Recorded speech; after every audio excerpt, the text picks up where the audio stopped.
The team continues their warm-up discussion. I should say the crew members aboard Orion continue their warm-up discussion. However, they are about to be prompted to move on to discussion number 2, which is near side and far side.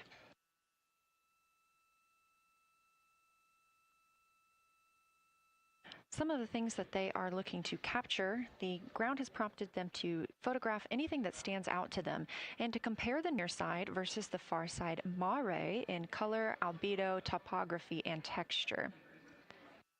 They also want the crew to compare the appearance of rayed craters in the near side mare versus in the far side highlands. Of course, a reminder that some of the items that the crew, or some of the landmarks the crew are seeing today, is the first time that humans have ever laid eyes on those portions of the moon.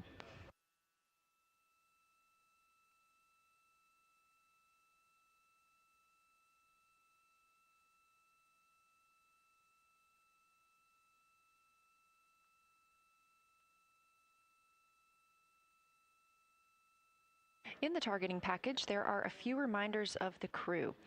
For the crew, there are time-sensitive observation reminders and science sit-rep reminders. Integrity. We have a rep.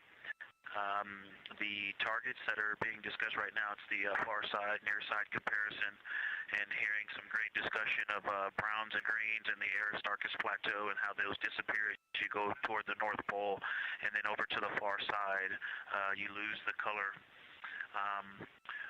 You've got Jeremy in window 2, Reed in window 1, having a great discussion. Christina's under window, I'm sorry, Reed is in window 3. Christina's under window 1, documenting the discussion. And we've got the lights completely off in the cabin. There are some LEDs that we cannot put out that do provide some light scatter. But we have all of the internal lights off. And are letting our eyes adjust as best we can. The window 4 view, you only get about a third of the moon. Tycho is going to go over the horizon soon, and you can see Aristarchus, and then you start to lose the view as you go to the west in Oceanus and Procellarum. So far, the team is on the plan, and the long lens is being put to good use, and recordings are being made, and internal documentation of the configuration and the observations is ongoing. Science, do you have any questions for us at this time? Integrity Science. Victor, very glad that you provided the first formal science sitrep, as these were indeed your idea. One follow-up question, any relationship between those browns and greens you described? Do you see them blending into one another, and do you see any topography associated with either color?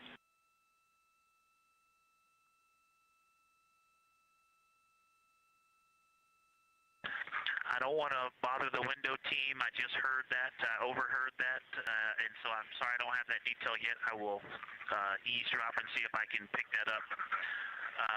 I will try to answer that at some point.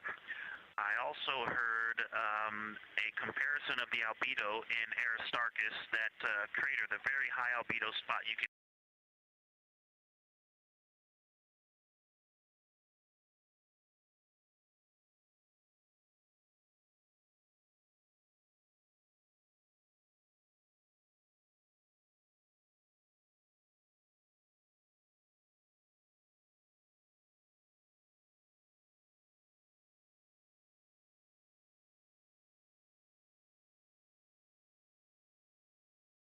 correlate those colors from Aristarchus for you.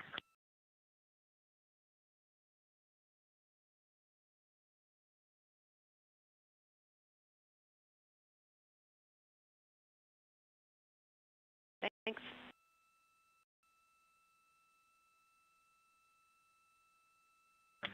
I also heard a discussion about the albedo of Grimaldi being a 10, and how many of us, when we were a little further away, saw that as the darkest albedo, and that the bigger mare off to the west, sorry, to the east, was still dark, but maybe a 7, 8. We still think that, but you are seeing color variation, albedo variation inside of Grimaldi as well, and that even on the west side there's still a very dark part of it. But it is still the darkest. It is just not as uniform as it looked when we were farther away. We're starting to differentiate the striations of albedo inside of Grimaldi. Copy all, Victor, and you read our mind. Superlatives like darkest, biggest are really, really helpful for us, so keep those coming.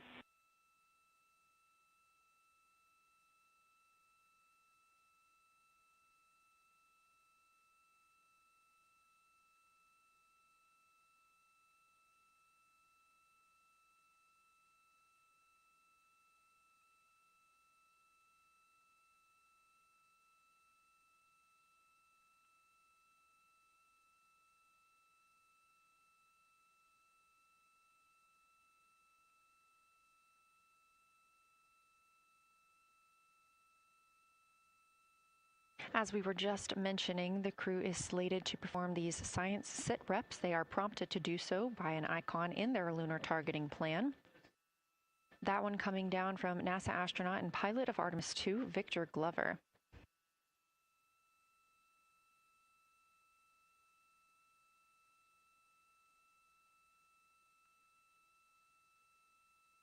As we discussed, the Capcom is usually the only person in the room speaking with the crew, the capsule communicator. However, today, the science officer, Dr. Kelsey Young, she is the Artemis Science Flight Operations Lead, is speaking with the crew during the flyby to ask any questions that the team may have. To her right is Trevor Graff. He is one of 3 science officers. Those would be Kelsey Young, Trevor Graff, and Angela Garcia, who will also join us later for an interview.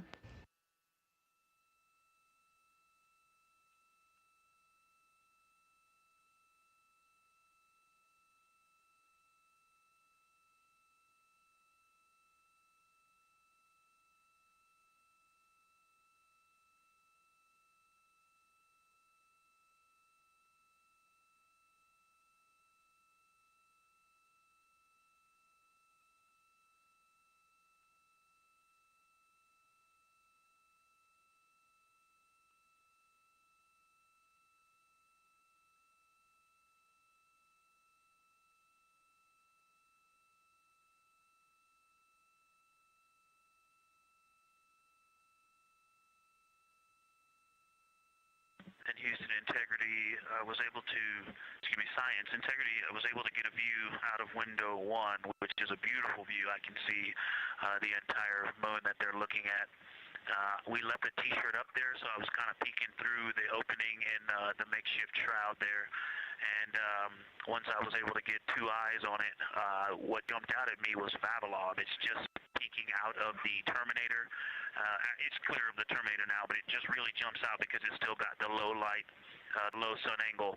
And so where the, Vavilov has that impact over the top of another crater, where the 2 craters intersect on the eastern edge. So on the side closest to Orion, where the 2 crater rings intersect, the shadow there is the highest peak in the interior of Vavilov, and so you can see that terrain is, there's some real variation in the terrain there, that there's a nice peak where those peaks intersect, where those rings intersect, and we'll get a picture of that. Love the description, Victor, especially the comparison and relationships you just described about topography. And if it's easier for your observations, do feel free to remove the T-shirt shroud from window 1.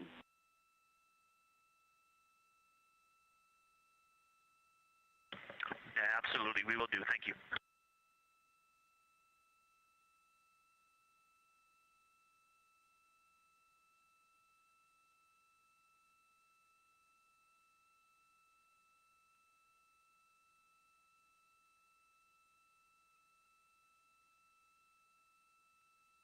Those calls coming from NASA astronaut Victor Glover. As we discussed, the crew is working in pairs at the windows.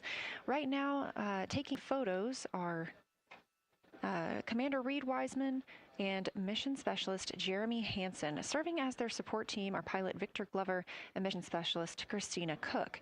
You're hearing those calls from Victor Glover as he is on that support team, and he is tasked with providing the science sit reps, while the two crew photographing and making annotations of the moon are in Windows 2 and 3. Windows 1 and 4 are available for the support crew to fly up to, obviously look at the moon themselves, and provide these science situational reports. The view on your screen is part of the lunar targeting package, and it's something that the crew can reference as they are flying by, but this is an animation.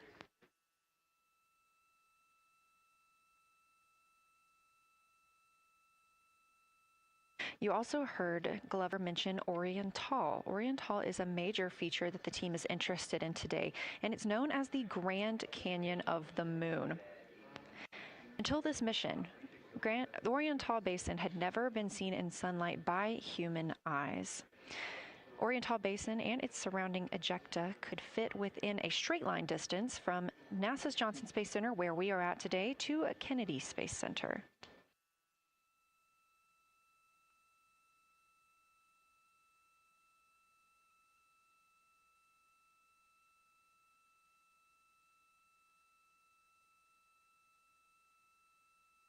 This a live view in Artemis Mission Control in Houston, Texas, where the teams are monitoring all systems, not just for today's flyby, but on the spacecraft themselves. Again, this is a test flight, our very first flight of humans on the Orion spacecraft.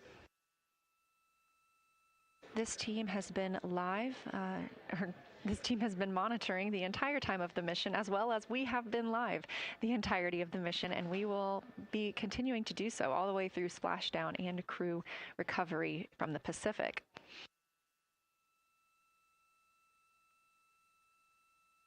This is a visualization from ARROW, the Artemis Real-Time Orbit website that you can also access at any time by visiting nasa.gov/trackartemis, showing us that we are now under 10,000 miles from the moon, 9,948 to be specific, and continuing to count down.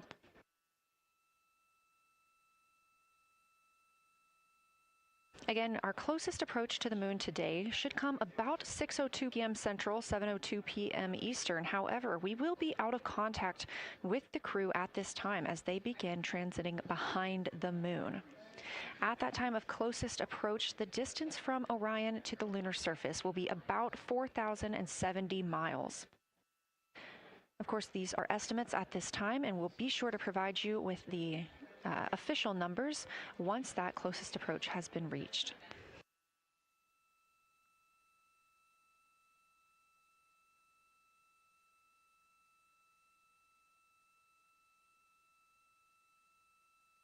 This shot live inside the Orion spacecraft, where our 4 crew members are continuing with their lunar flyby activities. They have just begun those activities really about 20 minutes ago, so we've got several hours of moon view opportunities. This is still a live view inside that capsule. However, you can see just how dark they have turned down the lights. Actually, they've turned them all the way off. There are a few LEDs that they cannot power off, but turning down these lights gives them better views outside of the spacecraft's windows while they photograph the moon. This also prevents any reflections from inside the spacecraft bouncing up on the windows and interfering with their photography.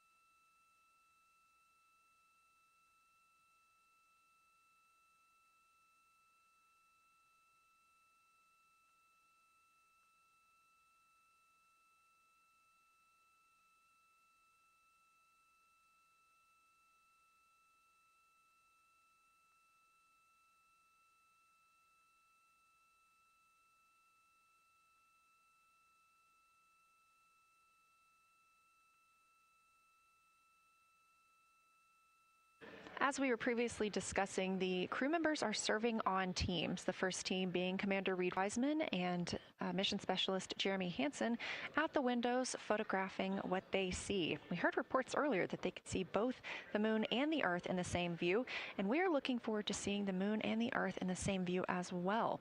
That Earth set coming up in just a few hours.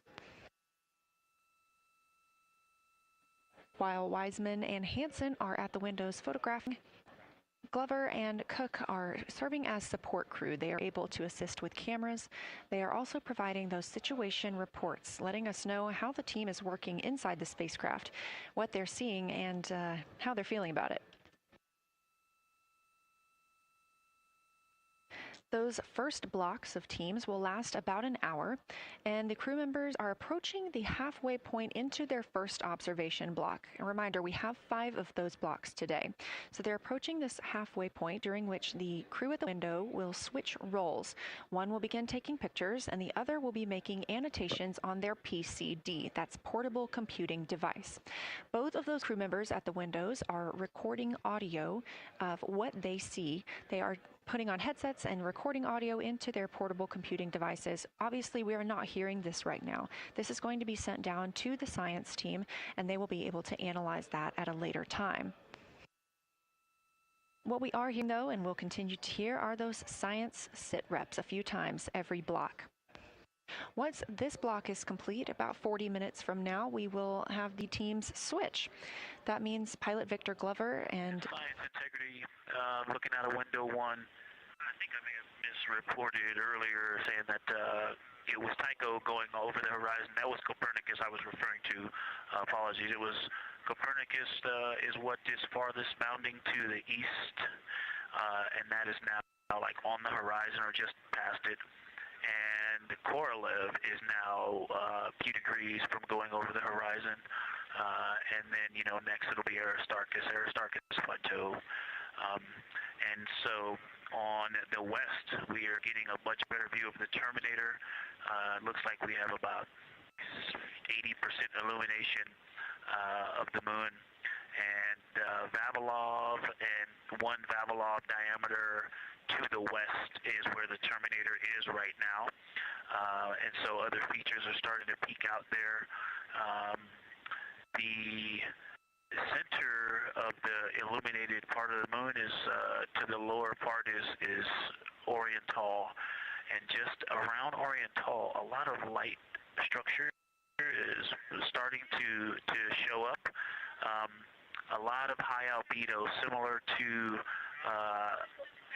the feature, I cannot remember, Burgess Alpha and Aristarchus type high albedo in the ring. So when you look at the interior ring and the external ring, it's almost as if the edges are starting to dry up and turn white. If it was something that was wet and got dry, the edges would be the part to dry first.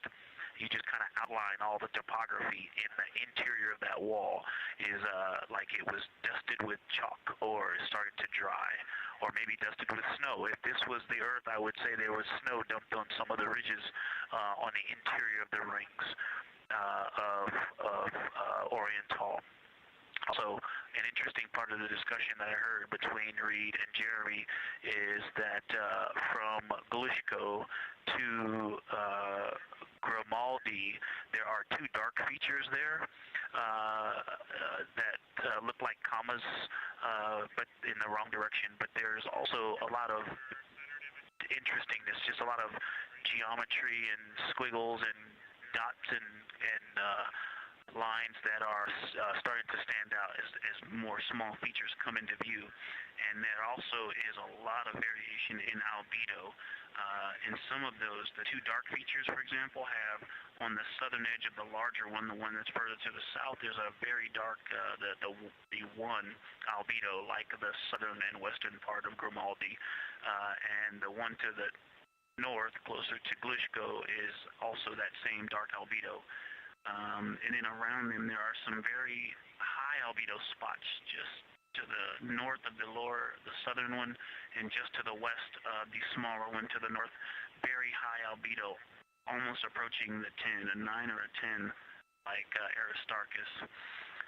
and lots of little bright spots are just starting to pop up on in this view. To the north, as you look up at the North Pole, there is a very distinct crater with a lot of a very defined central peak that is also 3 in albedo, and all of that area past it, going to the horizon, gets lighter and lighter, and is very, very high albedo.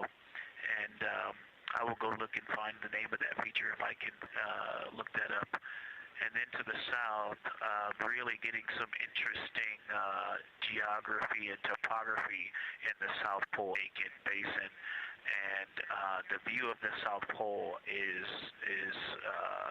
quite amazing. We've got some Terminator there, as well as the limb view, and there is a very distinct crater right at the South Pole. And I'm going to go look up, I don't believe that is Aiken, but I'm going to go look up the name of that one because it's also giving a lot of good topography due to the shadows that I'm seeing. But that's, I was trying to bound the view that I'm seeing for it and got distracted by all of these interesting albedo variations that are popping up in the interior. But that's the view that we see just a Vavilov diameter to the west beyond is where the Terminator is. Just beyond, I think Copernicus is the easternmost feature that we can see. A very nice ringed, very nice structure crater to the north with a great high albedo central uplift to the north, and the south is dotted by a very characteristic crater with a lot of terrain, shadow features, and I will go try to find some landmarks to put names with those. Any questions for the observation team? Integrity Science, love the descriptions. You're definitely looking odd up there. Appreciate seeing the training being implemented. Especially interested in your descriptions of the dark patches. You compared the comma-looking features to the albedo you see in Grimaldi and noticed that you're starting to see those color differences popping out. Any observations you want to make, especially when you get on, the PCD in a little bit, would really help us tease out the differences in those dark mare deposits. Great description, Victor. Keep them coming.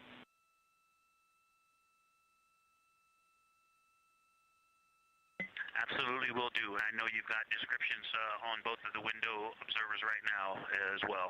Keep them coming.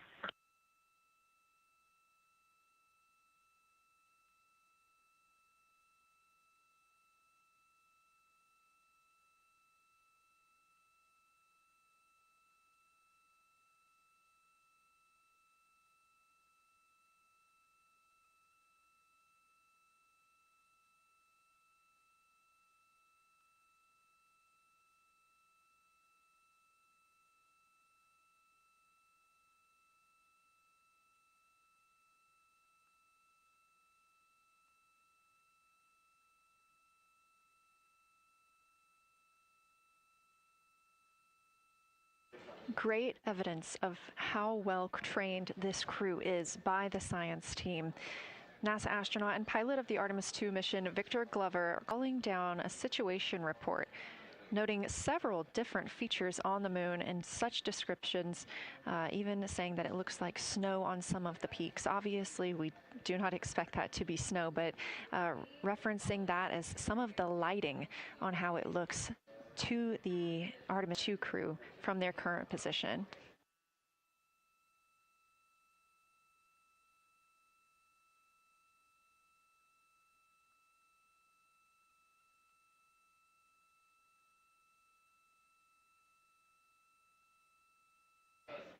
The team is slated to be switching their positions at the windows now. Both Reed Wiseman and Jeremy Hansen have been at windows 2 and 3, one taking photos, one making observations and annotations on their portable computing device. At this time, we also anticipate that they are looking at a crater duo. One of those is Glushko, and the other is Ohm. The team is looking to know the extent of Glushko's ray system and how its rays differ in the mare versus the highlands. They also want the team to compare the ray systems of Glushko to Ohm.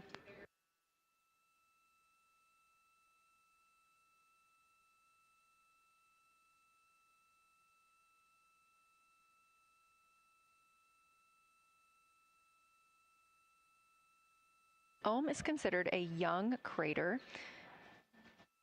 And if you've ever seen a photo of the chat structure, it's also known as the Eye of the Sahara. It's 40 kilometers in diameter, and that could fit within Ohm's interior.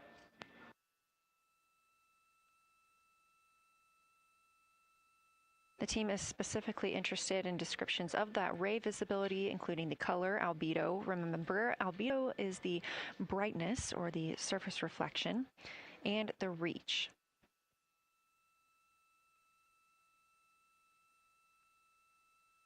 Again, I am using the same lunar targeting package that the crew is referencing on board right now. This helps keep them on time as well as prompt them for when they need to make a call down to the science team and report what they're saying.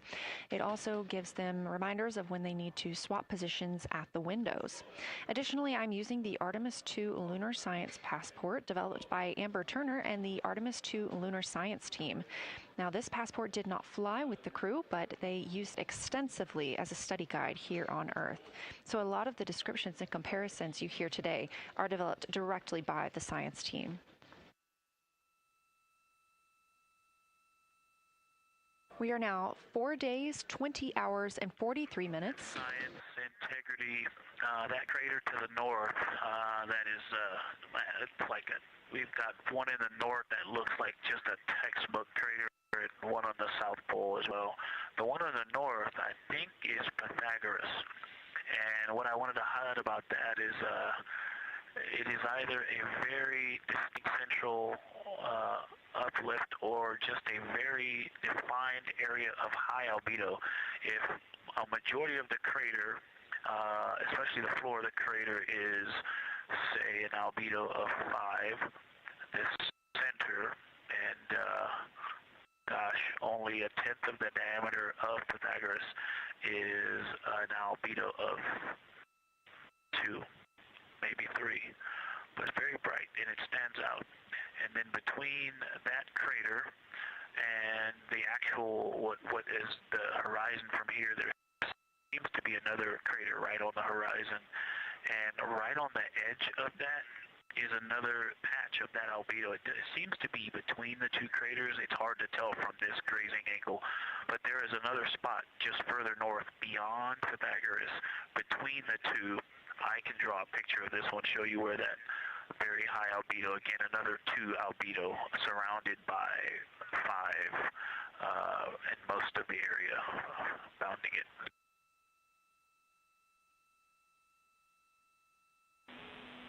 Integrity Science, thanks for that. We agree with a Pythagoras assessment. And as a follow-up to your previous report, the SIR had questions about topography comparisons between the North Pole and the South Pole of the Moon, if you're willing to provide words on that.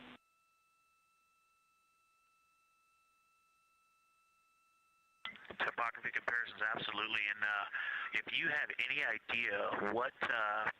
if you draw a line between Pythagoras and the western edge of the outer defined ring of Orion, it intersects a beautiful textbook crater on the south.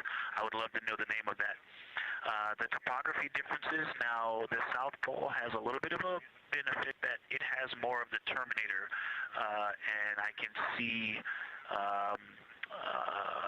a little more shadowing there, but there's a nice crater right at the South Pole, so that's the main thing defining the topography there. Seems to be quite a bit of elevation change. I can see some very jagged shadows, a 90-degree just to the west of that crater at the South Pole. I can see a very distinct change in the shadow directions, indicating, I don't know, a very high wall or a very deep canyon just to the west of that. And in the north, it seems to be that from sort of the edge of the mare that's dark, which is maybe 1 Pythagoras diameter south. If you draw a ring about that, maybe the top 7 degrees of the moon, and just draw a ring around that, the near side is an albedo of 5 and looks quite smooth from here. And then along the same edge of the mare, the edge of the mare that kind of Grimaldi's just outside of, Glushko is just outside of, Carroll Crater is just outside of, and you start to see the stark differences between the darker 7/8 and the 5s and 6s, the 4s and 5s. If you follow that line up to the north, that line is also where the change in topography happens at the North Pole. The line defining the light and dark on the edge of the mare that you can see from Earth. Draw that line, roughly the midpoint of all that, straight to the North Pole. And on the side facing the Earth, you see smoother topography and dotted by Pythagoras and its next door neighbor crater. And then on the far side, you see a lot more cratering and a lot more topography.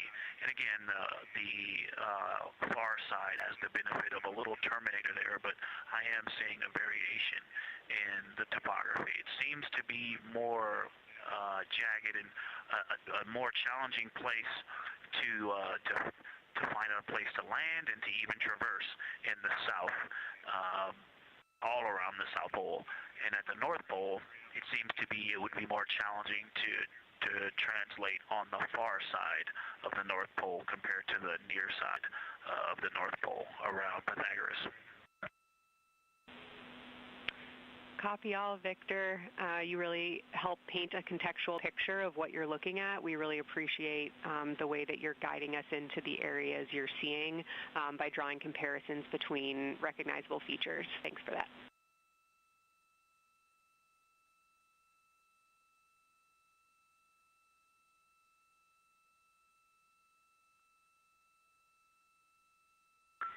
And Kelsey, another little science sit-rep moment, something I just heard from the window team is the more I look at the moon, the browner and browner it looks. I thought that was an interesting observation. The 2 observers have been on timeline, no hardware issues. They did start to talk a little bit about another feature that you'll hear more about on the recordings that they call the handprint. That was at the end of their Glushko and before they moved into their current target. They thought that was worth chatting a little bit more about. And they're preparing to switch after this. Houston copies and concurs.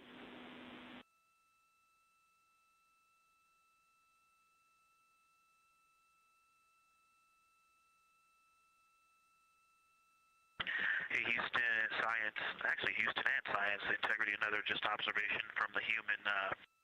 My eyes have shifted a little bit since I've been up here. I've been wearing my reading glasses to look at the PCD.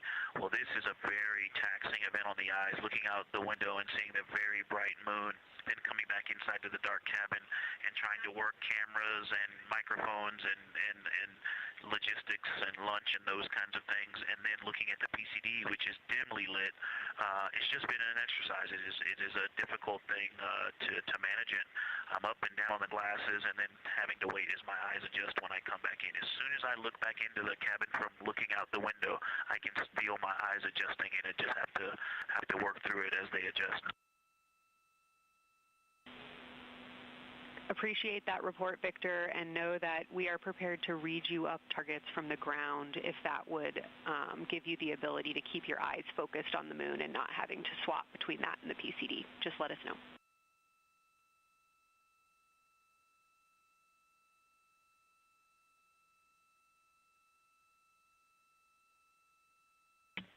Yeah, we appreciate that, Science, and we will also do that for the window teams, and we'll back each other up that way as well. But we appreciate that. We may take you up on that.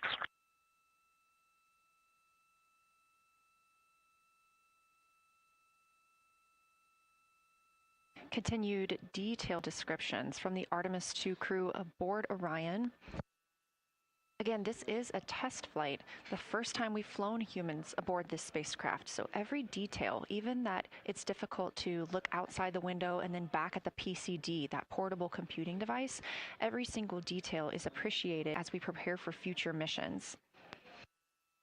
Glover also mentioned that he is now wearing his glasses now that he's in space and that his eyes have shifted a bit. This is something that happens when our astronauts go to space. There is a fluid shift from the lower half of your body up into your head, and that can cause changes in your eyes. It's something that we have seen over time for some crew members, especially now that we have been living and working on the International Space Station for over 25 years.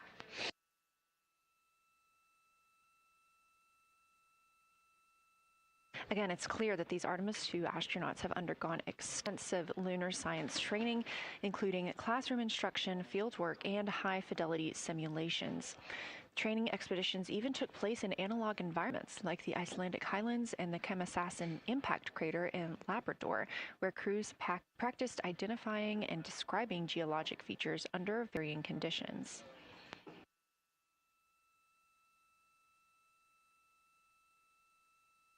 Additionally, here at Johnson Space Center, Orion mock-ups were used to rehearse crew choreography, including three-dimensional space management with an inflatable moon globe to simulate the flyby. And while on Earth, the crew also used that small lunar passport that I mentioned with descriptions, photos, and prompts to help them study the features we hope they'll see.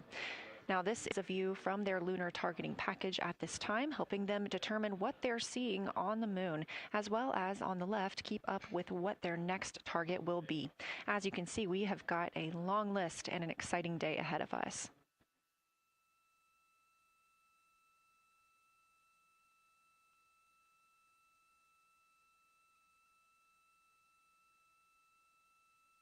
It's now been 4 days, 20 hours, and 53 minutes since Orion launched atop the Space Launch System rocket from Kennedy Space Center in Florida with our 4 crew members aboard.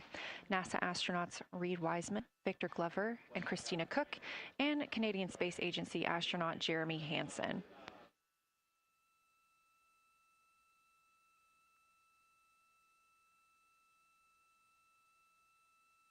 The Artemis II crew passed a major milestone today when they passed the Apollo 13 distance record at 12:57 p.m. Central, 1:57 p.m. Eastern. That Apollo 13 distance record was 248,655 statute miles from Earth. And Houston, another observation, whole moon. When you look at the moon, something I've never seen in photographs before, but is very apparent, all the really bright new craters. Some of them are super tiny. Most of them are pretty small. There's a couple that really stand out, obviously. And what it really looks like is like a lampshade with tiny pinprick holes and the light shining through. They are so bright compared to the rest of the moon. We copy, Christina. Thank you. Looks like you guys might be doing it, but remind you to swap positions at the window and take your SD cards with you. We're loving everything that you're calling down, so keep it up.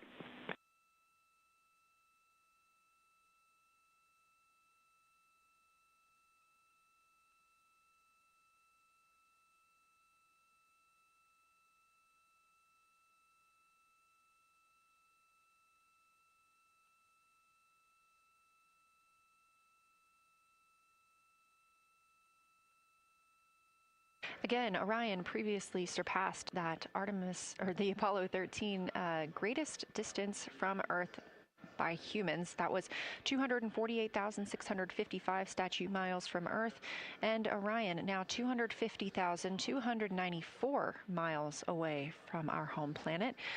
The spacecraft is 9,033 miles away from the moon and growing ever closer. At its closest approach, it'll be about 4,070 miles away, and we will make sure we confirm what that distance ends up being. This is an approximation and an estimate ahead of that moment. We're anticipating them to make that closest approach at 6:02 p.m. Central, 7:02 Eastern, when they are in a loss of signal, transiting behind the moon. They will be the first humans in over 50 years to fly behind the moon and lose contact with Earth. We will regain that contact about 40 minutes later as they reconnect to the deep space network, emerging from behind the moon, and we will look forward to seeing an Earthrise.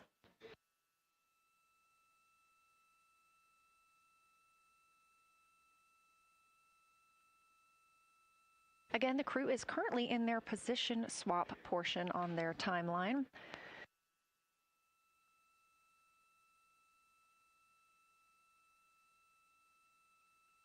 This allows crew members the opportunity and the experience of all roles necessary during today's flyby. Right now, those two crew members at the window have swap positions.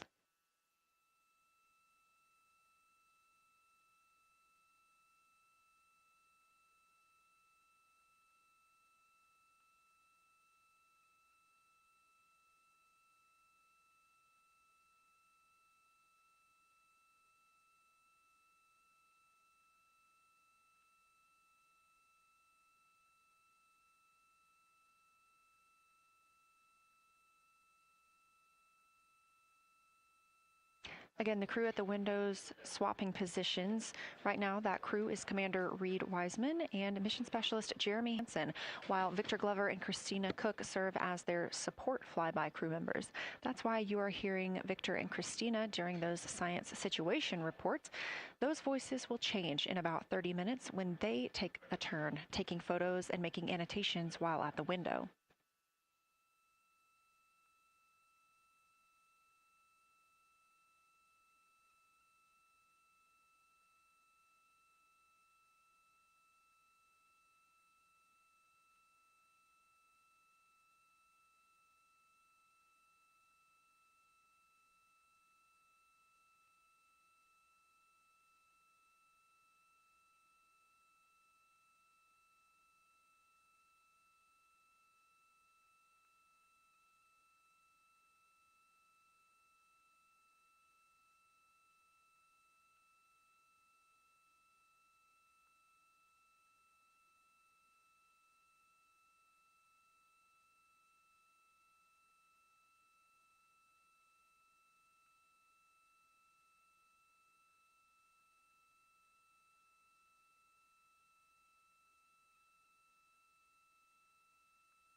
Houston, integrity.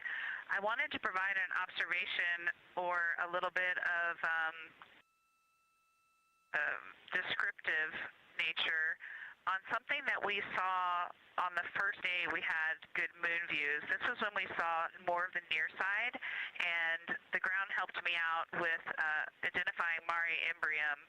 Mare Imbrium, when you have the western limb also in view, looks completely different than the normal view we have of the near side.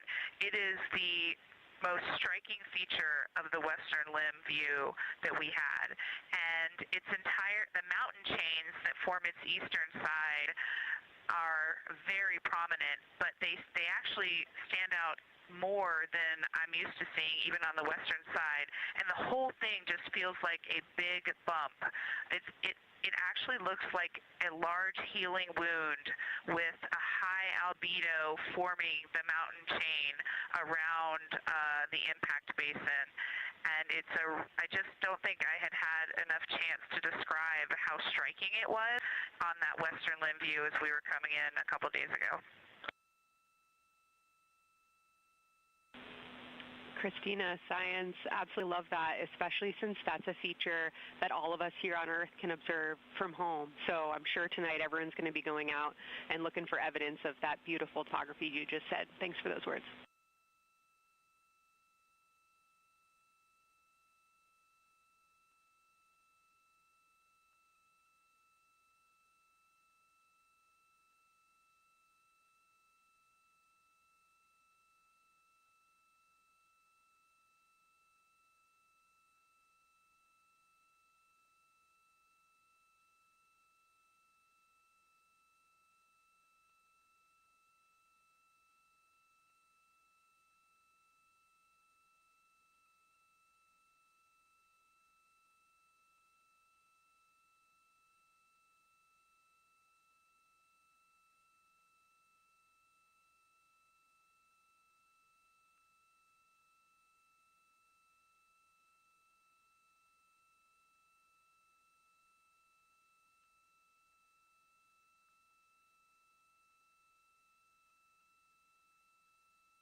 The view on your screen coming from Orion, a camera mounted on the spacecraft's solar array wing. Toward the right of your screen, the near side is the hemisphere we see from Earth. That is identifiable by those dark splotches, which are ancient lava flows. Science integrity. A question and a comment. Question is it possible that we're seeing a Schrodinger basin from this vantage point in the Terminator at the South Pole? And the comment is the rays coming out of are less distinct. We are not seeing the bright rays coming out of it, but the sort of 9 o'clock wedge that is formed by the change in albedo from the interior portion that is to the northeast to the surrounding lighter mare that's 270 degrees to the west. That 90 is very distinct and interior. You got some great descriptions from the two at the window about the colors in there, but in that darker part, in that wedge, you've got some really interesting color, even though the rays, the distinct difference in the albedo almost look like rays, but it's not the rays coming out, it's the just change in that albedo. Integrity science, that is very intriguing, those color rays coming out of rather than sort of albedo. And as answer to your question, we do not think you can see Schrodinger. It's in darkness as of now. But thanks for that description, and it sounds like the pair at the window's got great descriptions that we're definitely going to dive into tonight.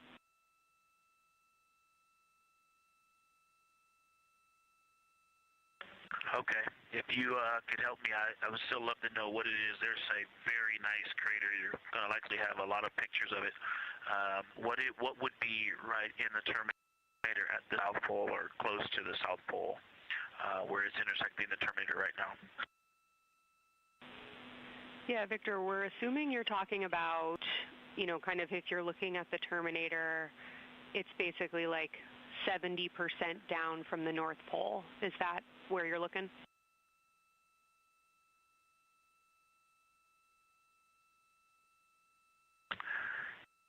Contact, yes, that is where I'm looking.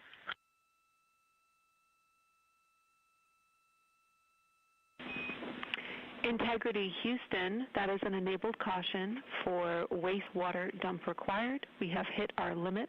As expected, no crew action.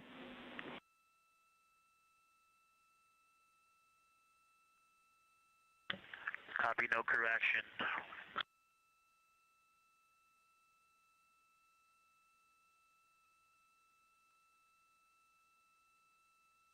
You are. And integrity science, we're trying to figure out what you're looking at there. Is it like right on the Terminator, or is it in the eliminated portion next to the Terminator?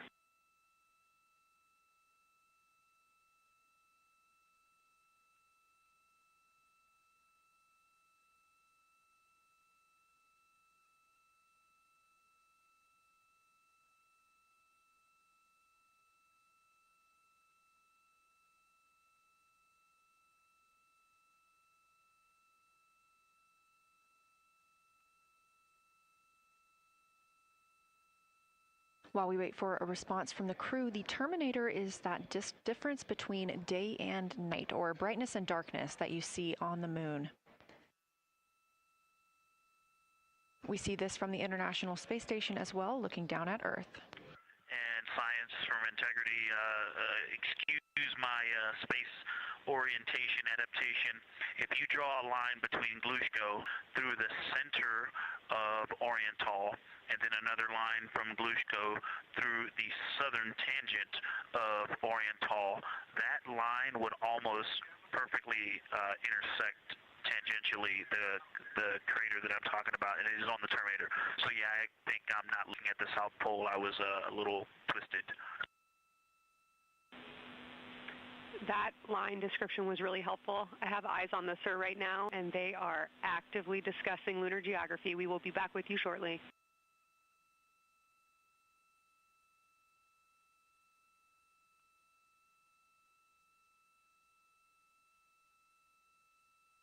You're hearing a couple voices today in Mission Control Houston. One of those is Dr. Kelsey Young. Integrity Science, we believe that's Zeeman Crater.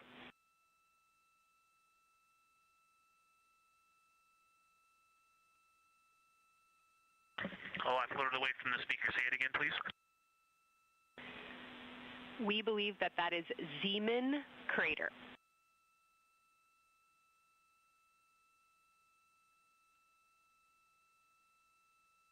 Zeeman. Okay, and can you say the first letter? I may be pronouncing that wrong. What's the first letter of that word? Zulu. It's Z-E-E-M-A-N.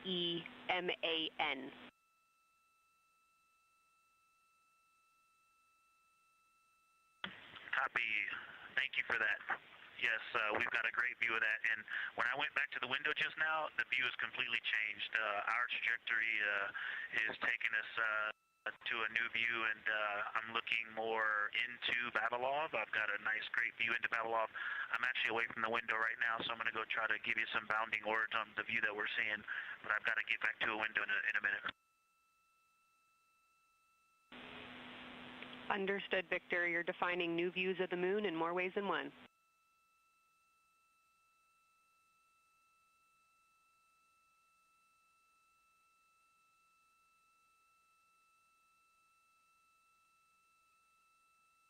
Again, when you hear calls down to science or from science, that's Dr. Kelsey Young, the Artemis Science Flight Operations Lead here at a console in Mission Control.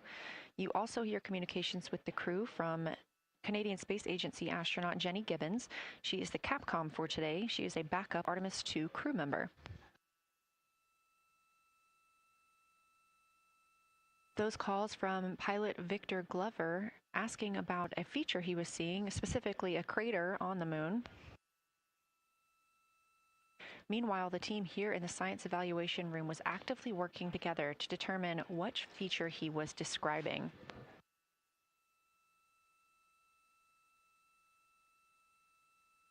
The teams at the window have continued to move through their targets, including Ohm, Aristarchus Plateau, Reiner Gamma, and we are preparing for the cabin and window teams to swap. That's when we'll hear more from Reed Wiseman and Jeremy Hansen when they take on these support roles, while Christina Cook and Victor Glover are at the windows photographing and annotating.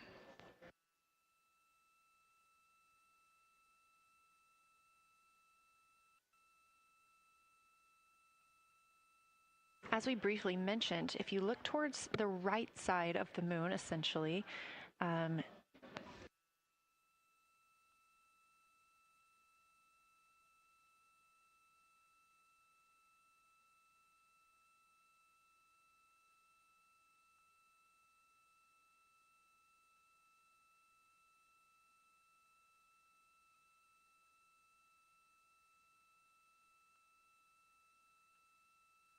this live view coming from a camera outside the Orion spacecraft, and if you look on the right side of the moon where you see those dark patches. Wow, yeah, I wish I had some more time to just sit here and describe what I'm seeing, but the Terminator right now is just fantastic. It is the most rugged that I've seen it. From a lighting perspective, there are little islands. There are islands of terrain out there that are completely surrounded by darkness, which indicates some real variation in terrain. Up to the north, there is a very nice double crater. It looks like a snowman sitting there, you know, in the 5-10 degrees below the pole in the Terminator. And then on the southern edge, there's almost like a hole. Looks like a hole, and it's the diameter of Vavilov size, just blackness, and then a wall of bright. And then it goes back to the black beyond the Terminator. So there's just, it looks like there's just a gigantic hole right there. 1 Vavilov diameter east of the Terminator. And as you go south, the Terminator is not a nice smooth arc. It's just jagged. There's almost a 110-degree turn in the shadow as opposed to the nice smooth arc, again indicating some really interesting variations. And I'm sure we'll get some photos of that. And then one of the craters further to the south of Vavilov, maybe halfway down to the South Pole, is not only a very, looks like just a deep hole, and then there's like 2 island rays pointing off to the west and north that indicate very high ridges and very deep canyons coming up out of that crater. So again, just some really interesting visual illusions going on with the shadows there. Like I said, there look to be islands out beyond the terminator because some of the things, gosh, maybe even a Vavilov diameter into the terminator are catching sunlight on the peaks up to the north and to the south. It's very, very interesting to see. Integrity Science, oh my gosh, that was an amazing picture you just painted. I glanced over at the SIR video and I literally saw fist pumps in the air. Those types of observations are things that humans are uniquely able to contribute, and you just really brought us along with you, so thanks for that.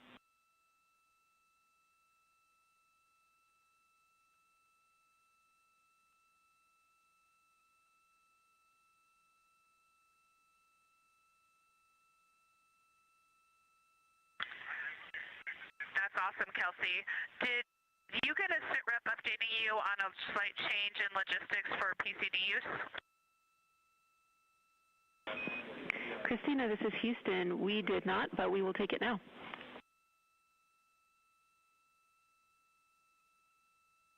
We slightly changed the PCD plan for the window observers. The two window observers kept their PCD. So in other words, the one that window 2 went to window 3 and the one at window 3 went to window 2 when they swapped rather than staying at the window. We'll plan on all observers keeping the same PCD for all observations. Copy, Christina. That makes sense to us, and good plan. We are coming up here on a cabin and window team swap. Let me know when you're ready for a quick vehicle status.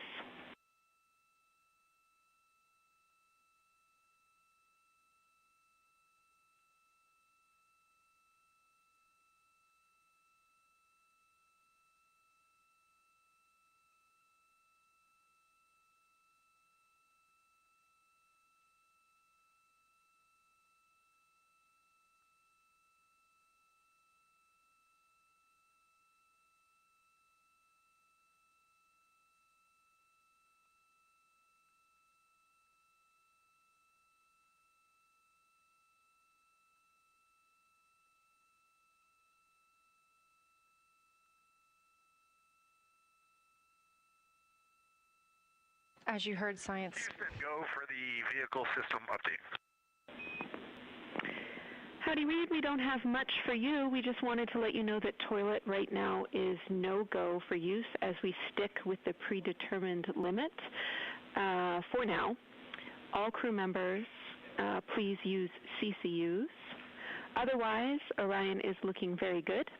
And you have 15 minutes in this handover time where we expect Victor and Christina to switch to the windows and you and Jeremy to be in the cabin assisting. Let us know if you have any questions.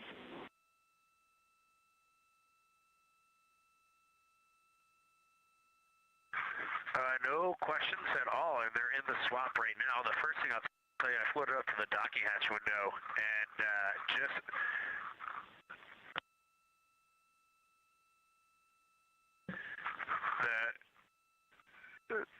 what I'm going to call the Mare around Orion just looks so different out the docking hatch right now. It's quite a bit darker. It's the same darkness, if not a little darker than Grimaldi, but it's cool after just being at the 400 mil for the last half hour, looking up close. I got pictures of everything Ike was just describing on the Terminator. It really is a fascinating Terminator, and then Orion just looks so dynamic right now. It's very three-dimensional out the docking hatch compared to what I was just looking at through the 400 mil.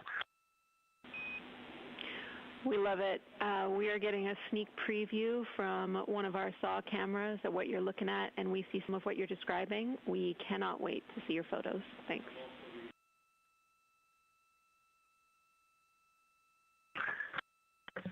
Yeah, Jenny, I wish you had some longer lenses on those solar arrays so you could see the whole moon, but man, it is, or the upmost moon, not the whole moon, but it is just fascinating here. It's so cool. All right, MPO and INCO, take notes. We want a zoom lens on those saws next time. Thanks, Reed.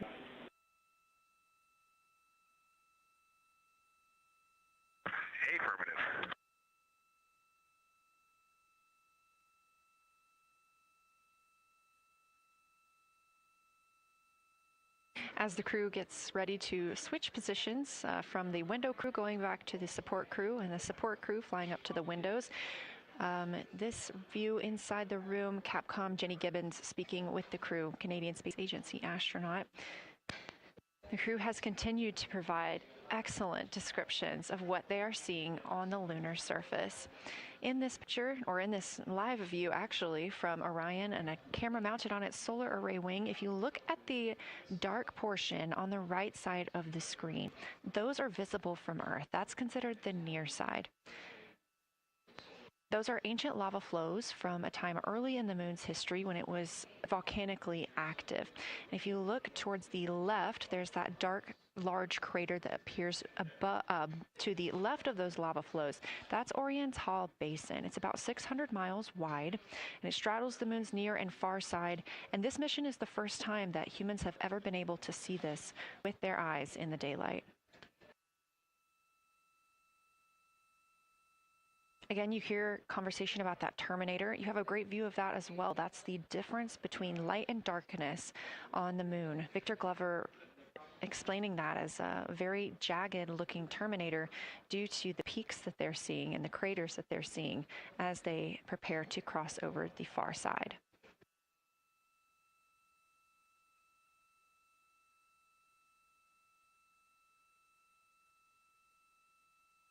You also heard science officer, the Dr. Kelsey Young, Artemis Science Flight Operations lead, sharing with Victor Glover that his responses are truly something that only human eyes can discern or provide. So we've previously discussed how having humans observing the moon on this mission is being combined with lunar robotic data to help us maximize what we know about the moon. So part of that data comes from the Lunar Reconnaissance Orbiter, or LRO. This orbiter provides the robotic foundation that makes Artemis II lunar science possible. LRO has been orbiting the moon for 17 years, which makes it the longest operated lunar orbiter in history. And it's also the only American spacecraft dedicated specifically to lunar science and exploration. Artemis II lunar observations are designed to complement data like the detailed surface images from LRO. So while LRO provides those detailed high-resolution maps of the moon's surface, the Artemis II crew adds human observations that focus on regional context and relationships between features, giving scientists a larger geologic picture. Now, this combination of robotic and human observations strengthens lunar science. LRO delivers precise and repeatable measurements over long periods of time, while the Artemis II crew contributes real-time visual descriptions and context that robotic instruments alone cannot provide. The best description I've heard while preparing for this mission is to compare the difference in looking at the moon with your own eyes on Earth and trying to take a picture with a camera. The camera truly never does it justice, and it's much easier to describe and perceive what you're seeing with your own eyes than to take a photo. These Artemis II astronauts can rapidly scan wide areas and adjust their focus in real time, as well as describe relationships between features. The crew will also observe the same regions multiple times under changing lighting conditions during the flyby and provide perspectives that would take robotic missions years to accumulate. During the Artemis II mission, LRO is also attempting to observe some of the same lunar features that the astronauts are studying. Collecting this data simultaneously highlights how different instruments and human eyes provide complementary information about the moon. This LRO data plays a direct role in preparing for future Artemis missions. Its measurements of topography, surface temperature, composition, radiation, and lighting conditions are used to assess hazards, identify safe landing sites, and locate potential resources such as water ice near the lunar South Pole. This mission, Artemis II, represents the point where years of robotic preparation are paired with human exploration for the first time in the Artemis era. So together, LRO, the Lunar Reconnaissance Orbiter, and Artemis II are demonstrating how NASA moves from mapping the moon robotically to exploring it with humans. We are laying the groundwork for future Artemis missions and sustained lunar operations. A check-in with Orion. We are now 4 days, 21 hours, and 22 minutes into the flight of Artemis II, our crew aboard the Orion spacecraft. We are now 8,153 miles away from the moon, 250,742 miles away from Earth. The spacecraft is traveling at 1,030 miles per hour.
All right, Houston, the professional science update giver is now in seat 2. That is where Victor is, and Christina is nestling into seat 1 with the long lens, and we're just getting ourselves oriented here.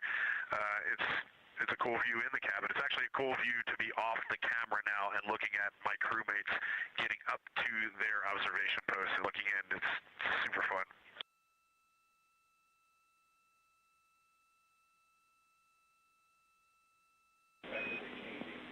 Copy, I'll read. We like it.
As we heard confirmation from NASA astronaut and commander of Artemis II, Reid Wiseman, they are now switching positions of the support teams and the observation teams.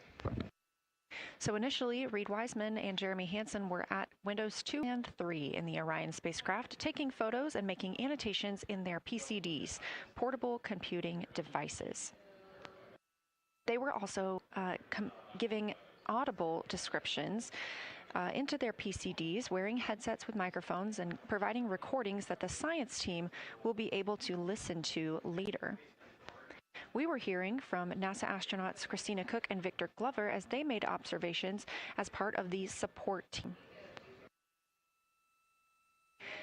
Now, as these teams are swapping, we anticipate hearing more from Reid and Jeremy as they'll be on the support team, while Victor and Christina will be at the windows taking photos and making annotations.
for the science team if they could mark this time. I just covered up window 4 to block out the ambient light from a very bright planet Earth. And it'll be interesting to see if in the data Victor and Christina see any differences from me and Jeremy with that window blocked. It's a lot darker in the cabin now.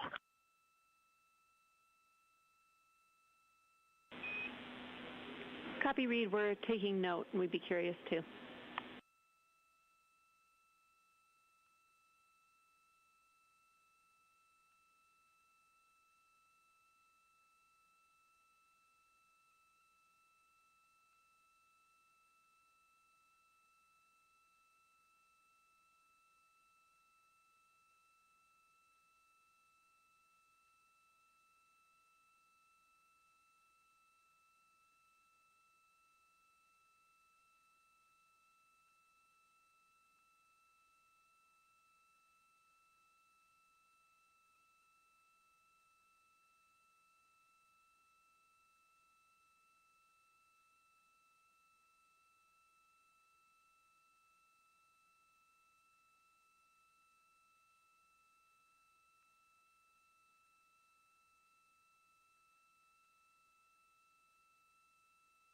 We are live in the Artemis mission control room during the lunar flyby of the Artemis II crew, the first humans to fly by the moon in over 50 years. Orion launched 4 days, 21 hours, and 30 minutes ago atop the SLS rocket, Space Launch System rocket from Kennedy Space Center in Florida.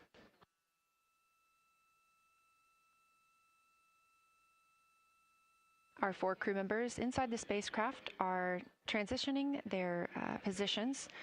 The cabin and window teams have swapped. Currently at the window, we have Victor Glover and Christina Cook, NASA astronauts, and serving as support, Reed Wiseman and Jeremy Hansen.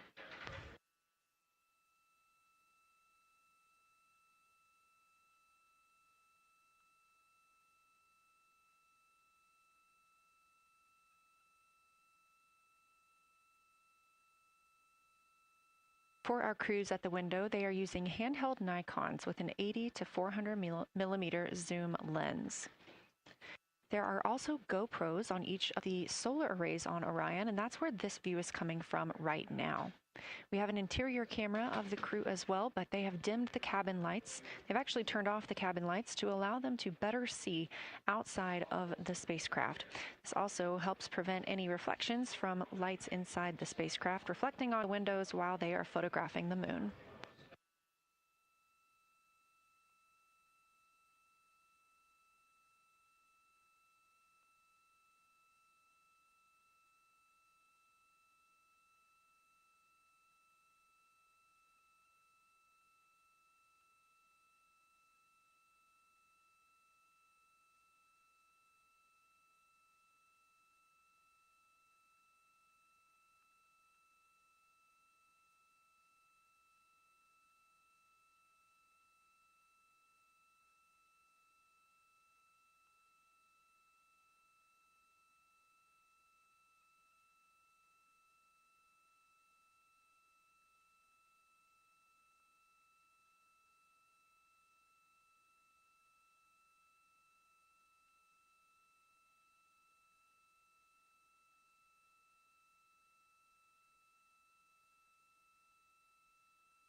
We talked a little bit about the views and the cameras being used on the Orion spacecraft. And again, we do have GoPros on the tip of each solar array wing. Now, the bandwidth is a little bit limited because having a crew on board, we do have to downlink a lot more data. That includes their environmental control and life support system. We are not the only data, this view that you see, coming down from the spacecraft, and so we do rely on sharing some of that with the other flight controllers in mission control. This helps the team monitor all systems aboard the spacecraft and ensure the safety of our astronauts.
We are standing by for a situation report from the crew aboard the spacecraft. They've been imaging the whole moon.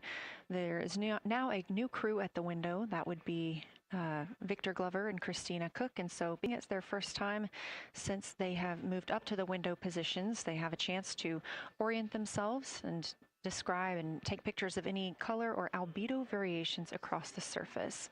Reminder, albedo is the brightness or reflectiveness. Integrity science for a science sitrep when you're ready.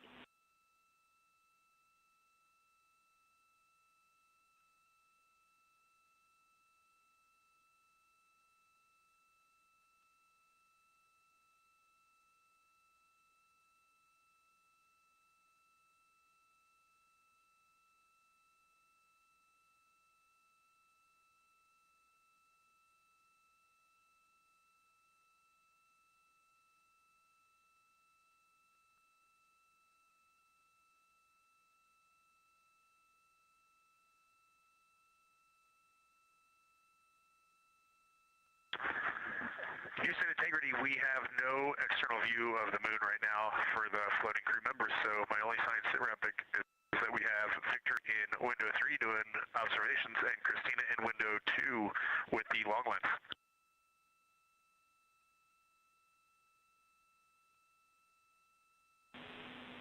Integrity, we copy. Are the shrouds still on windows 1 and 4? And if so, would you consider trying to get a view through one of those windows?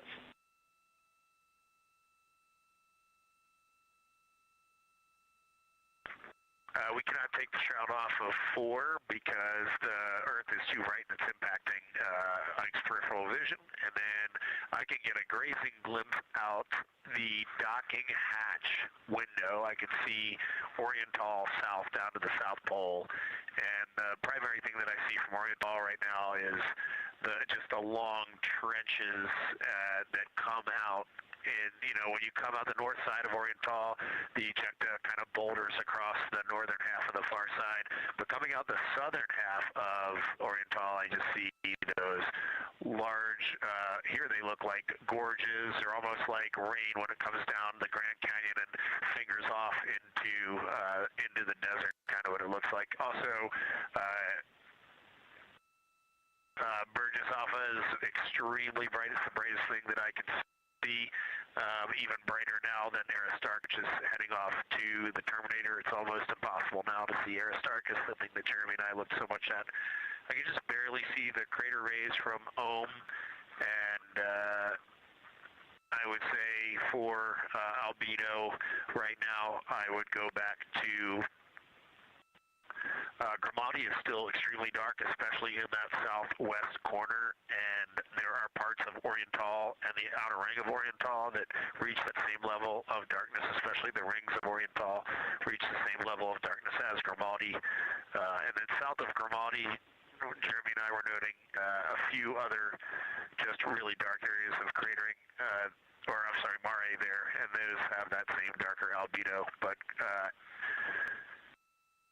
Burgesshoff is the brightest, and Grimaldi is the darkest. Integrity Science, that was a great description. Thank you, and thanks for the docking window geometry to give us that description. Any comments before you go on the annular ring in Oriental?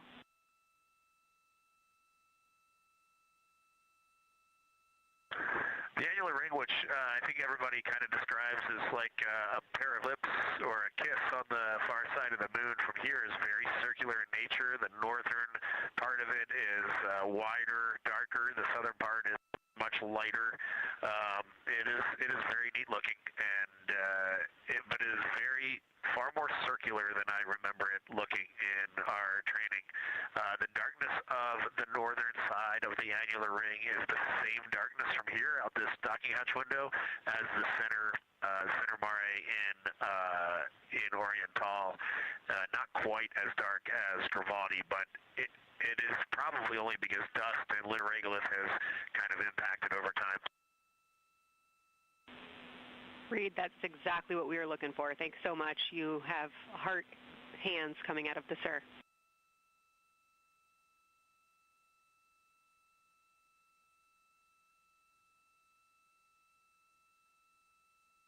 Say that again, Kelsey. Just saying that the SIR was really excited about that. That annular ring was something we were really eager to hear about, so thanks.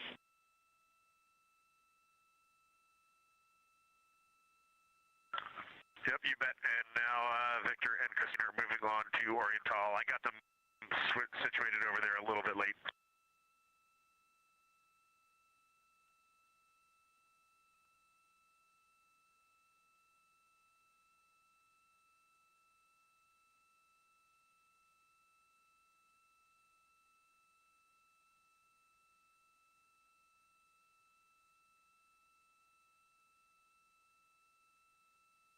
That was NASA astronaut Reed Wiseman, now providing a science sit rep as he is away from the windows most of the time. He is working as the support person along with Jeremy Hansen in the spacecraft, as Victor Glover and Christina Cook are now at windows 2 and 3, able to photograph the moon.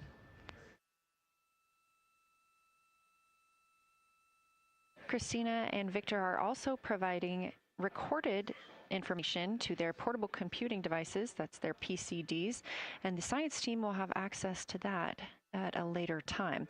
They will then review it and compile all of this data to help further our understanding of the moon. One of the items you heard mentioned was Oriental Basin. This has been a very exciting opportunity for the crew. They have all been very excited about seeing Oriental, as well as the science team has been looking forward to it. It is known as the Grand Canyon of the Moon, as we discussed earlier.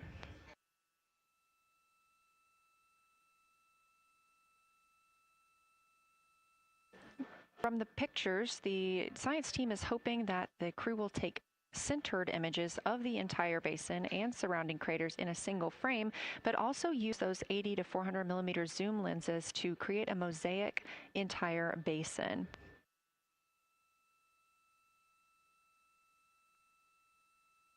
With their unaided eyes, the science team is hoping the crew will describe southern dark annular ring, which you heard Reed just describing, as well as any color, albedo, texture, or topography across the Mare patches and ring mountains. Science team reports that the observations will be used to study the geologic evolution of the youngest lunar basin and to inform formation hypotheses for the annular ring.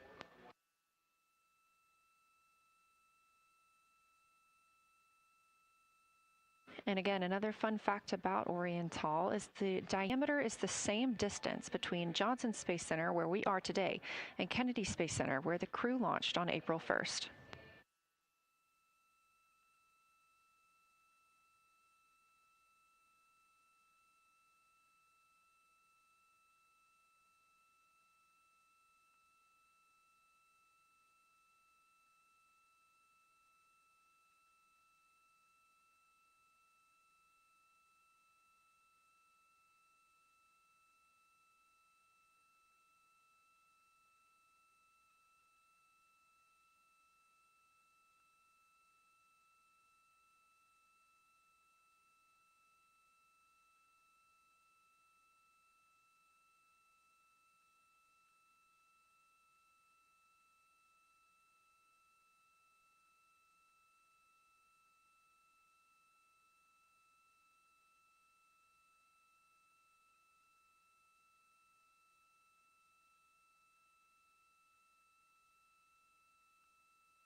This live view from the Orion spacecraft on the Artemis II mission, now 7,373 miles away from the moon, 251,130 miles from Earth.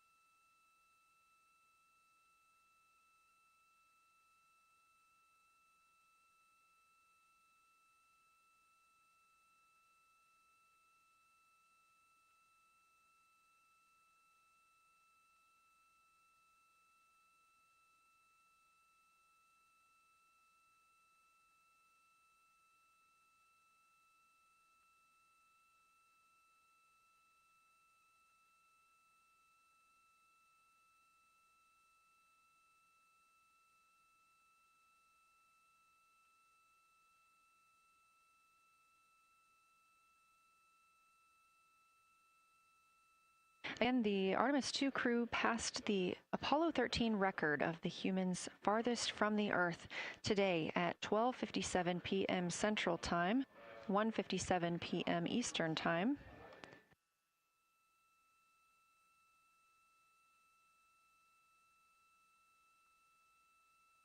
That distance set by Apollo 13 was 248,655 statute miles. We have clearly passed that, and we expect to pass that by about 4,105 miles. That will be when a spacecraft reaches its farthest distance from the Earth. It could be around 252,760 miles, but again, these are approximations and our targets, and we will make sure to report back the final numbers once we have them.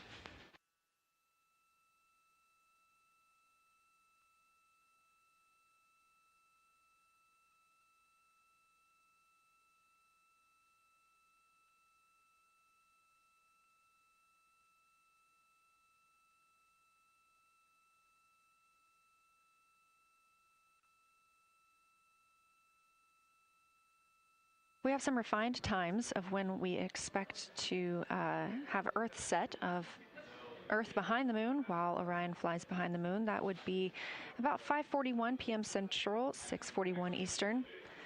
The spacecraft would make its closest approach to the moon at 6 o'clock Central, 7 Eastern, and that would be about 4,066 miles. And then at 6:02 p.m. Central, and the spacecraft will reach its farthest distance from the Earth.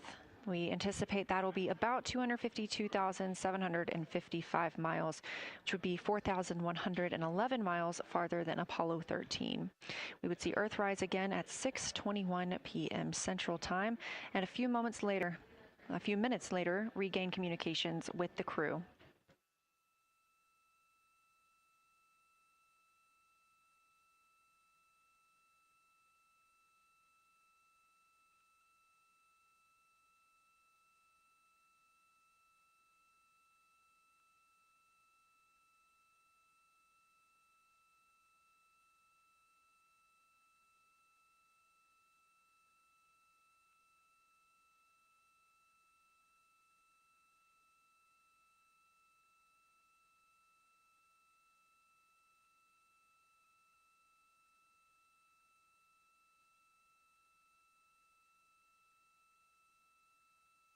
Currently aboard Orion, Victor Glover and Christina Cook are the two team members conducting lunar flyby observations, meaning they are using the Nikon cameras to photograph the moon, and their PCD, or the portable computing device, to conduct annotations.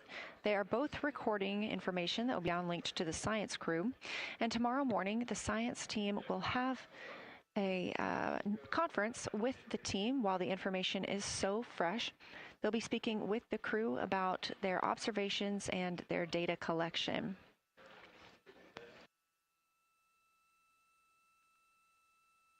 Otherwise, most of tomorrow, Flight Day 7, is considered an off day.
We are on flight day 6 of the Artemis II mission, the first time in more than 50 years that humans will observe the moon directly, providing a critical opportunity to practice how lunar science will be conducted during future Artemis missions.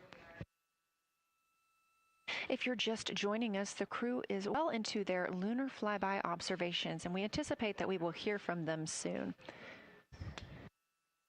A few times every hour, they are slated to call down with science sit reps or situation reports. We most recently had one from Commander Reed Wiseman.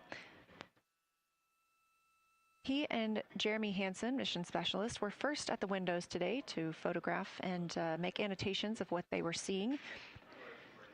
Therefore, we heard more from Victor Glover and Christina Cook earlier in the day during those first blocks. But now that Reed Wiseman and Jeremy Hansen are on the support side, they are the ones calling down what they are seeing from windows 1 and 4. Earlier, we heard that the Earth is so bright in window 4, they have had to temporarily cover it with a t-shirt.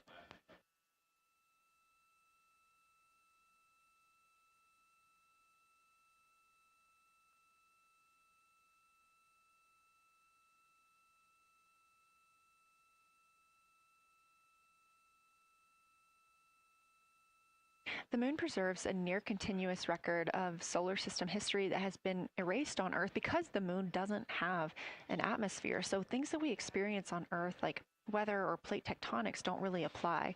So the lunar surface retains evidence of ancient impacts, volcanism, and solar activity that scientists can study today. And studying the moon helps scientists understand how planets formed and evolved, how the moon influenced our own planet Earth's history, and how the sun shaped conditions across the inner solar system.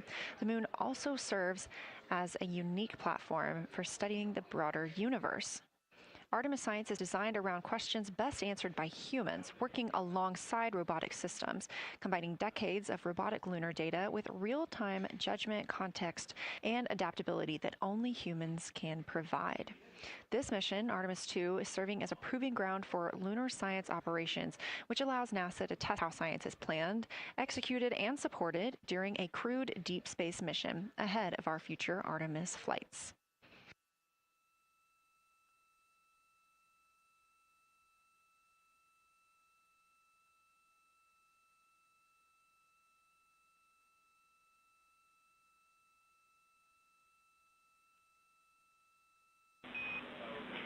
Integrity, time for a window team position swap. So Victor and Christina, please switch places if you've not done so already, and remember your SD card for the camera.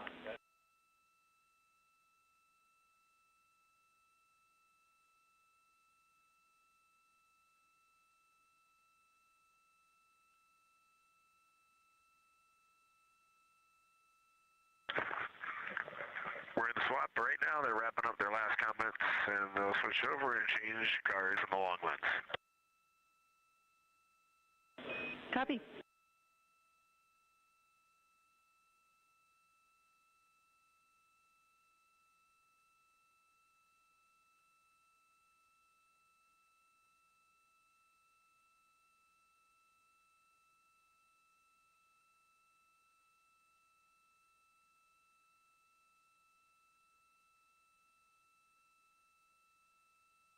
As you heard in that call, it is now time for the team members at the window to swap positions. That means Victor Glover and Christina Cook will be switching roles. One of them has been photographing the moon with a Nikon with an 80 to 400 millimeter lens, while the other was making annotations on their portable computing device. And both are recording audio that the science team will be able to listen to.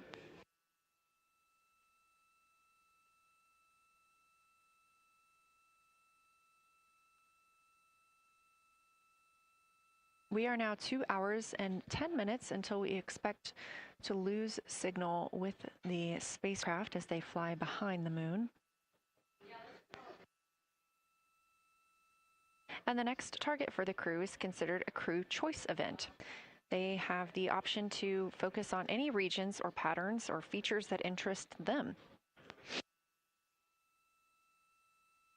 The science team has asked the crew to capture pictures that illustrate their choice, as well as at different zoom levels, and to describe why those certain features or regions caught their eye.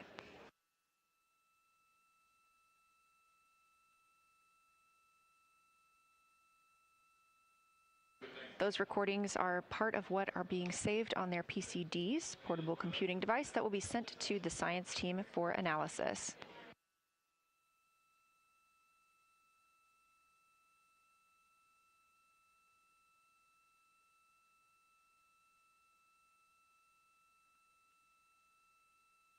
The crew has been allotted 8 minutes for this crew choice event, and it's also a time for a scheduled sit rep or situation report. So we expect to hear them calling down what they are seeing soon.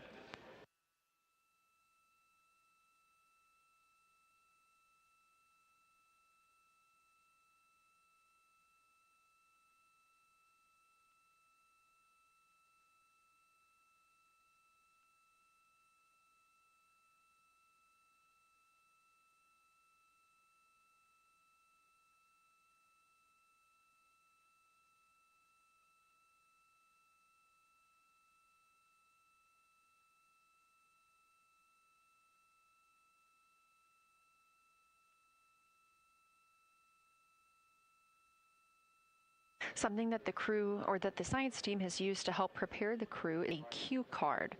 These ask for a feature ID if they happen to know the type or name, and if it is a target. Of course, in this situation, when they have a crew choice, they do not need to, it may or may not be a target. They want to know the location and the observation style. They've also asked for the geometry of what's being captured, the size, shape, boundary, and preservation, as well as the color and shadow. So the color tone, the albedo, that reflection or brightness, and any shadows or illumination. Next, they're interested in structure and texture. That includes slopes, structures, and textures, of course, and geologic relations, like association to other features, any contact to those features, and of course, their thoughts, impressions, or interpretations. They are interested even in emotions and excitement that the crew may be having.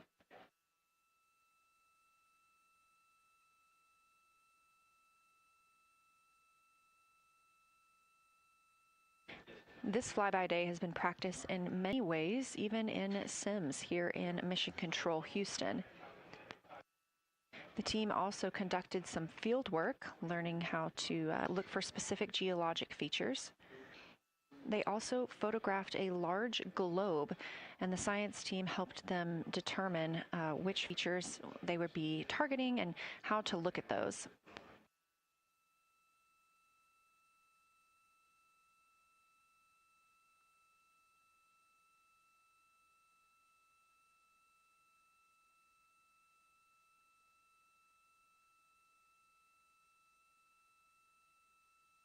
We have a few more minutes that the crew would be photographing their crew choice. Again, this is NASA astronauts Victor Glover and Christina Cook at the windows. They will then move on to another discussion portion. This is for the far side albedo, that reflectiveness, and color that they are seeing. We heard earlier about some browns seen on the moon, which is very interesting, especially here from Earth, where we are just seeing whites, grays, and maybe even black at some points. When they get into that discussion for far side albedo in a few minutes, the theme is looking to know how that color and albedo is, what those variations look like across the far side.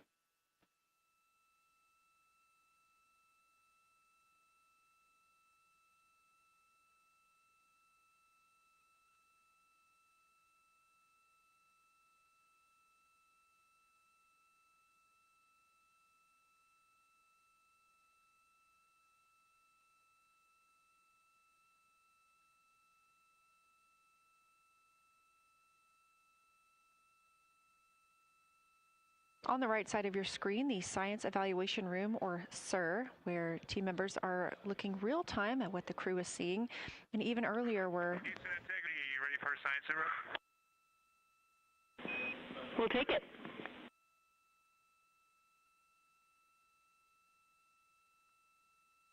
Okay, the crew has swapped positions. They're in their crew choice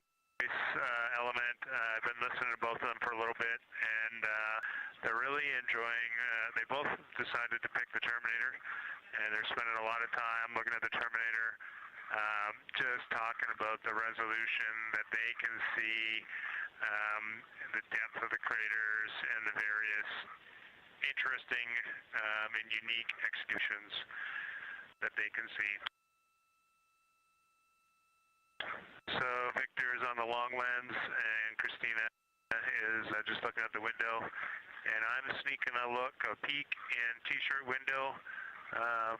It looks like, I don't have the best angle here, but it looks like Aristarchus is on the limb of the moon now. It's amazing how quickly it changes as we speed around the far side of the moon, stuff that's leaving our field of view, and now we have a lot of the dark side of the moon that, it's missing for us right now, but it would be in view if it was lit at all. Jeremy, Science, thanks for that sit rep. Do have a question. A few times we've heard you and the other crew describe change during the course of your flyby. Would be interested in future descriptions of more verbosity about how it's changing. Thanks for the great sit rep.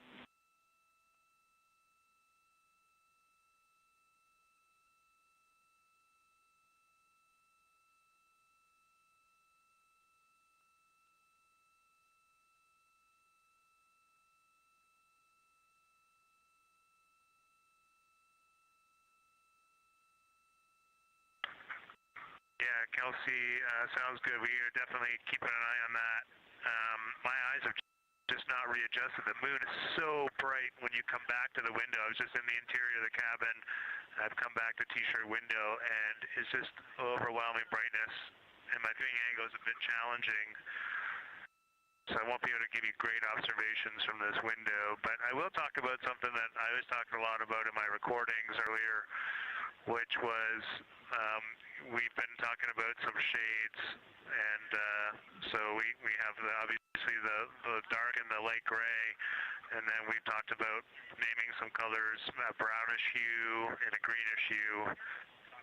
And I'll tell you, like right now, Aristarchus, the plateau is hard for me to see from this window, but that had green hues to me and was very unique. I didn't see anything like that anywhere else on this side of the moon. And then I see a lot of these, what I would call brownish hue areas. There's a number of them. And they, for example, in the northwest corner of the highlands, to me it looks like the brownish hue is caused by ray or ejected material landing on the highlands, and then we obviously see the ray areas as a lighter albedo.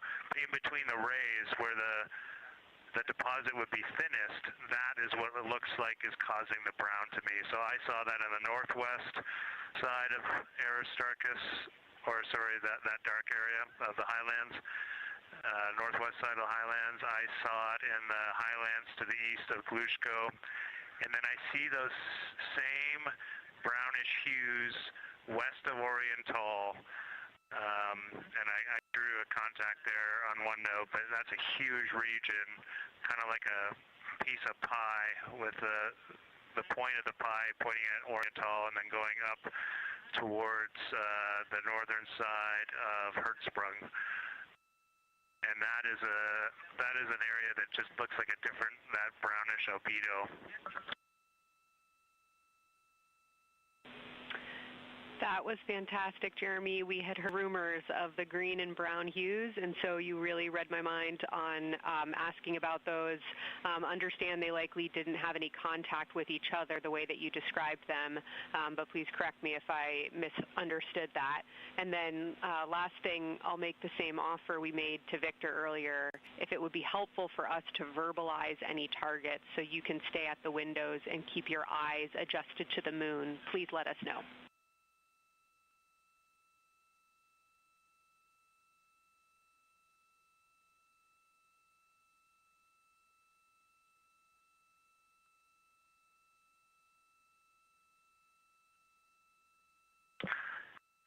If you got something you want us to look at, Kelsey, you can send it on up.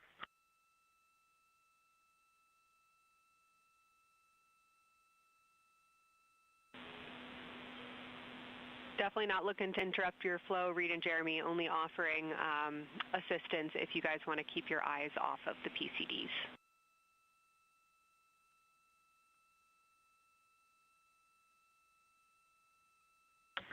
Oh, I see what you're saying. Okay.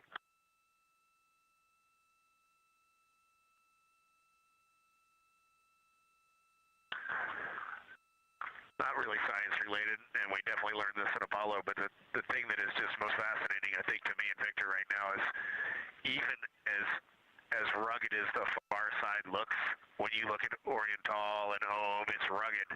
But man, when you look at the Terminator, it is just like impossibly rugged, and it reminds you that the whole far side is that way, and just the Terminator is really bringing out the shadows and the hills and the valleys, and it is just, it's unbelievable. It's like no surface of the Terminator is not marked by meteor impact, and it's just, it is very impressive to look at that, and you realize that that is true across the whole far side. You just can't see it due to sun illumination right now. Reed, Houston copies, and we were commenting on the same thing. Even from our view, the Terminator looks absolutely alien because there's just so much texture in there that we're just not used to seeing. So thanks for sharing that with us.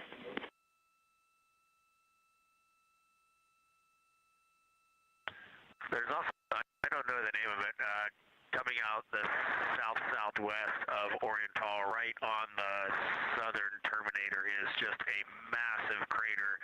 I don't know the name of it. Maybe you can look on the solar array wing video and tell me it's right. It's the southernmost crater you see on the Terminator right now.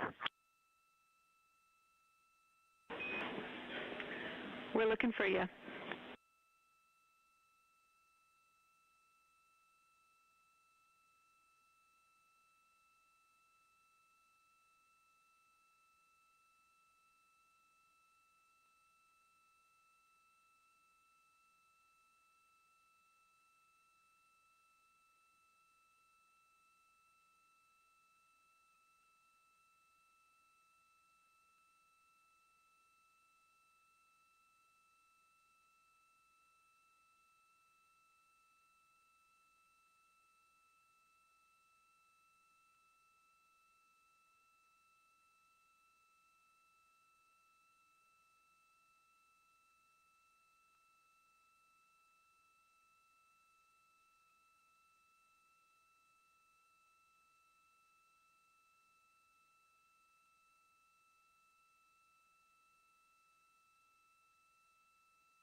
We're loving that picture. Thanks for showing us. And Reed, as an answer to your last question, we believe that that is Chebyshev crater. And the sir agrees with that.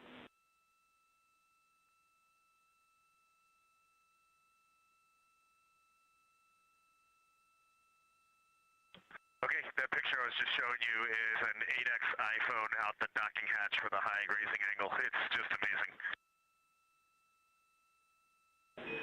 We love it. Thank you.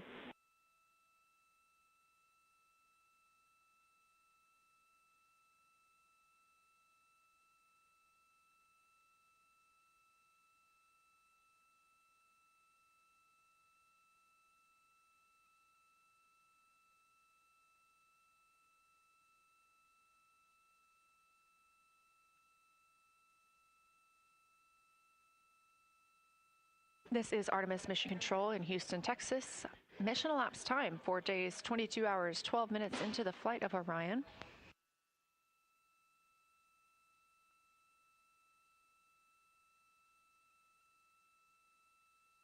This is lunar flyby day for the crew aboard the spacecraft. Reed Wiseman, Victor Glover, Christina Cook, and Jeremy Hansen are now the farthest people to have ever traveled from Earth.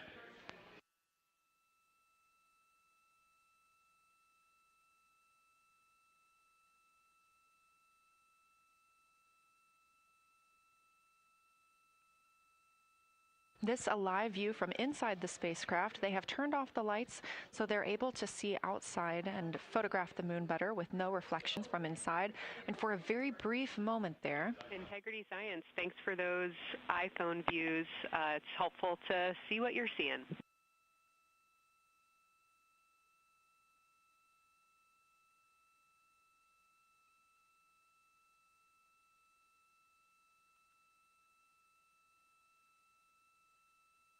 We very briefly saw NASA astronaut Reed Wiseman showing a picture he took on his phone of the moon. We do expect to get all of the photos that the crew is taking today, and we cannot wait to share some of those with you. But pretty cool in the meantime, just to see one quick shot from what the crew is seeing. And this view from outside the spacecraft on Orion's solar array wing. Orion is now 6,643 miles away from the moon and continuing to grow closer. Again, their closest approach will be about 4,066 miles. The best comparison is if you held a basketball at arm's length. That's about what it would look like to the Artemis II crew at their closest approach.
This view showing at the very top, a camera coming from Orion, continuing their flyby of the moon.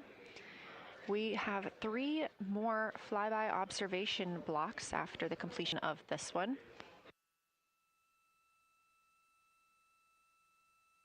Down on the bottom left of your screen, that's the SIR, the Science Evaluation Room, where team members are continuing to work through all of the targets that the crew is photographing today, and they've helped identify some of the craters and some of the other items that the crew has seen on the moon's surface. Down on the right is Artemis Mission Control here in Houston. Those 2 rooms down at the bottom are just down the hall from each other.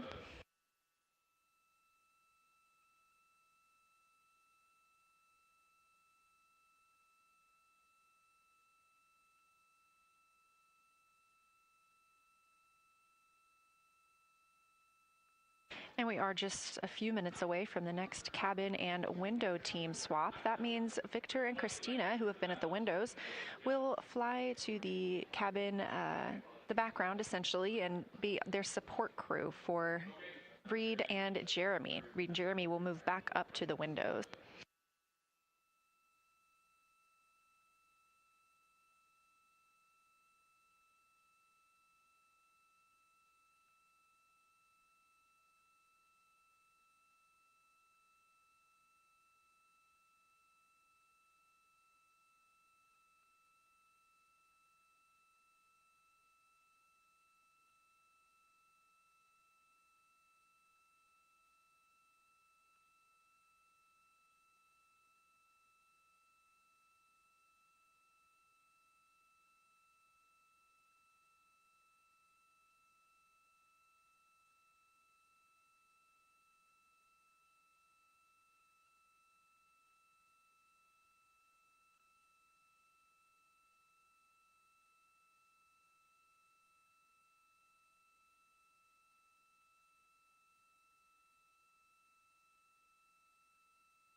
crew is continuing their discussion portion of the flyby in the lunar targeting package, where it says far side albedo/color. They are looking, the science team is looking to get a good understanding of what the crew can see on the far side at this point, and its brightness as well as any colors. We did hear earlier Canadian Space Agency astronaut Jeremy Hansen reporting that they could even see browns and even greens on the moon. I'm really looking forward to seeing those photos.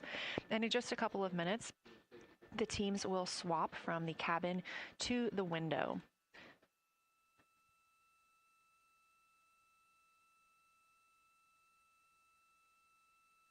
Another rundown of just how this flyby is choreographed inside the spacecraft today. So these activities have been timelined, and there are these 5 blocks of time during which the crew is going to be observing the moon from Orion's windows.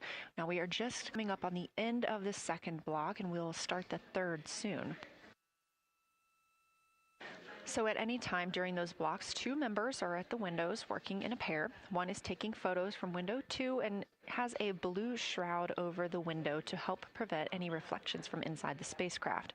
They are also using an 80 to 400 millimeter zoom lens. And the other astronaut on the window team will be in window 3 using their portable computing device to make annotations.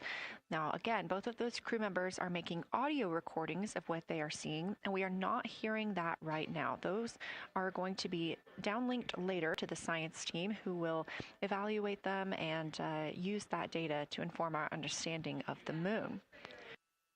Those 2 crew members at the windows swap roles. Integrity Houston, it is time for another swap between the cabin and the window teams. So we have 15 minutes of handover time, and then we will expect Jeremy and Reed at the windows and Christina and Victor at the cabin. I have no new vehicle updates for you, but I do have a photo location for some photos on Ike's PCD, and I want to let you know that Jeremy's family have arrived in the viewing gallery.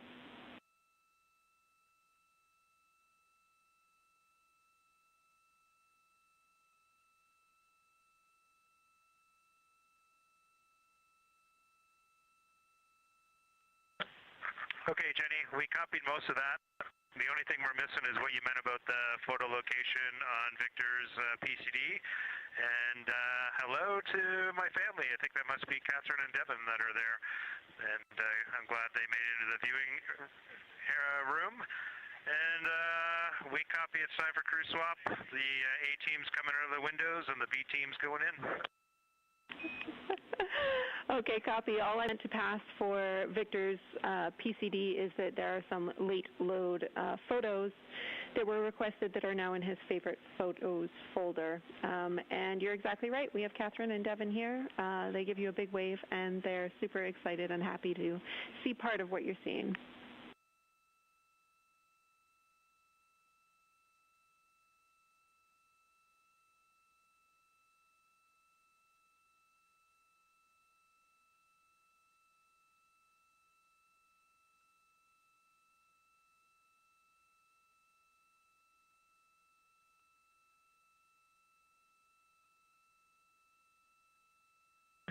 Okay, copy, Jenny. We're not sure what we're looking for in the PCD, but we're going to poke around and we may be calling you back about that one. All right, that's no problem, and it's unrelated to flyby.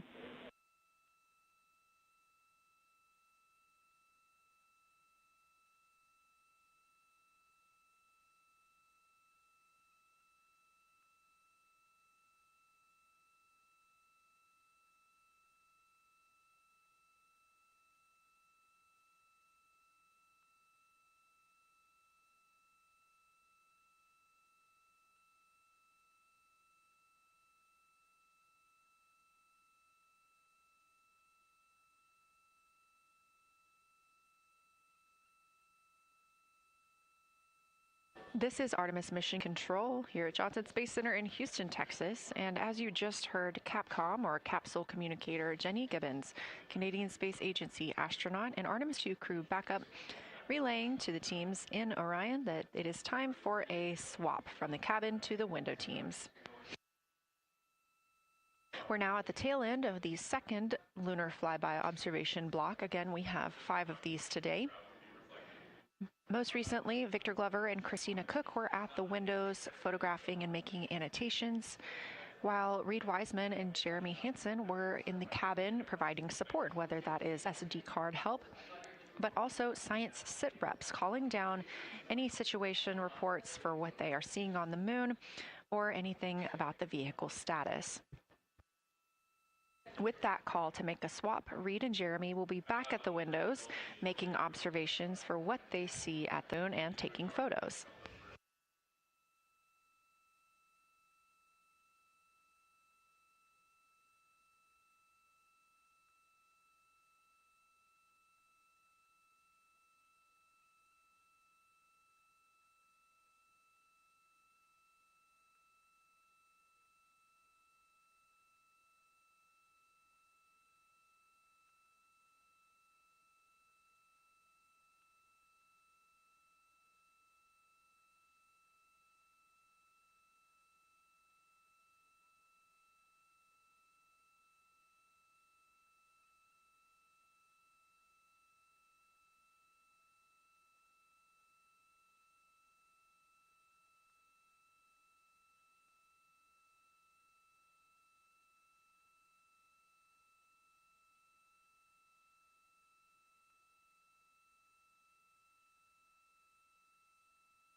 Again, you're watching live coverage of NASA's Artemis II.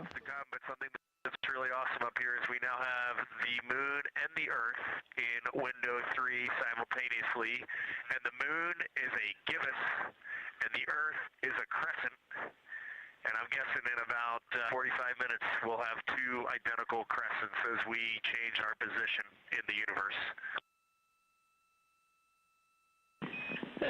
That is pretty darn cool. Thank you.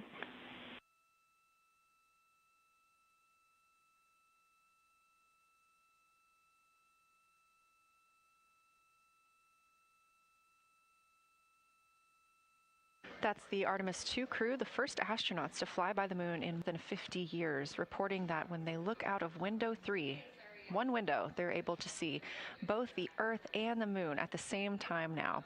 Now, obviously, our view is from a camera on the solar array wing pointed at the moon, and we hope to see that view of both the Earth and the moon soon.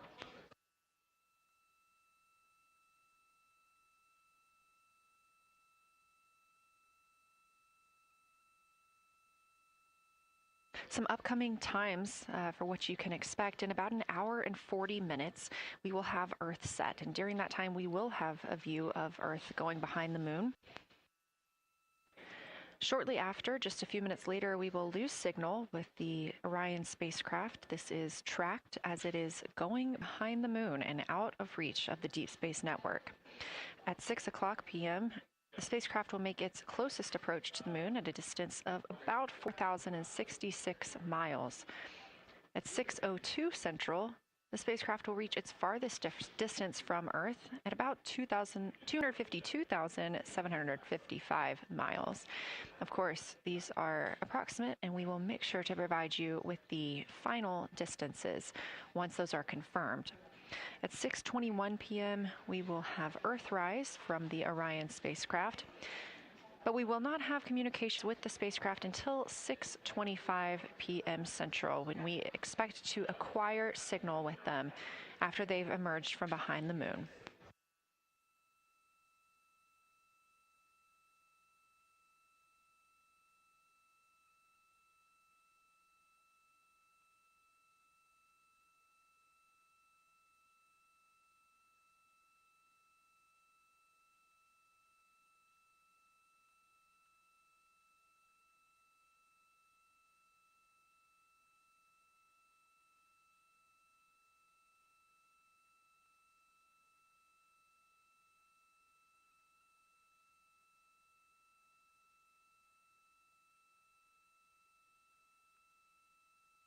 Again, you're watching live coverage of NASA's lunar flyby for the Artemis II mission, first crew to fly beyond the moon in over 50 years. The astronauts inside the spacecraft are switching positions, 2 at the windows and 2 serving in support roles, before they start their third timelined flyby observation for today.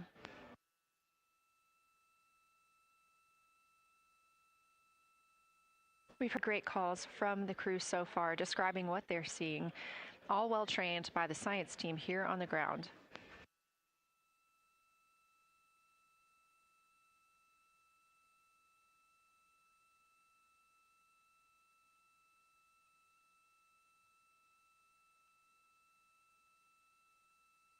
Another major milestone for the crew today will be to experience a solar eclipse from their capsule. No one on Earth will experience this solar eclipse. To the astronauts, this will look a lot like a total solar eclipse on Earth, except the moon will be huge compared to the sun. Whereas if you're standing on Earth and looking at a solar eclipse, the moon and the sun appear to be about the same size in the sky. As the moon begins to cover and then uncover the sun, the astronauts will see a partial solar eclipse, so that's before and after totality, and during that time frame they will have to wear eclipse glasses so they can safely view this phase. They also intend to capture images of the sun's corona during the eclipse. This is a rare glimpse at the innermost corona that will only be captured by the astronauts' cameras. During the eclipse, we also look forward to the crew members describing what they will see, which includes unique light features like the shape and size of the corona and potentially even lunar dust. At the same time, Venus, Saturn, Mars, and Mercury will be near the sun, so they may be able to identify what part of the sky they're looking at. This can help train future Artemis astronauts on what part of the sky they're seeing, which is useful knowledge in challenging situations when they may need to rely on that information instead of instruments for navigation and orientation. That eclipse window will last about an hour, and it'll happen near the end of the day today, closer to 7:35 p.m. Central, 8:35 Eastern.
As you can see in this live view from Orion, the spacecraft is maneuvering around the moon, and the views of the moon have changed since we started our broadcast. The near side is now very far to the right side of your screen. This is the side that we can see from Earth. That darkened portion are ancient lava flows.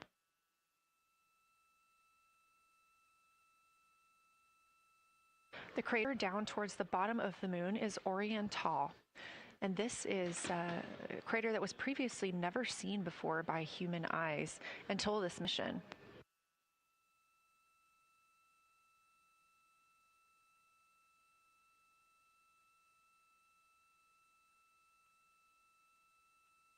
Everything to the left of Orion is considered the far side.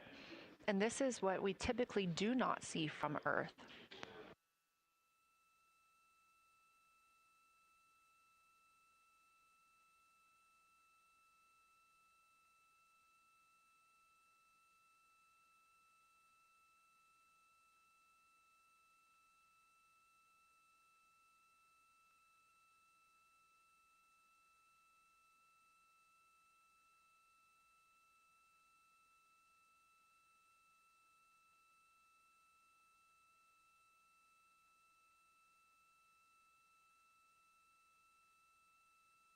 Just a reminder about this view, this is coming from a GoPro camera mounted on the tip of one of Orion's 4 solar arrays.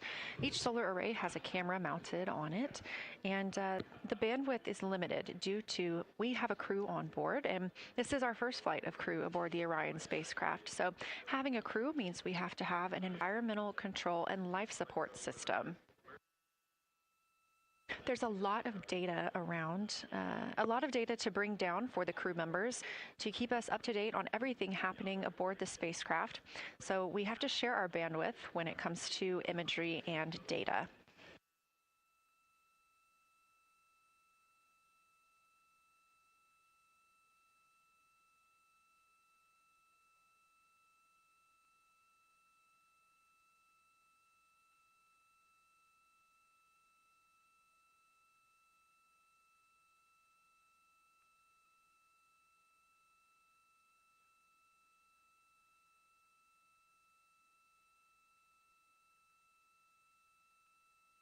Inside the Orion spacecraft, the astronauts have completed their cabin and window team swap, meaning we have moved into the next block of lunar flyby observations. Jeremy Hansen and Reed Wiseman are now back at the windows, taking photos and making annotations. About halfway through this block, they will switch positions at the windows and will be prompted by the ground to do so.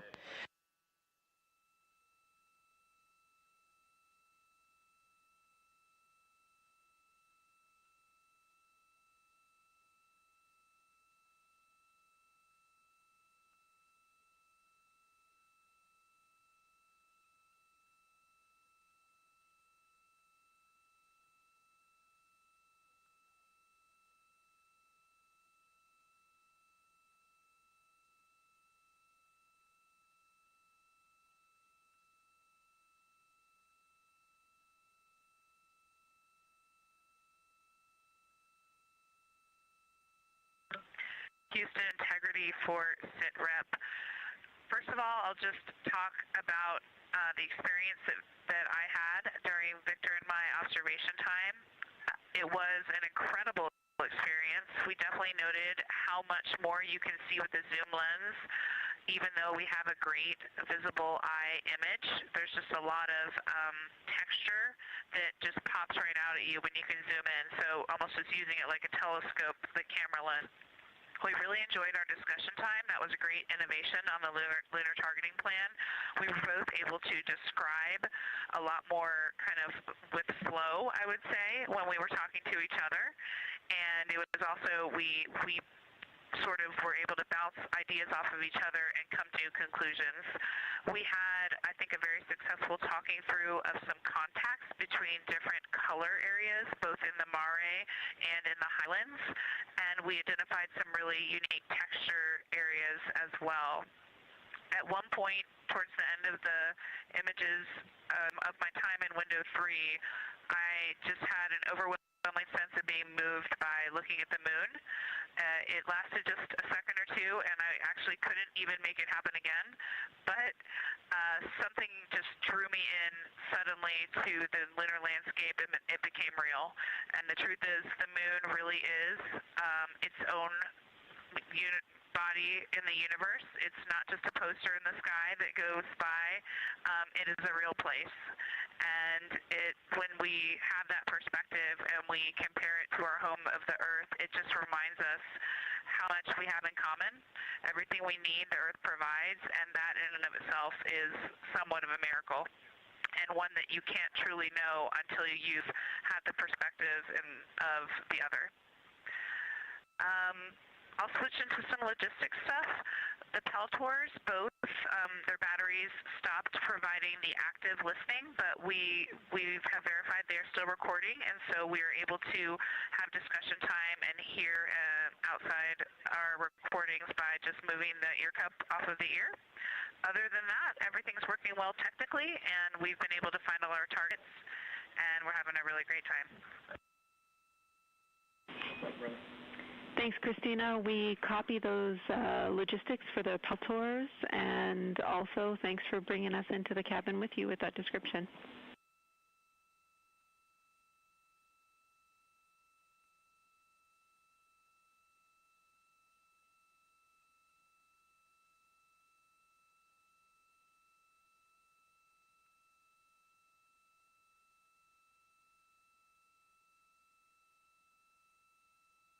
Right on time.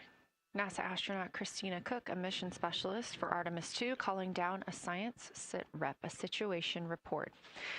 Good news, reporting that she and her teammates have been able to capture all targets that were listed.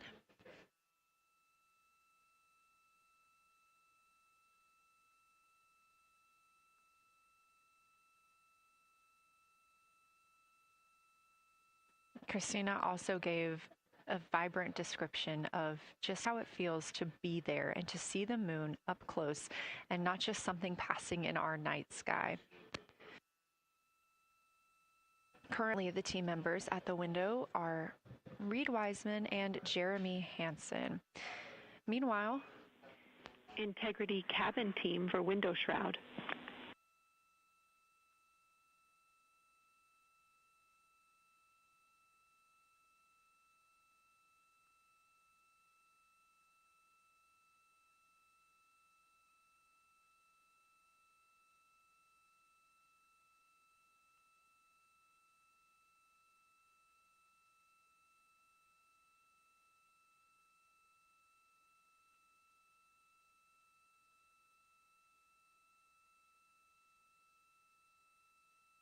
We're listening. Go ahead, Jenny.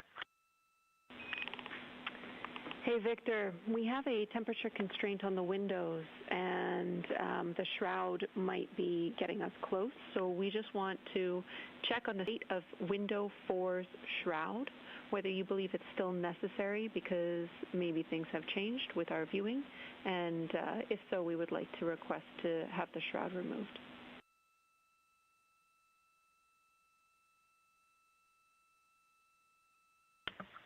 Houston, we believe it is necessary. We pulled it off just as a corner. It is very bright.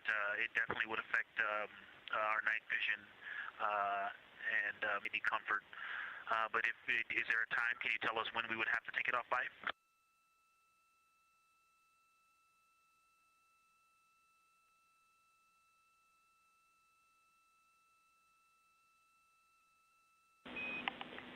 Unfortunately, since it's been on for a while, we are going to have to request that the shroud is removed, and we can recommend something that could block the light but just create a bit of distance between the window and whatever is covering it. Something like a t-shirt would do the trick and help.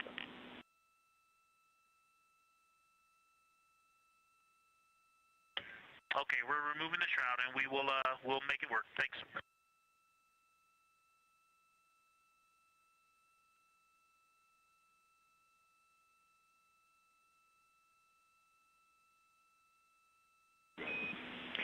Thank you, Victor.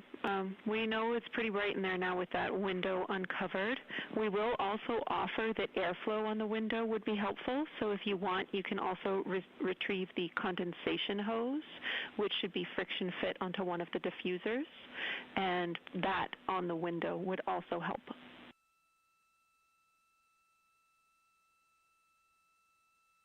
We can easily point a diffuser at the window, so we're going to start with that, and it's pointing at the window now.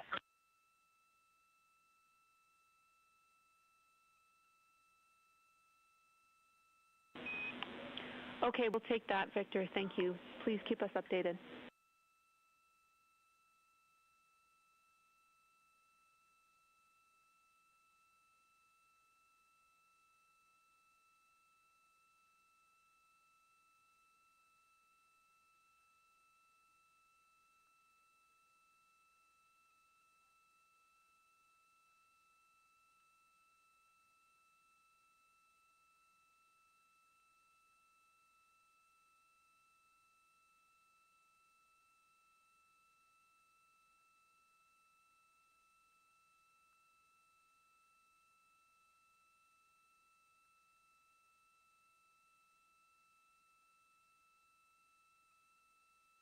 That call from Capcom Jenny Gibbons, CSA astronaut and Artemis II crew backup, to the crew aboard Orion, letting them know that they will need to remove the window shroud they had placed on window 4. They initially placed that shroud there to block out some of the light from the Earth. It was extremely bright coming in the cabin and interfering with some of their viewing opportunities out at the moon.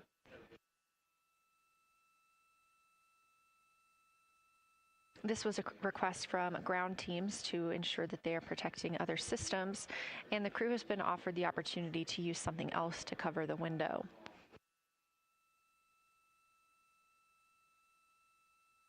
Meanwhile, Reed Wiseman and Jeremy Hansen continue with their lunar flyby observations. They have just looked at Glushko crater. That's about when we heard that call down from Christina Cook with that description of everything she had been seeing during her observation period and what she was seeing at that time. The science team asked this crew to take centered images of the entire crater and their ray system in one frame. They're also interested in knowing the brightness, texture, and extent of Glushko's rays and how they differ in the mare, or that sea area, versus the highlands.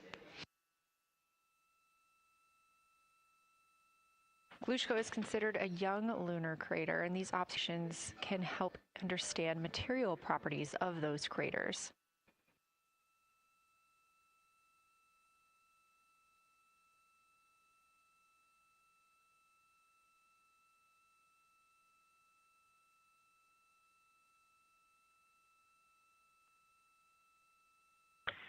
Science, integrity.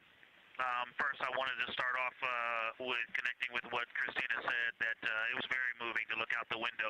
I had the unfortunate sequence to start looking out the window and then moved to the long lens, and it was hard to speak looking through the zoom because I went straight where Christina went, and I was walking around down there on the surface, climbing and off-roading on that amazing terrain. I also want to underscore something that she said. We continue to explore. When we actually do go down there to the surface, I know for safety reasons that we would never send someone alone, but I just want to really emphasize how important the discussion time was. When we started to talk, we not only got better science discussion, we got better human connection, and so doing this as a pair, we just learn and grow together, and that's just super important, so thank you for adding that to this plan. Reed just passed me a note that the Orion Tall Basin annular ring has a similar albedo to the center, but a different color. It has more brownish tones in it, and he said it's very distinct now that he's been staring at it. Victor, thank you. You got a cheer from science there, and we all just went on that moonwalk with you, so highlighting how important it is to talk about these things. I also want to let you know that we have Deanna Glover with us in the viewing gallery. She's all smiles.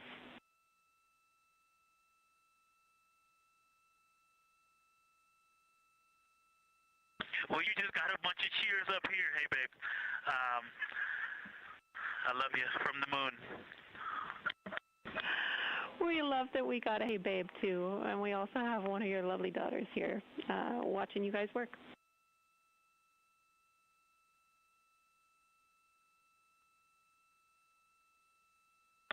Thank you guys for doing that and for supporting them through this.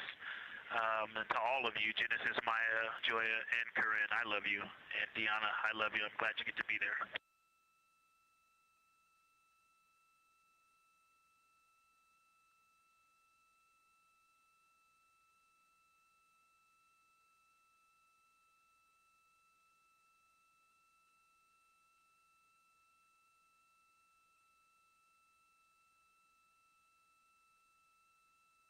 We've had some really sweet words from the crew members aboard Orion today, as their families have been able to filter in and out of the viewing room here at Artemis Mission Control at Johnson Space Center in Houston. Victor Glover also giving a great science sit rep and just a description of how it must feel if you were down on the lunar surface while he was looking through that 80 to 400 millimeter zoom lens. He also expressed how important it was to be able to talk through that real time with Christina Cook and stress the importance of that on future missions, that it not only made their discussions better, but also more human.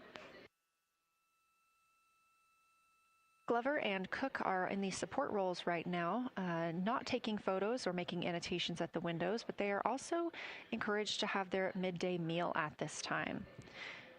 For lunch today, those two crew members have options of beef ravioli, salmon, butternut squash, sweet and savory kale, pickled beets, cherry blueberry cobbler, tuna noodle casserole, tomatoes and artichokes, broccoli, and chocolate peanut butter bar.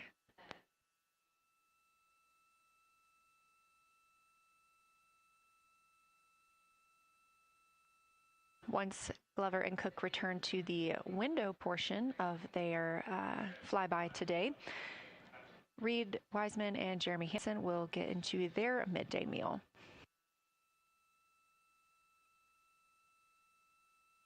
Again, this is the third of 5 scheduled blocks for our lunar viewing today, and if you were watching at the start of the broadcast, you can definitely tell the difference in the distance from the moon.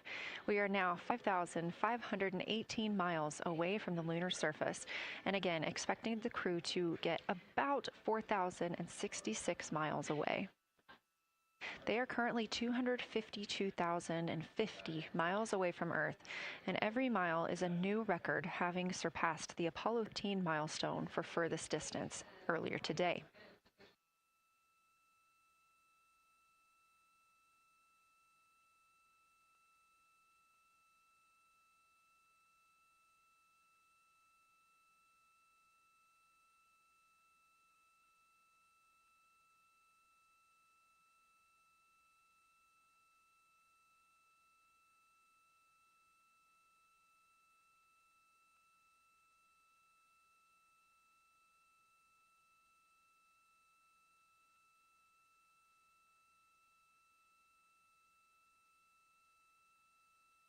If you look down to the bottom right of the moon in that darker looking area, that is Orion Basin.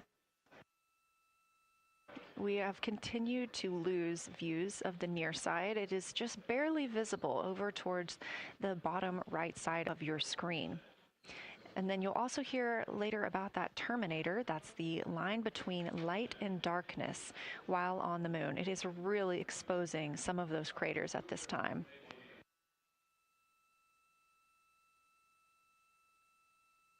A couple of the other features in view right now are Hertzsprung Basin and Vavilov Crater. Hertzsprung Basin is nearer to the center of the moon, closer to that terminator line right now, and Vavilov Crater is just on the outskirts of it, closer again to the terminator.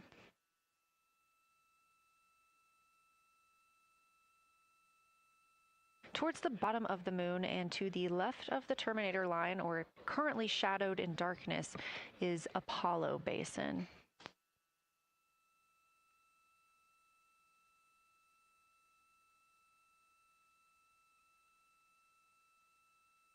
Science from integrity.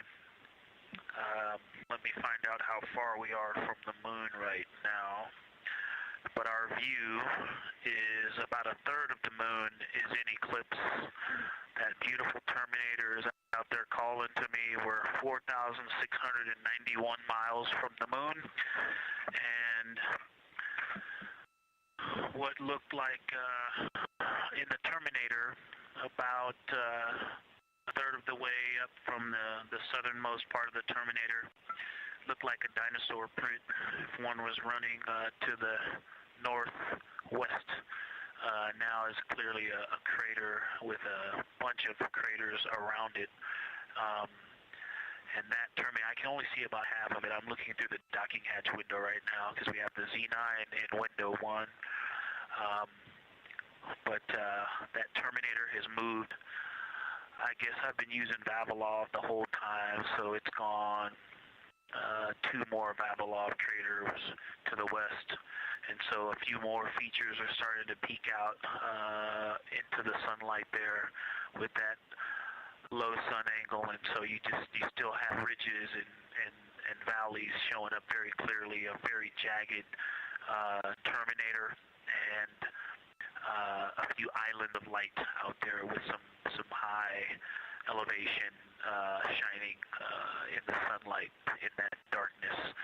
And on the eastern side of the moon, let's see, Grimaldi appears to be one of the farthest east features, and that is maybe 5 degrees from being right on the limb and going off over the horizon.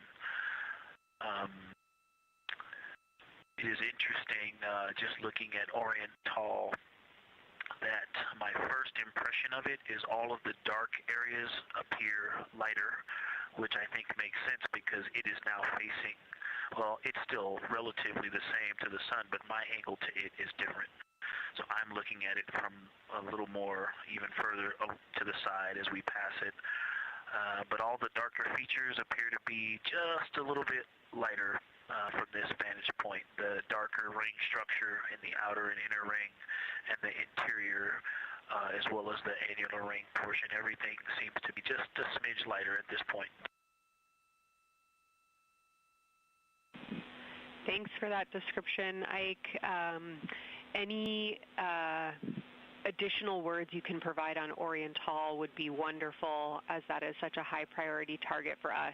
And while I have you, as we get closer to target 15, which is the Terminator target, if you can find Zeeman crater again that you were looking at earlier, everything to your left of Zeeman would be getting into the South Pole Aiken area to help you orient yourself.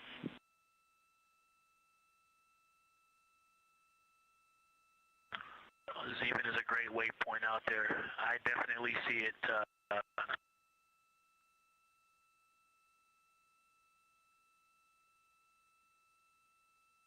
Yeah, Zeeman is very easy to find, and that is awesome. Thank you for pointing that out. Feel free to do that as often as you think of things.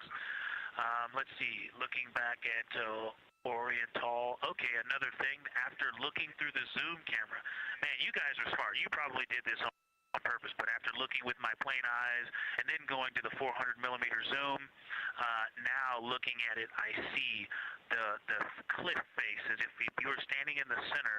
That inner and outer ring have definitely some real terrain to them, and now I can see that as terrain. Now that I look at it even with my naked eye, I can tell that there's a lot of elevation and that, like I said, a cliff face on that eastern edge where all the darker deposits are. And it's just the scale now. Looking at it from far away, before it seemed like flat with color painted on it, but now that I look at it, I can definitely see that there is, different depositional characteristics, and so the darker is some other material, but there's also some shadowing going on because of the cliff face that is a part of that crater wall. Great description, Victor. Thanks, and really interesting to hear now the distinction between shadow and color. Before I let you go back to other observations, you mentioned that Reed saw a browner hue to the annular ring than the rest of Oriental. Are you seeing that from your vantage point?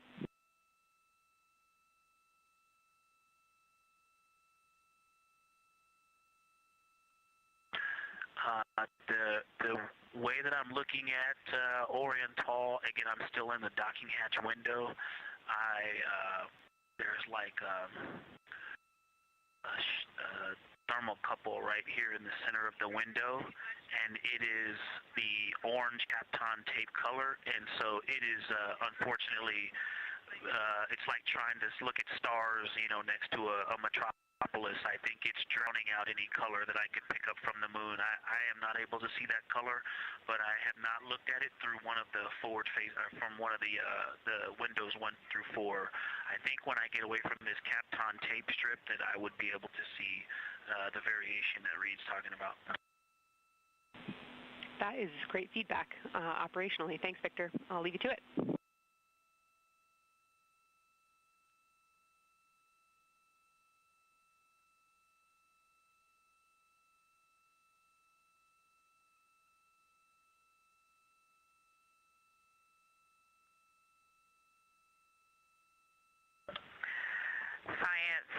Integrity with a question from the window team. Integrity, this is Science here with you.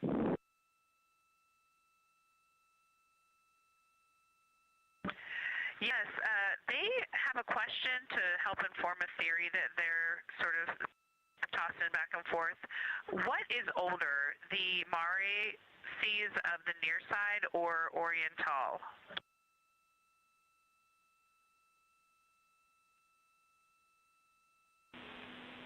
Stand by, Integrity. We're going to get you a little geologic history here.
Integrity Science back with you for some lunar volcanism when you're ready.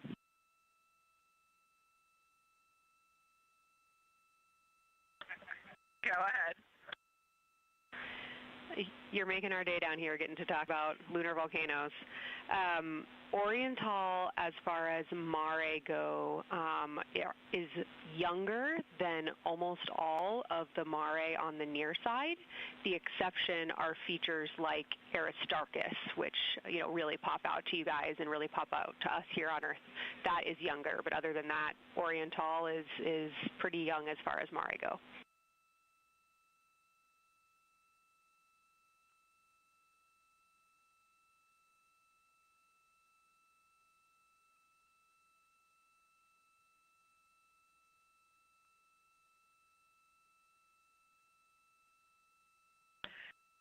And Kelsey, thanks for that. We love lunar volcanism too.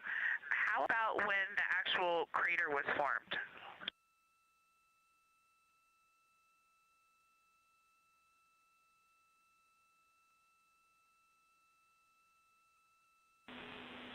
Yeah, we're going to get you an age for Oriental, and while we're getting that, Christina, can you, maybe you've heard the window team talk about the sort of contacts around Oriental, but because that material is so much younger, if anything pops out to you about physical relationship between that and surrounding terrain, we'd love to hear it.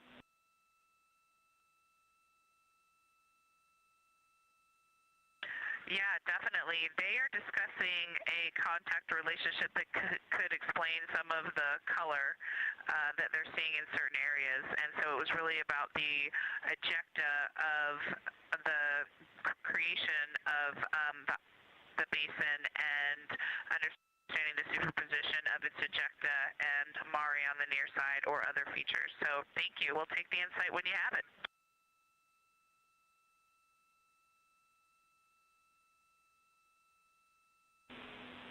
Thank you, Integrity. And I know Jenny wants to get to you with some topics, so I'll leave you with Oriental is 3.8 billion years old.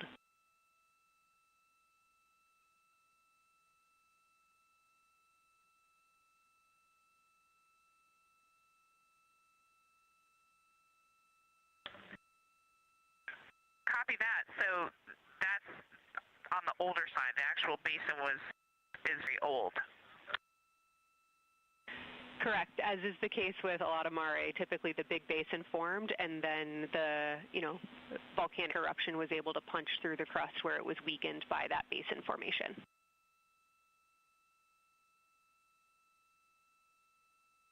Perfect. Tracking. Thank you.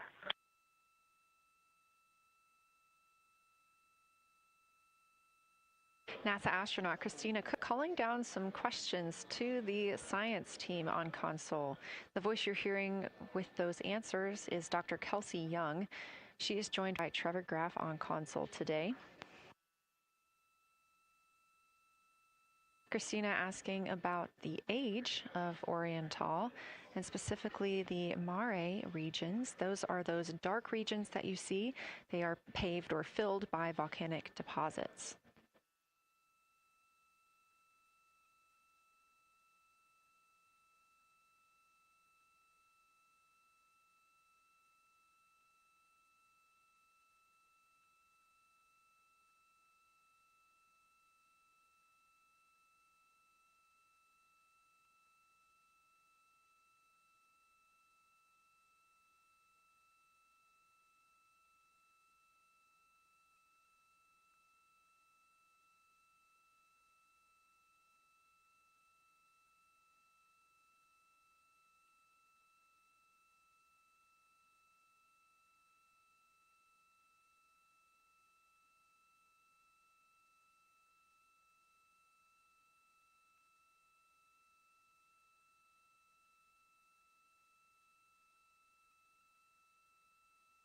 Better answer.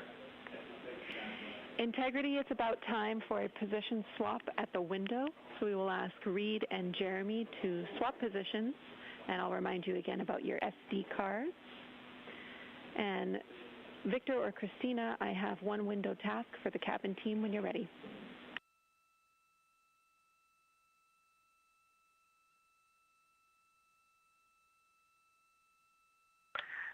They are swapping, and I'm ready. All right, Tina, we found a way that we can reinstall the shroud on the window. We understand it's pretty darn bright compared to everything that you're looking at. So in order to reinstall it, we will ask that you retrieve the condensation hose and you install it on a friction fit on the cabin air outlet port. That's right by one of your diffusers. You're going to point that little condensation hose such that the air is flowing over the window pane. Let me know when you're ready for the stowage location.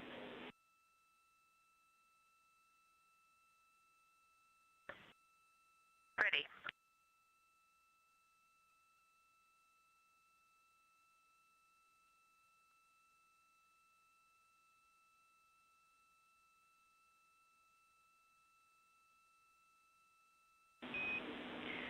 Christina, the hose is in locker A1. The crew has gotten a go to reinstall that window shroud they were using to block some of the earth shine. Copy. This view coming from inside the Orion spacecraft as the crew members are swapping windows, specifically Reed Wiseman and Jeremy Hansen. They've been our crew members at the windows taking photos and making annotations and making recordings that'll be downlinked later to the science team for review. The science team will have a conference tomorrow morning with the crew to get any fresh perspectives or things that they learned during the flyby.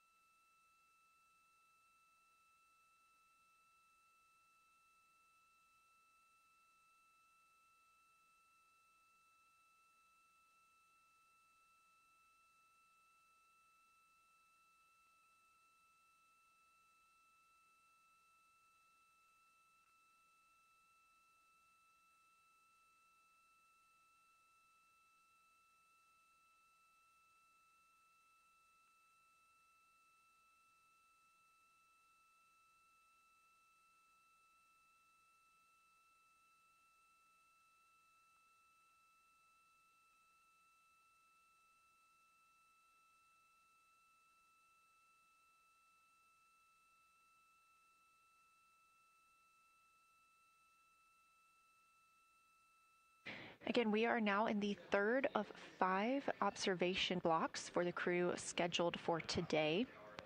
During this flyby, Orion is passing around between 4,000 and 6,000 miles from the moon and providing the crew with a full view of the lunar surface.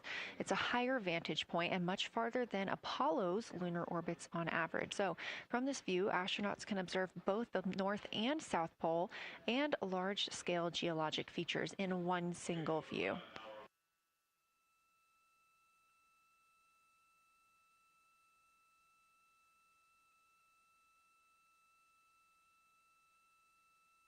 We are now just under an hour until Orion passes behind the moon, and we lose communication with the crew.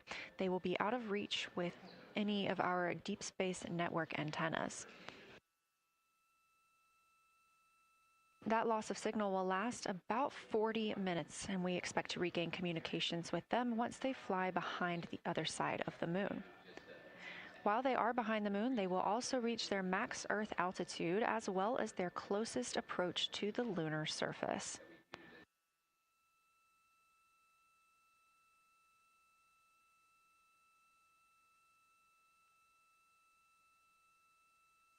The view you have right now is a live stream from a camera on Orion's solar arrays.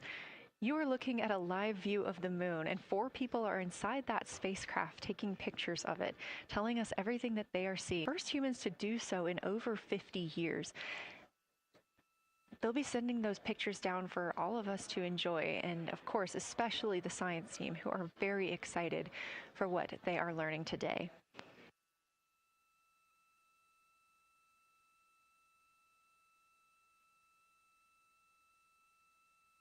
It appears the Artemis II spacecraft, Orion, is now under 5,000 miles away from the moon. Again, we expect their closest distance to the moon be about 4,066 miles.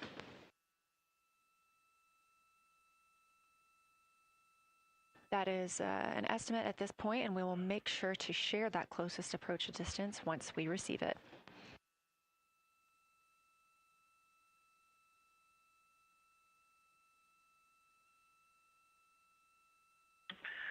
Houston integrity question, did you just want us to cool the window with the condensation hose, or did you want us to put the shroud back on and cool the window at the same time?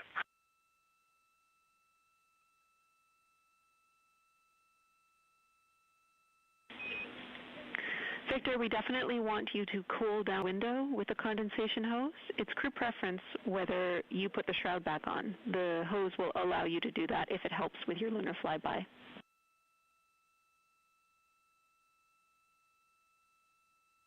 Okay, copy. We're going to do both at the same time. Thank you. Houston copies.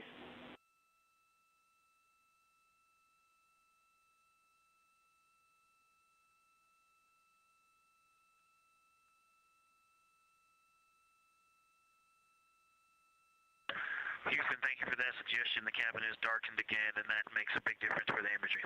And for science, we are now seeing a half moon.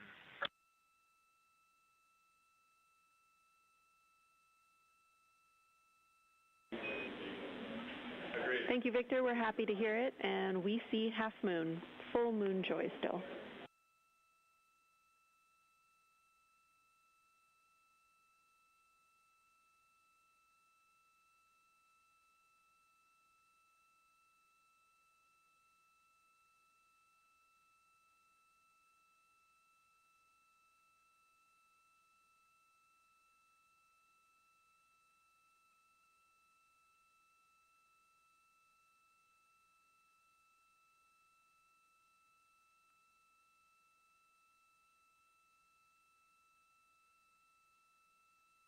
Crew reporting from Orion that they are seeing half the moon, which is about what it looks like here from this view from the spacecraft. However, what has become a little bit of a catchphrase for this mission, everyone is reporting full moon joy.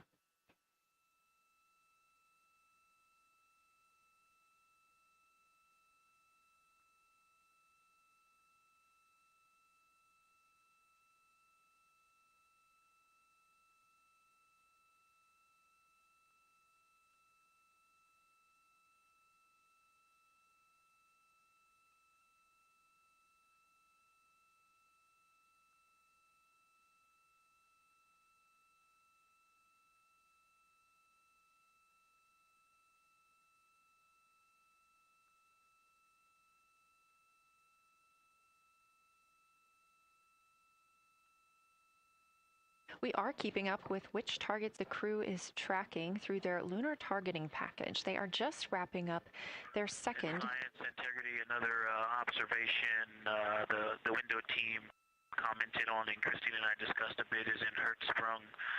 The solid and intact crater is very smooth. If it were a dirt road, it's very hard packed, and then you go outside of it, and that outer crater, that's one that is older. It is a little rougher and more jagged, and starts to get into more loose-looking terrain. And the smooth interior also causes the craters that are inside of the larger crater, the smaller craters, to have really sharp, distinct edges. And just a general comment on that area, Hertzsprung, that whole area, the average albedo there is darker. That is, I would say, 3. And the average albedo around Oriental and between Oriental and Ohm, excluding the wedge, the darker wedge, is more on the 6-7. And that they also seem to be different texturally. Christina described it earlier around Hertzsprung, and then from Hertzsprung toward Oriental, there appears to be a frozen, a rippling pond, but frozen, or like choppy waves when it's windy out, choppy water, and then it freezes instantly. That's the texture. If you walk down there barefoot, it looks like it would be hard on your feet, like lava. After it's cooled, it would be pokey. Except for right there in the center of Hertzsprung, it looks paved, like a paved road, nice and smooth.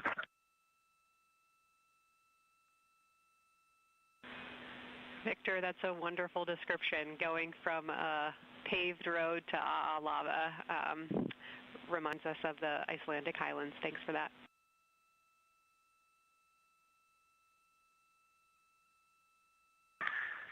And science, another in the interior of the very intact, the interior of the intact crater at Hertzsprung is albedo variation. I think I heard one of the window crew maybe say color variation, but definitely albedo variation. There's lighter patches and slightly darker patches. It's not swirling, it's just patchy. It just has spots that are lighter, and I would say a predominantly darker average area. Great descriptions, Victor. Thanks. Not swirly, just patchy is really helpful for us.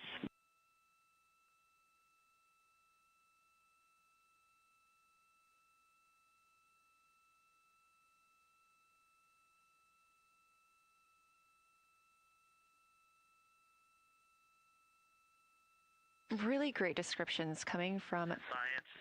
The window team is hitting all the targets. They are on plan and starting the discussion of the Terminator. And boy, I'm loving the Terminator. I think I know it's not purely a moon feature, but what it does to the features of the moon, to the terrain, I've probably spent the most time describing it in my recordings and thinking about and looking at the Terminator. There's just so much magic in the Terminator. The islands of light, the valleys that would look like black holes. You'd fall straight to the center of the moon. If you stepped in some of those, it's just so visually captivating that the Terminator is the most striking thing that I've seen so far.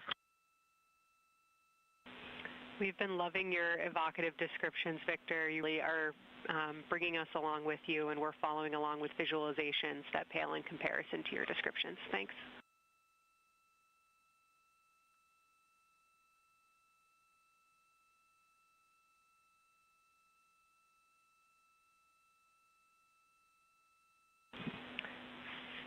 Integrity Science, one more question on a status of what the window team chose to observe for crew choice.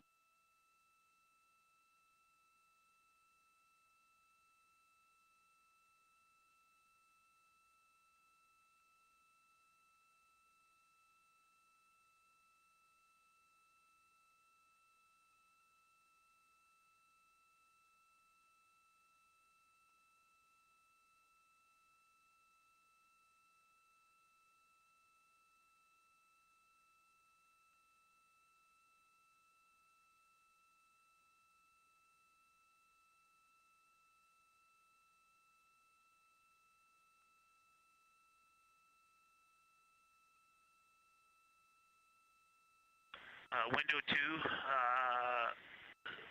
talked about Vavilov, looked for suspended dust, and the Terminator. And window 3 about the experience and about the three-dimensionality of the moon this close.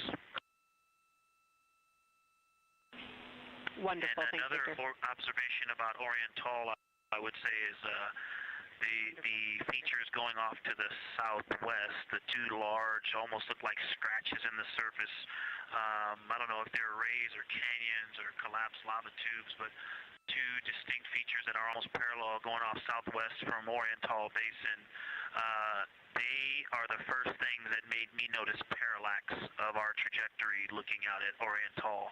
That and in the inner walls of the east side of the crater rings, you really get a sense that we're flying over something with elevation and terrain, and they look different from this orientation. Love to hear it, Victor, and you had it that those chains are actually crater rays, secondary craters formed from the formation of Oriental.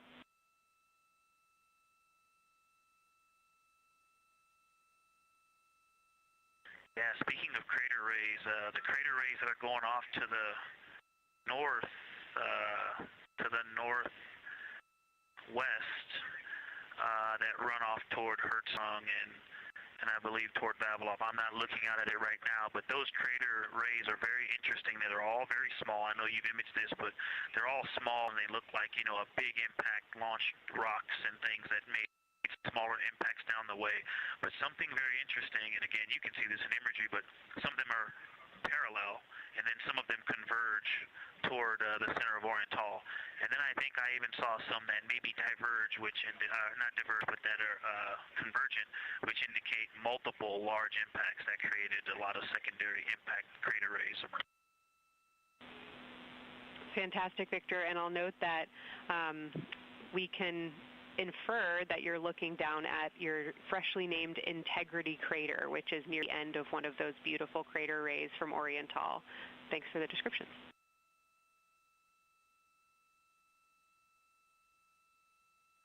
Yeah, you're welcome. And Integrity is easily identifiable with the naked eye from this point.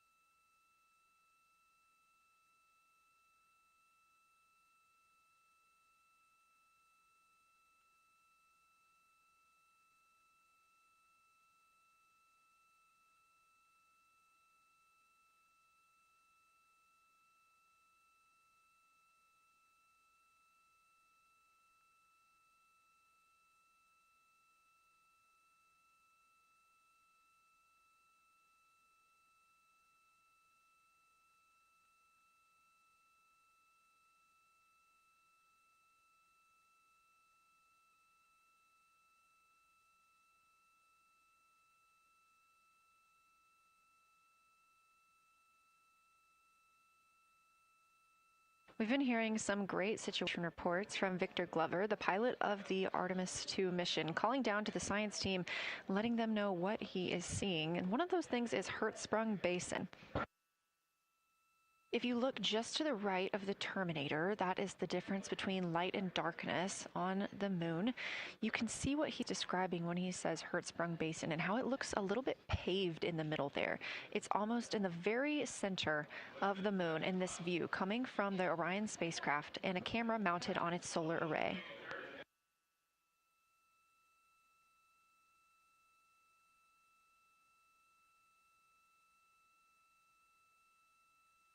We are now 4 days, 23 hours, and 23 minutes into the flight of Artemis II, and we are standing by for their lunar loss of signal in about 43 minutes. Again, the spacecraft will fly behind the moon, and during that time, we won't have communication with them. They will be out of reach of our deep space network. However, we will regain communication with them approximately 40 minutes later when they come around the other side of the moon.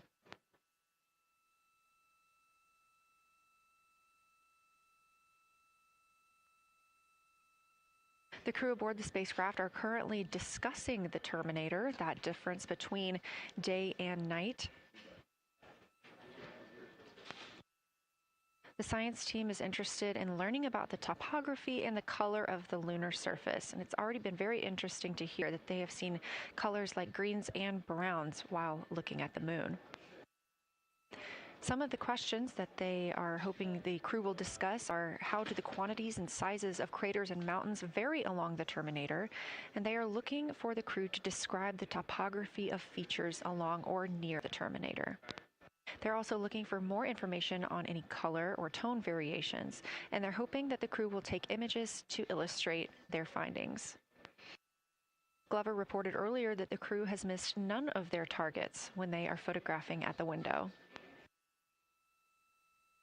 We aren't hearing the conversations that the crew is having right now, but these are being recorded to their personal computer devices, PCDs, and those will be sent down to the science team.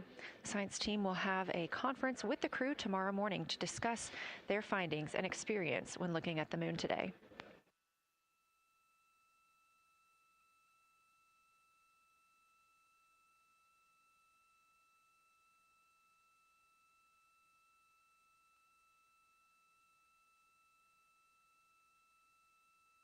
We have a few minutes left while the crew is discussing the terminator. And if you're just joining us, you're looking at a live view of the moon, our moon, from the Orion spacecraft and a camera on its solar array. Inside that spacecraft, 4 astronauts, Reed Wiseman, Victor Glover, Christina Cook, and Jeremy Hansen, the first 4 people to fly around the moon in over 50 years.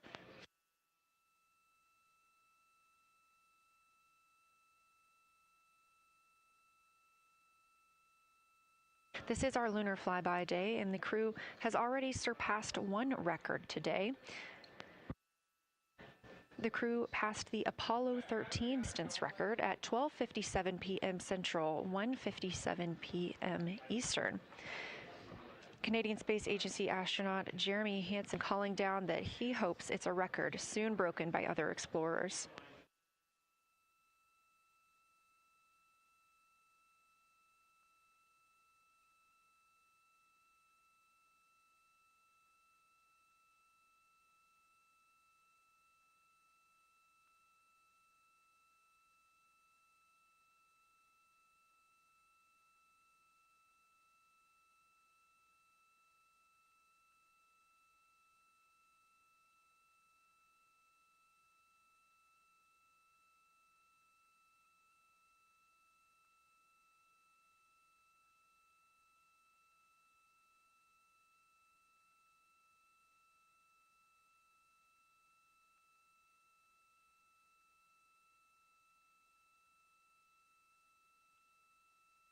We are live in Artemis Mission Control in Houston, Texas, monitoring the flight of Artemis II. All of the flight controllers here, each monitoring a different system aboard the Orion spacecraft. Integrity Houston, we are ready for our cabin and window teams to swap again. We have a 15-minute handover time here, and I have a couple of items I want to read up to you. They'll require you to write something down on your knee boards, so let me know when you're ready.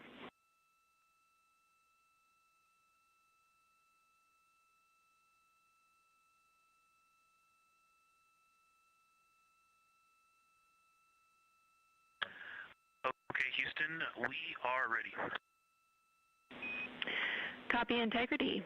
First of all, once you start this next shift here, during this lunar observation shift, we will begin our lunar LOS, so you can expect a call from me a few minutes prior reminding you. And second of all, FIDO just sent us updated altitudes and METs for lunar closest approach and max Earth altitude. Let me know when you are ready to write those down. They differ slightly from Optimus.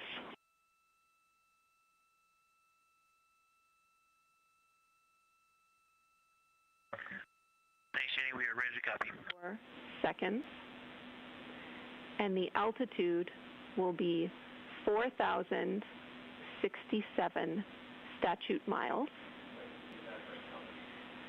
Maximum Earth altitude will be at MET 5 days, 0 hours, 27 minutes, 39 seconds, with an altitude of 252,756 statute miles.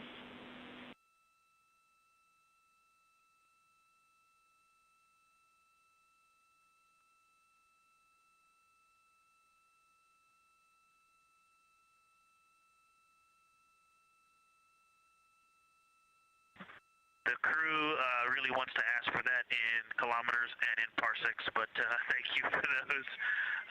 That is great. Thanks for that update.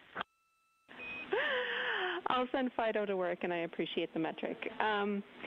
Other than that, I have no new vehicle statuses to pass to you. Enjoy your handover time, and we're looking forward to picking back up with you shortly.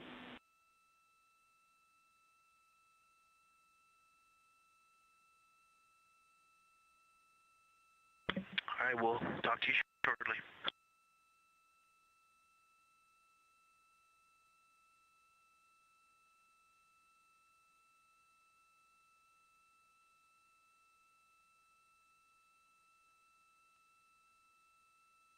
Those words called from Capcom Jenny Gibbons, CSA astronaut and Artemis II backup crew member, to the crew working aboard the Orion spacecraft.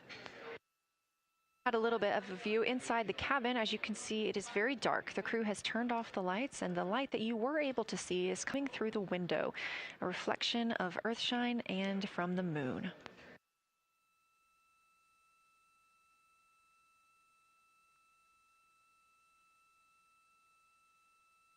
The crew is moving into their next observation block, meaning they are taking time to switch cabin and window teams.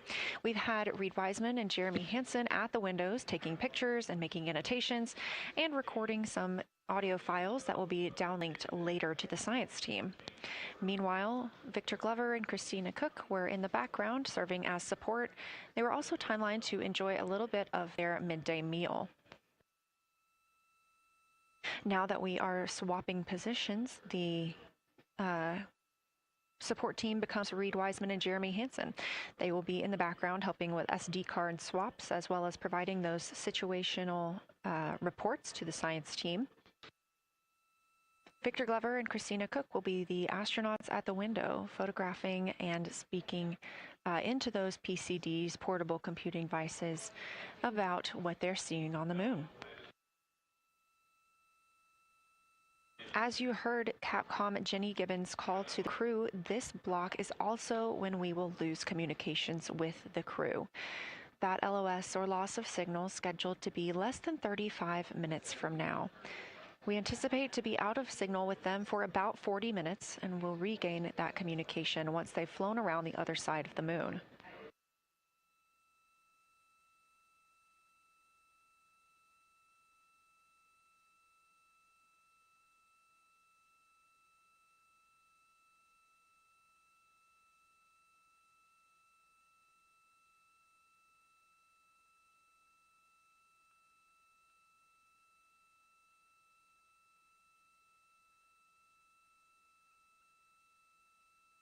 Now, even though the crew will be flying behind the moon, their observation period does not stop. They will still be taking pictures and making annotations of what they are seeing. They'll be looking for the limb of the moon, Earth set, and then Vavilov crater, which we have previously seen. They'll swap positions at the window before moving into a crew choice option. They will get to pick things that are interesting to them on the surface, take pictures, and explain why they find them that way. They'll also be looking for any impact flashes. These are short-lived flashes on the lunar surface caused by impact bombardment.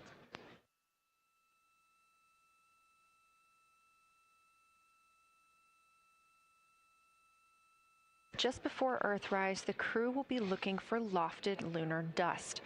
This may be lofted just above the lunar surface, and we could only see it just before Earthrise along the dark western limb. Any Earthshine would illuminate potential lofted dust. But once the crew is all the way around the Earth, the brightness of the Earth will wash out any of that dust they might be able to see. These were based on observations from Apollo missions and orbital spacecraft, and so we're very interested to see if the crew might be able to capture some of that lunar dust today.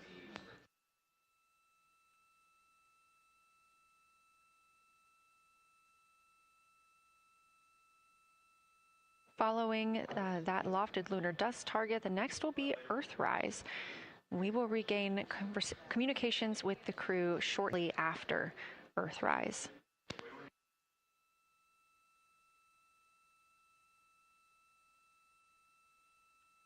There will be a short observation break period where the moon is not in view. That's because we are also anticipating the crew seeing an eclipse today.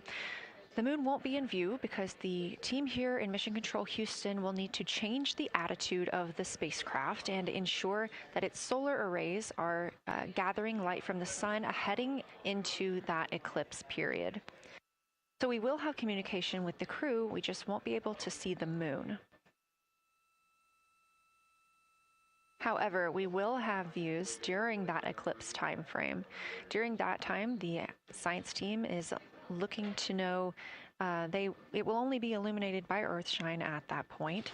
So they want to know what the whole moon looks like overall, but they also want the crew to look into deep space and potentially see if they can spot any planets.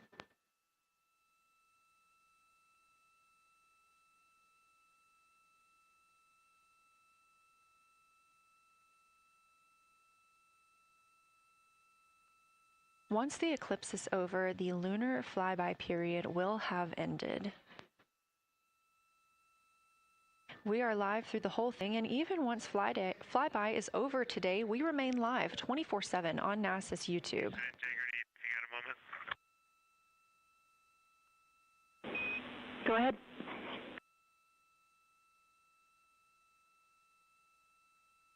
I don't know if Catherine and Devin are still there, but if they are, just wanted to just let them know how much fun we're having out here. It's extraordinary to be on the far side of the moon right now, just see it hanging out there and looking back at the Earth. And Ashley and Kaylin, I know you're back in Canada, but if you happen to be watching too, just wanted to say hi to all you guys. Love you guys, and we'll be heading back your way shortly.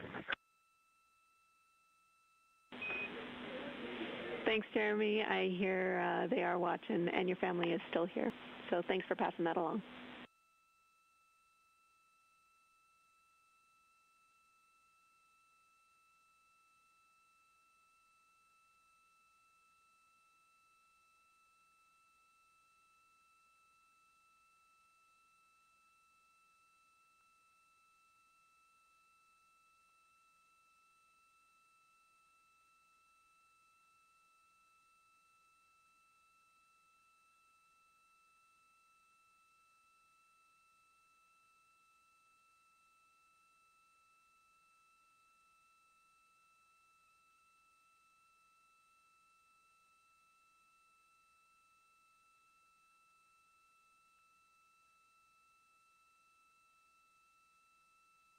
This view inside the Orion spacecraft, and it's a little hard to make out, but on the left there, that's Jeremy Hansen just calling down some well wishes to his family, joining us in the viewing room and watching online.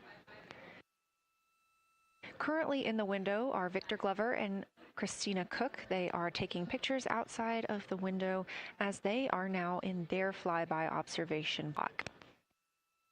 At this time, Reed Wiseman and Jeremy Hansen are serving as support crew members, and they are also going to have an opportunity to enjoy their midday meal at this time.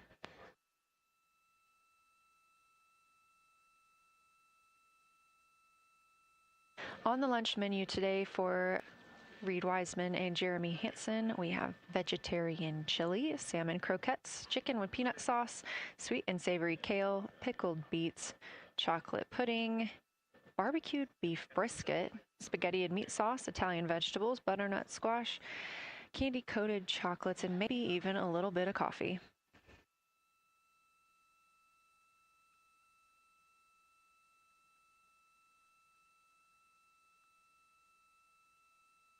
And if you look closely, you can see it looks like they are getting into some of their food for the midday meal. All of the food on the spacecraft is rehydratable. We don't have an option for fresh food as there's not a refrigerated section of the Orion spacecraft. So all of this food can either be rehydrated or eaten straight from the package, just depends on what the food actually is. And for food that needs to be rehydrated, there is information on each package of how much water needs to fill that bag and what temperature it needs to be.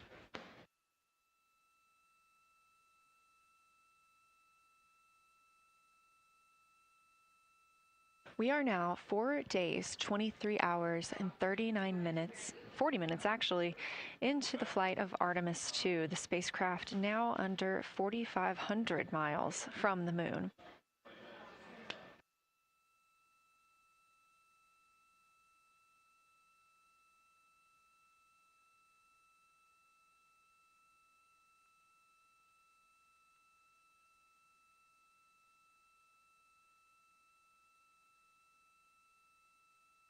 We are now also under 30 minutes away from loss of signal with the astronauts. We will regain that communication about 40 minutes later.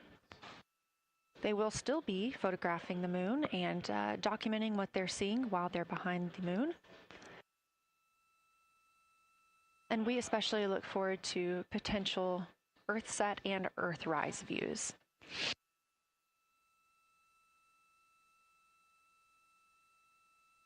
As you can see on the left side of your screen, we are streaming this solar array camera view throughout the flyby. And the science team also plans to capture an occasional still photo with the solar array intermittently, perhaps one every 8 to 10 minutes. Still photos represent the highest resolution imagery from those GoPro cameras. So starting 5 minutes before Earthset and loss of signal, the science team will capture a series of photos, one every 30 seconds, to include Earthset, all the way through 5 minutes after Earthrise and acquisition of signal. In order to capture these frequent photos, the solar array camera that we were streaming will need to switch to time-lapse photo mode. So during this time, the streaming video quality won't be as sharp as you have it right now, but we want to ensure that the science team captures the data that they need during these time frames. And we really look forward to seeing those higher resolution images once they're available.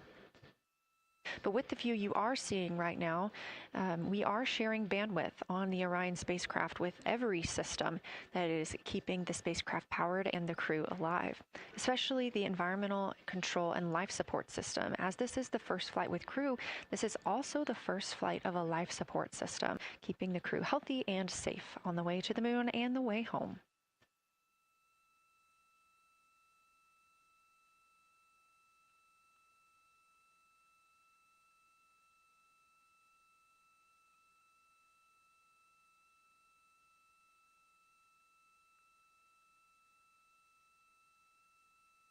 On the timeline, we're getting towards the end of the cabin and window team swap period, but it looks like our astronauts, Victor Glover and Christina Cook, are already photographing the moon outside of those windows. The next target is Ohm Crater, and this is something that they have photographed previously during the flyby. This is a small, complex crater with a prominent ray system, and as referenced earlier, it's the size of the Eye of the Sahara. That Eye of the Sahara is a feature in Mauritania. Seeing this crater more than once throughout the flyby allows the crew to photograph it at different lighting conditions.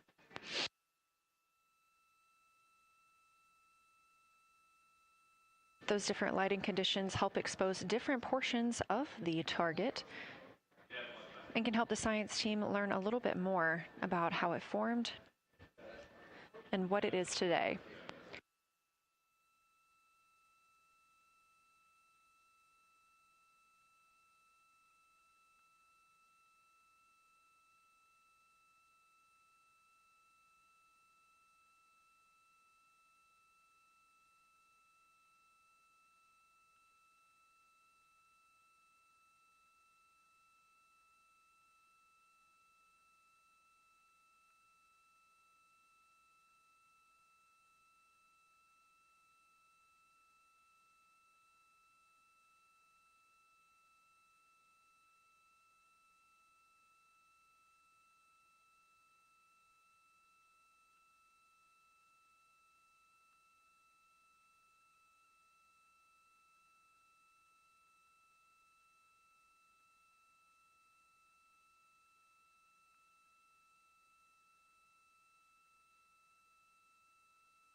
Again, this view inside the spacecraft as the crew continues photographing the moon outside their windows. They have turned the lights off to allow them to better get photos of the moon, preventing any reflections from coming in from the spacecraft.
We expect the crew to be targeting Ohm Crater for another 6 minutes or so before they move into a discussion of the limb. Now, the science team has asked for a science sit rep or situation report during that time, so we hope to hear calls from the crew on what they are observing.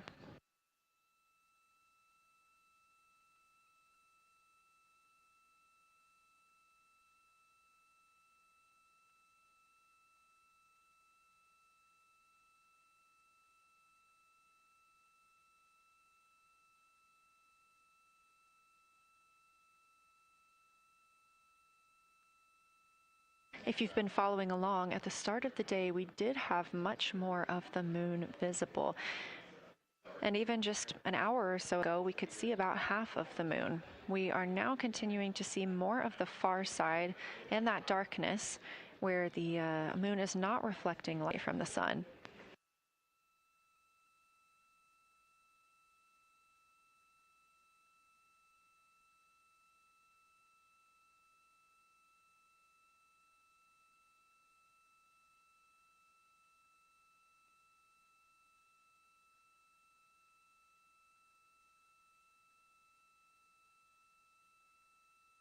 Earlier, we were also able to see some of those darker portions, that old lava flow that we often see on the near side of the moon and that we can all see from Earth. That has mostly gone away. We are now just seeing very little of Orion Tall. That's down to the bottom right of the moon. You can see just a small dark portion near the limb.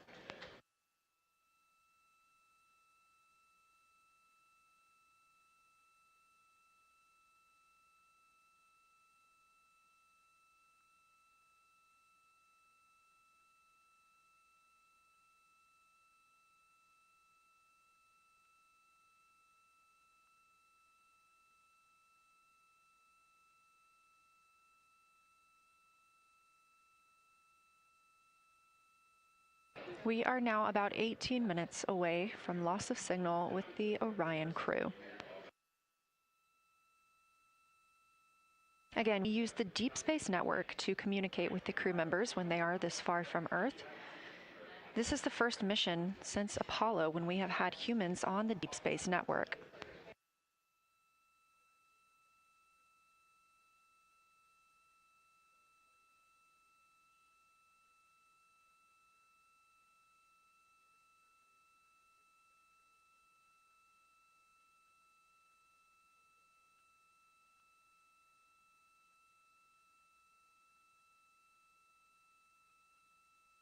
As you recently heard Capcom Jenny Gibbons call to the crew, We expect their closest approach to the moon to be at MET, or mission elapsed time, of 5 days, 25 minutes, and 34 seconds. At that time, their altitude would be 4,067 statute miles above the Earth's surface.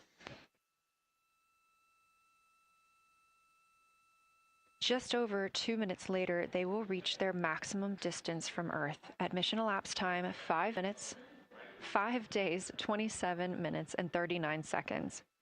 The altitude at that time would be 252,756 statute miles. These are our latest numbers, and we'll make sure to verify and confirm those once those milestones have been achieved. Obviously, we will be without communication to the spacecraft at that time, so once we regain communication, we will make sure to find out those numbers and report those to you.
Checking in on the lunar targeting package, the crew is now in their discussion of the limb, seeing the limb of the moon, that illuminated part. Currently at the windows taking photos and making annotations are Victor Glover and Christina Cook. And we are expecting loss of signal in about 13 minutes. We will regain that signal with the crew about 40 minutes later.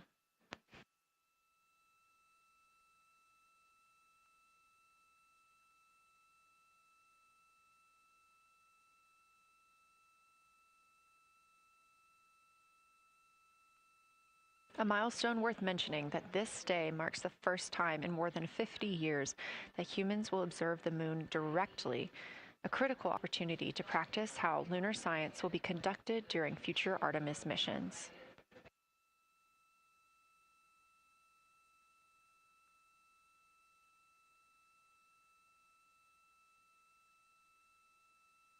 I've continued to reference the lunar targeting package throughout this broadcast, which is the primary tool guiding the crew observations, and that consists of two key components. The first of those is the Lunar Geography Review, which helped the astronauts study major lunar features in advance. That also helped them learn to orient themselves during the flyby.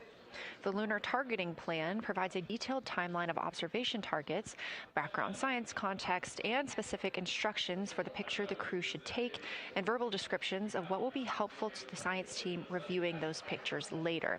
That's what we've been tracking real time and what the crew is using right now to keep up with their next milestones.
Integrity Houston, 10 minutes till the LOS. We'll take a snappy sit rep from the cabin if you have one.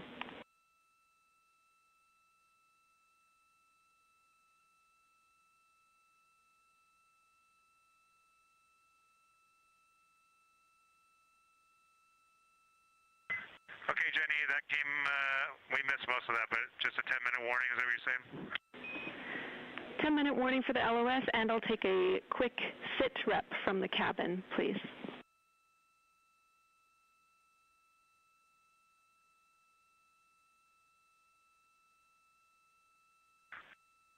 All right, cabin is still full of excitement. We've got Christina in window 2, Ike in Victor in window 3. Reed's actually been trying to get some images out of the docking tunnel. We can see the Earth and the Moon and part of the Moon out of the docking tunnel, which is pretty good.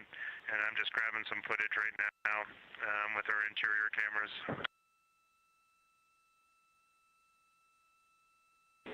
Copy, Jeremy. We'd like to know what camera Reed is using and also the status of window 1. Looks like there might be a shroud removed.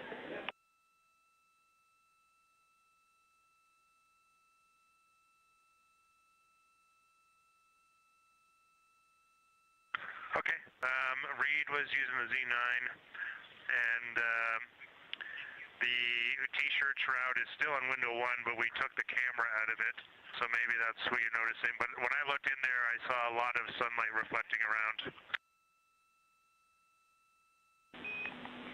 Copy. That makes a lot of sense to us, Jeremy. I want to remind you, coming up on this LOS, that we'll take sit reps in the blind, and as more and more of the moon is in darkness, we will take any report you have on impact flashes.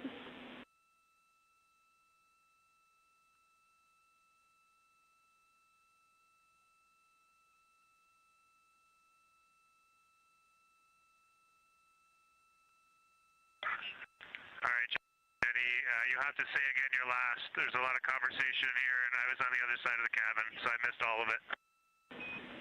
Look out for impact flashes, and we'll take sit reps in the blind.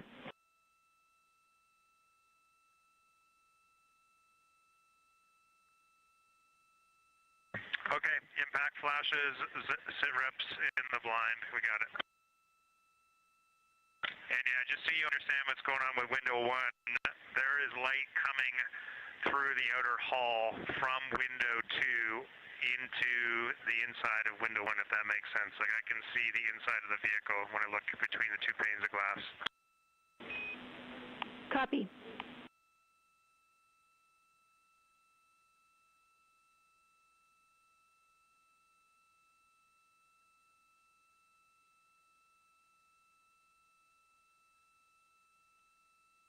You're getting your first live look at Orion, the moon, and the Earth.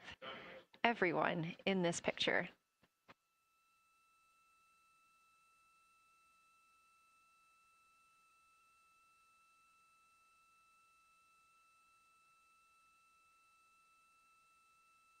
This is a live view from the Orion spacecraft.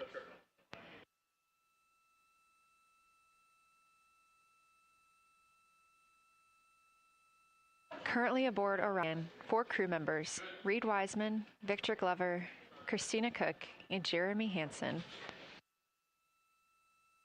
And on the Earth, all of us, all of humanity.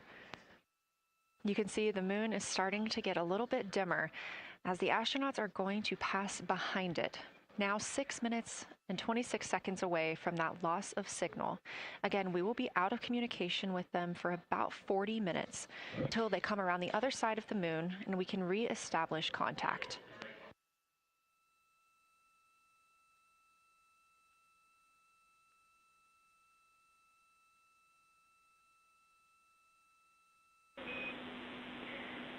Integrity Houston, you are 6 minutes from your 40-minute lunar flyby LOS.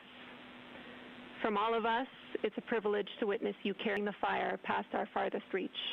Thank you. Godspeed.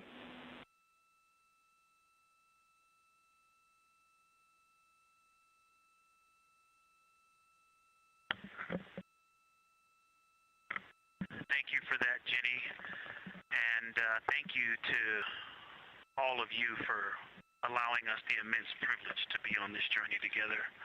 It's quite amazing. And as we go on this journey, thinking about the NASA mission to explore the unknown in air and space, to innovate for the benefit of humanity, and to inspire the world through discovery. And as you've gone along on this journey with us, hopefully we're doing just those things. And as we get close to the nearest point to the moon and farthest point from Earth, as we continue to unlock the mysteries of the cosmos, I would like to remind you of one of the most important mysteries there on Earth, and that's love. Christ said in response to what was the greatest command, that it was to love God with all that you are. And he also, being a great teacher, said the second is equal to it. That is to love your neighbor as yourself. And so, as we prepare to go out of radio communication, we're still to feel your love from Earth, and to all of you down there on Earth and around Earth, we love you from the moon.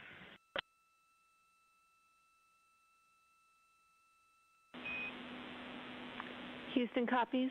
We'll see you on the other side.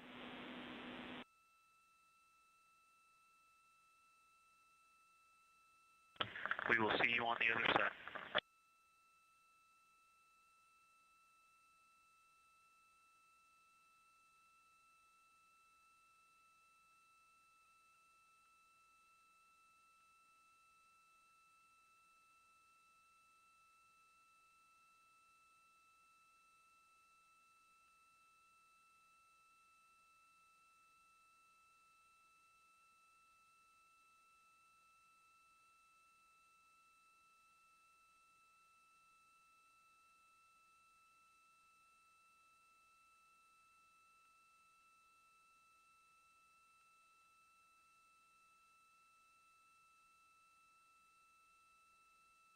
Poignant words from NASA astronaut Victor Glover, and a little bit of a love letter from the other side of the moon all the way to Earth.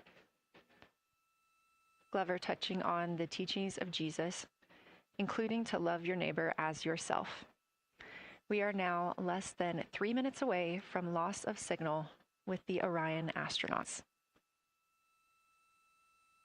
The Artemis II crew will be out of signal for about 40 minutes as they are on the other side of the moon, continuing their work photographing the lunar surface, and they will reemerge, and we will also get this view on the other side.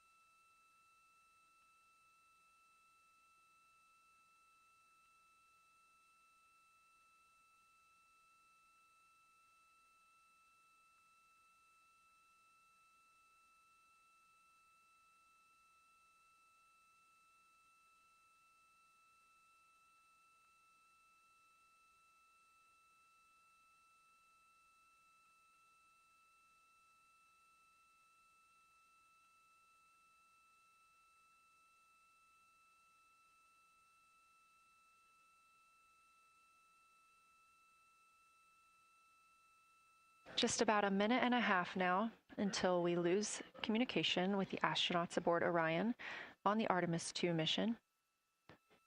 Now 5 days and 6 minutes since their launch on April 1st. Again, we'll be out of communication for about 40 minutes. And this really beautiful view of a crescent moon and a crescent Earth. How great thou art.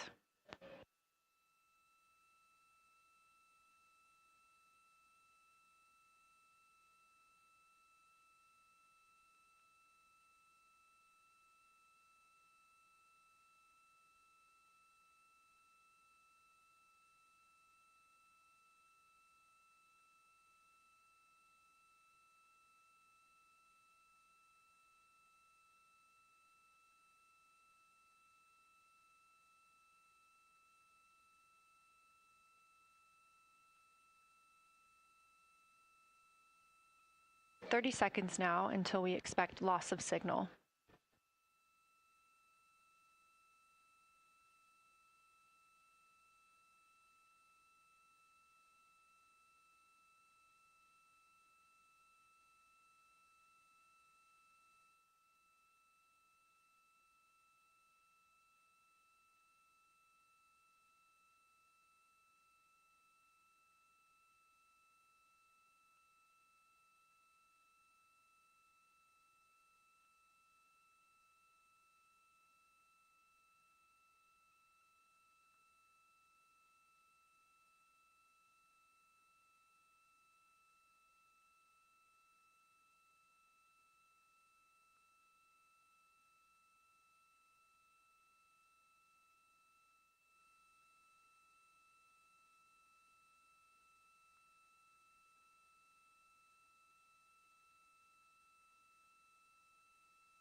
And we have confirmation of loss of signal of the Orion spacecraft as it flies behind the moon. We expect to regain communications with them in another approximately 40 minutes.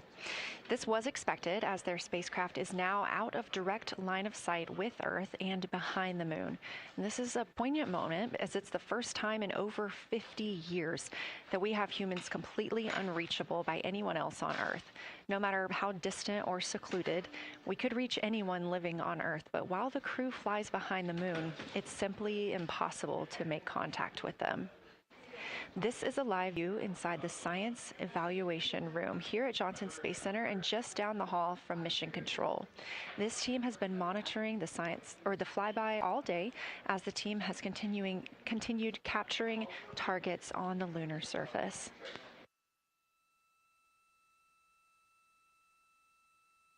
We even got to see this team in action as they were helping the astronauts identify some of the features they were seeing on the moon but not expecting.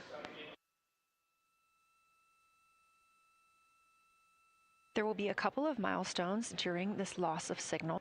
The first will be when the astronauts make their closest approach of the moon at MET 5 days, 25 minutes, and 34 seconds, when we expect they'll be 4,067 statute miles above the lunar surface. Their maximum Earth altitude will be reached just 2 minutes later, at 5 days, 27 minutes, and 39 seconds, when their altitude should be approximately 252,756 statute miles. Once those milestones are reached and we have confirmation, we will report the official numbers.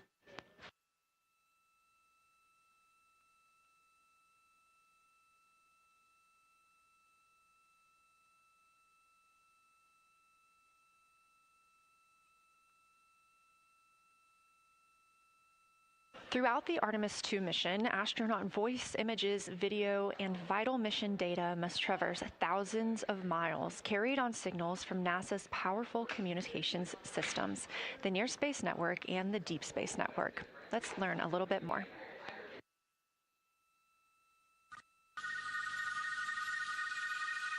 NASA's Artemis II will send 4 astronauts around the moon, preparing humanity for a long-term lunar presence and future journeys to Mars. Enabling communication and navigation for this test flight are NASA's Near Space Network and Deep Space Network. With antennas around the world and a fleet of relay satellites, the networks will deliver vital data to and from Earth through all phases of the mission.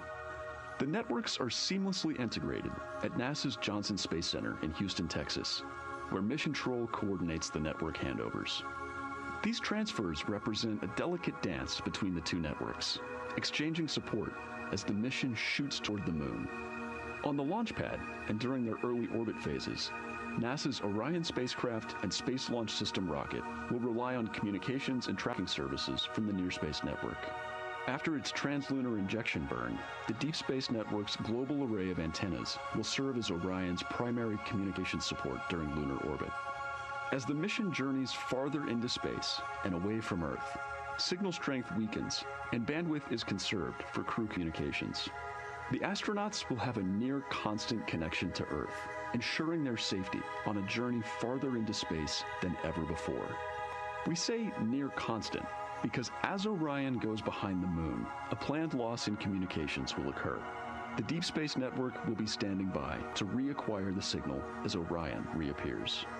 The Artemis II mission also provides an opportunity to test new capabilities. Using laser links, NASA will periodically transmit Orion data to showcase the benefits laser communications could have for future human spaceflight missions. The data from Orion, sent by radio signals or laser links, is massive. The mission is gathering images, data, and video, while also generating details about mission health and crew voice files. All of that data gets processed here on Earth, where systems compress it for efficiency. In the future, we'll upgrade these systems on Earth so that image and video clarity improve with each moon mission. With the Artemis II test flight, we're evaluating the communications infrastructure that will help carry us into the future as we explore the moon and journey forward to Mars.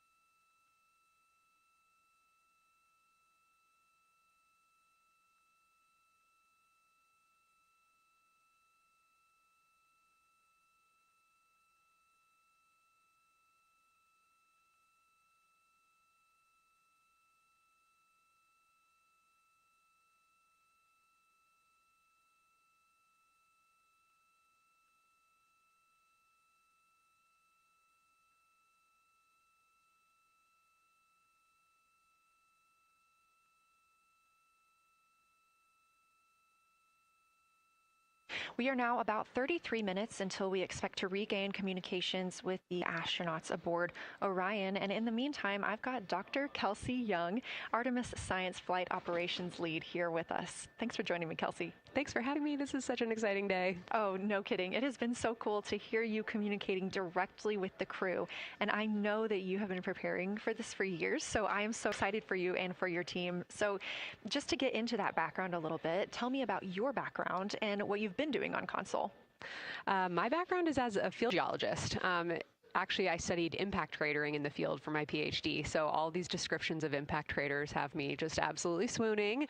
How I got into this, though, is, during my PhD, I got an internship at NASA and ultimately never left to integrate science into flight operations. So we developed the Science Officer Console, for which this is the first mission we're supporting. We developed the Science Evaluation Room that's right upstairs, and so it's so gratifying to see this operation structure come to fruition, especially on a day like today. I would have to imagine so. And we've got a great view of the science evaluation room right now. Is there anything that has stood out to your team so far? Absolutely. So as you might have heard in some of the press briefings and content that, we've been putting out, color and albedo were really exciting targets for us. We've heard several amazing color descriptions so far. Just to highlight maybe one of them, we heard about greenish and brownish hues near Aristarchus, which is actually a feature that we can see here from the near side. And those greenish hues could actually tell us something about the volcanic evolution of that area. So you can bet that the science team is going to be prioritizing downlinking those images and the crew audio that we didn't hear that went into those recordings to learn a little bit more. Wow, that is fascinating. I was hearing those colors and very interested just from a personal standpoint, because looking at the moon from, 250,000 miles away, we don't see green or brown. So just hearing that, them being so close and getting to see that, fascinating, and I know very exciting for you. So what are you expecting to see in the upcoming portion of the flyby? The upcoming portion is actually going to be really exciting. So right now, as we speak, while folks in the room are kind of taking their stretch breaks and everything, the crew are still hard at work. They still have targets to image and describe during this LOS. But when we come out, the first thing, of course, we're going to hear about is Earthrise. We're really looking forward to hearing about the crew's experience with something that we can connect with and that, Apollo 8 brought us such amazing images from. But then we start to get into describing the Terminator, as well as looking for things like lofted dust, which tell us about the modern lunar environment. Then the vehicle is going to orient away from the moon for an hour and then pivot back for the eclipse observations, which is a whole different set of science observations that we're really looking forward to. It's kind of nice that the crew will get a little break in there, because they have been hitting it hard today with photos and videos and annotations. What are you hoping that the crew sees coming up? Is it that lunar dust? Oh my goodness, that's a hard question to answer. I mean, we've already gotten such great descriptions. I mean, the Terminator seems to just be like one of their favorite things to look at and describe. So I feel like, that was something we were looking forward to. I feel like we've really gotten some great descriptions. So absolutely, I'm looking to the human moment of Earthrise. Lofted dust is an exciting one, and lofted dust will be a target for them in the right around the time of Earthrise, but again in the eclipse period. So I'm really looking forward to seeing. I mean, they've already highlighted just in the course of their flyby so far how the moon has changed, and this is going to be even more dramatic change to go from their end of this kind of lunar illuminated piece of the flyby into the eclipse time frame. And I can tell you they're going to be experiencing a very different moon during that time, and I can't wait to hear what their observations are. Yeah, that's absolutely fascinating, and what an privilege that we get to do that on this mission, because that's not always the case. If we had launched on a different day other than April 1st or 2nd, we wouldn't have gotten to see that eclipse. Is that right? That's correct. April 1st and 2nd. I will say, I was asked a lot in the weeks leading up to the launch, well, what's your favorite day? And my answer truly was, there is no bad day to launch to the moon. We were going to get great science out of it no matter what, but it's a really neat opportunity to, bring the sun into the picture, bring different planetary bodies into the picture while still literally keeping the moon in center stage. Fascinating. So what differences are we looking for at each site? We're hearing a lot of different terms. We're looking at craters. We're looking at mare. What are the differences that you're hoping to see? We do have, as you highlight, kind of different prompts for each target. That's what they're looking at in their lunar targeting plan, which I know you've been showing.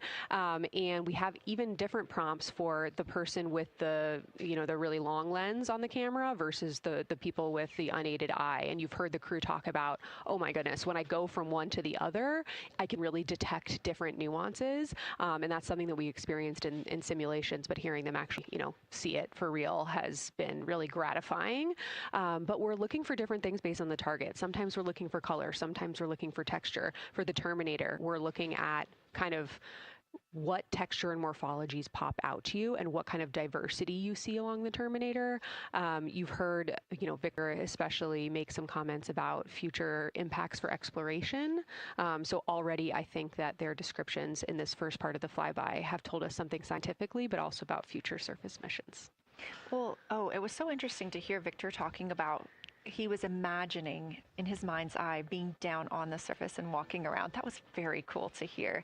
And when we're thinking about targets, I know some of them are determined based on the launch day because that determines the lunar illumination. So the ones that we're looking at today, how and why were these selected?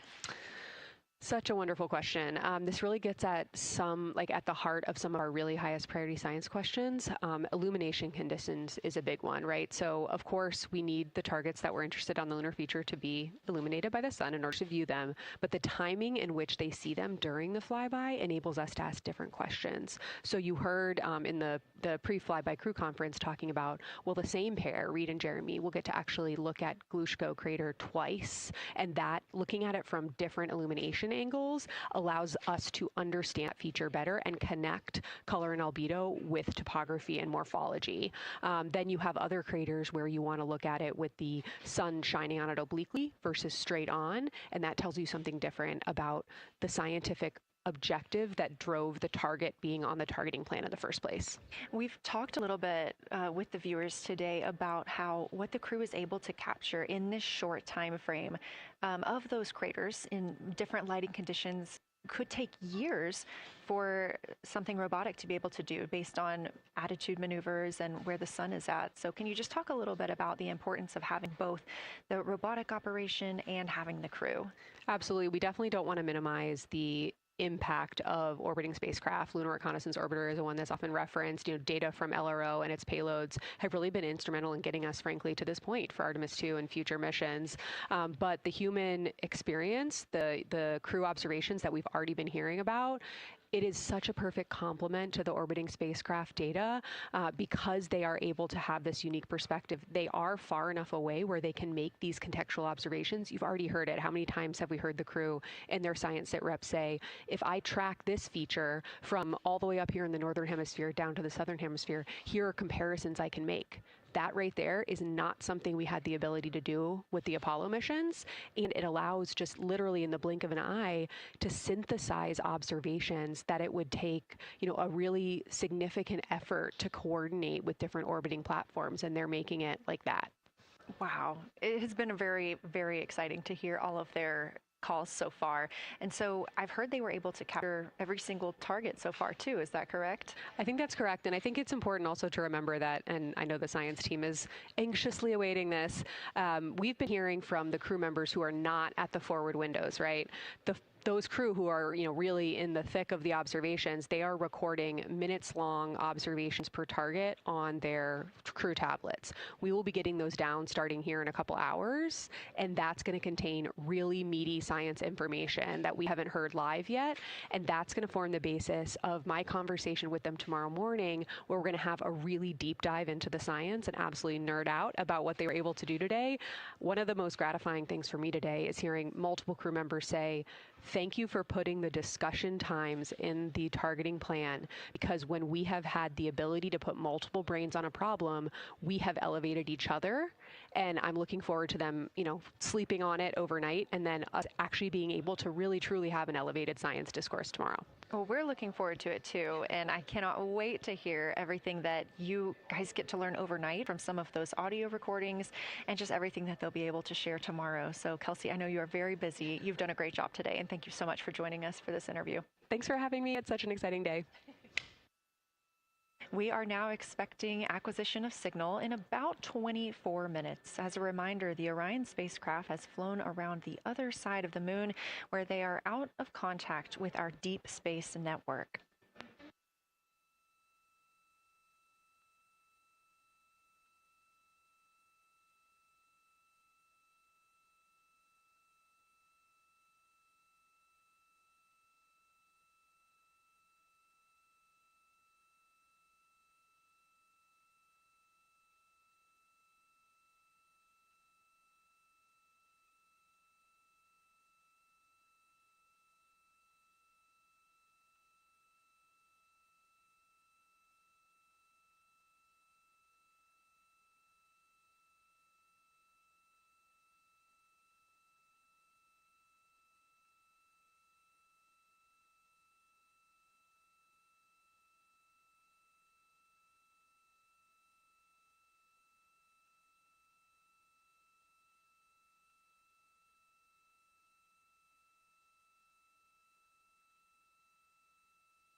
And we just heard confirmation here in Mission Control Houston that we have reached the closest point of our destination to the moon at MET 5 days, 25 minutes, and 34 seconds.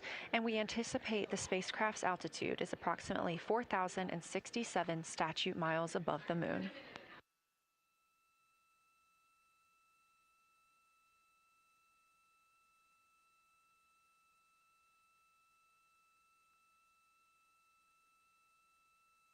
We're continuing to track what the crew is doing while around the other side of the moon. They are continuing to take pictures of the of the moon, the Earth now out of sight. What they're in right now is a crew choice event. The science teams encouraged them to find interesting features on the surface, to take photos of those, and describe why they were interesting. Something else that they'll be looking toward next, just momentarily, will be impact flashes. They've got a few minutes allotted to look at the darkest portions of the moon. They're interested in short-lived flashes on the lunar surface because these would be caused by impact bombardment.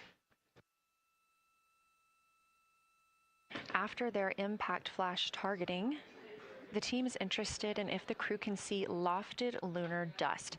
This would only be visible just before Earthrise. Now 20 minutes until we expect to regain communications with integrity and the astronauts for Artemis.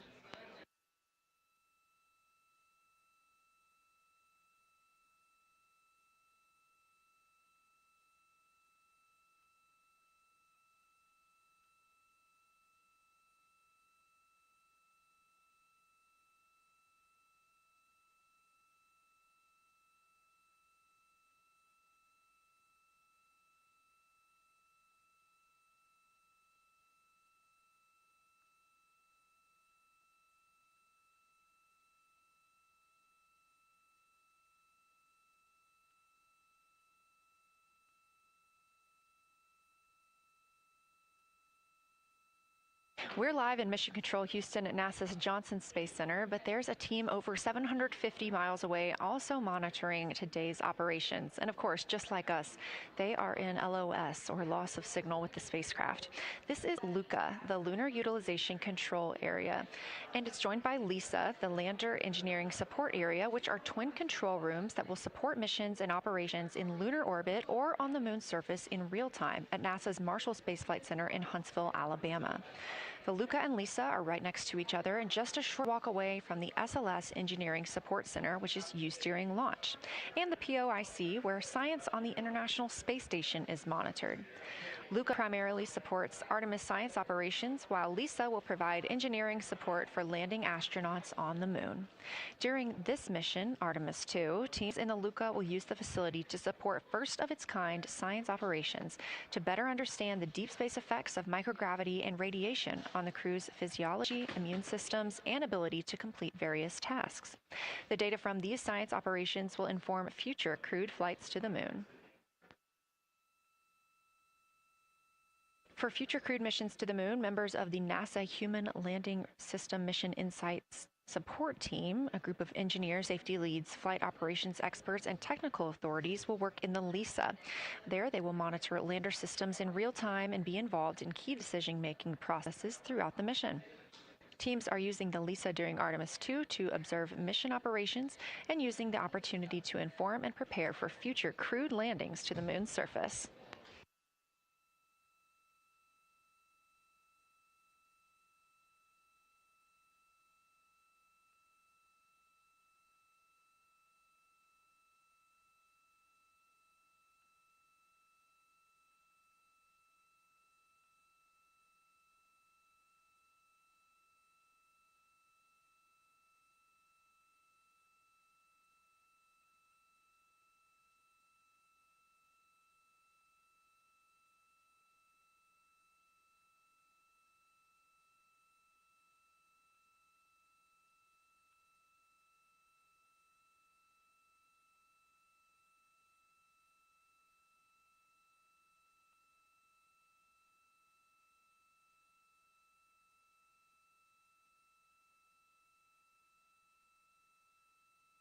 We now expect to regain communications with the astronauts aboard Orion in about 17 minutes.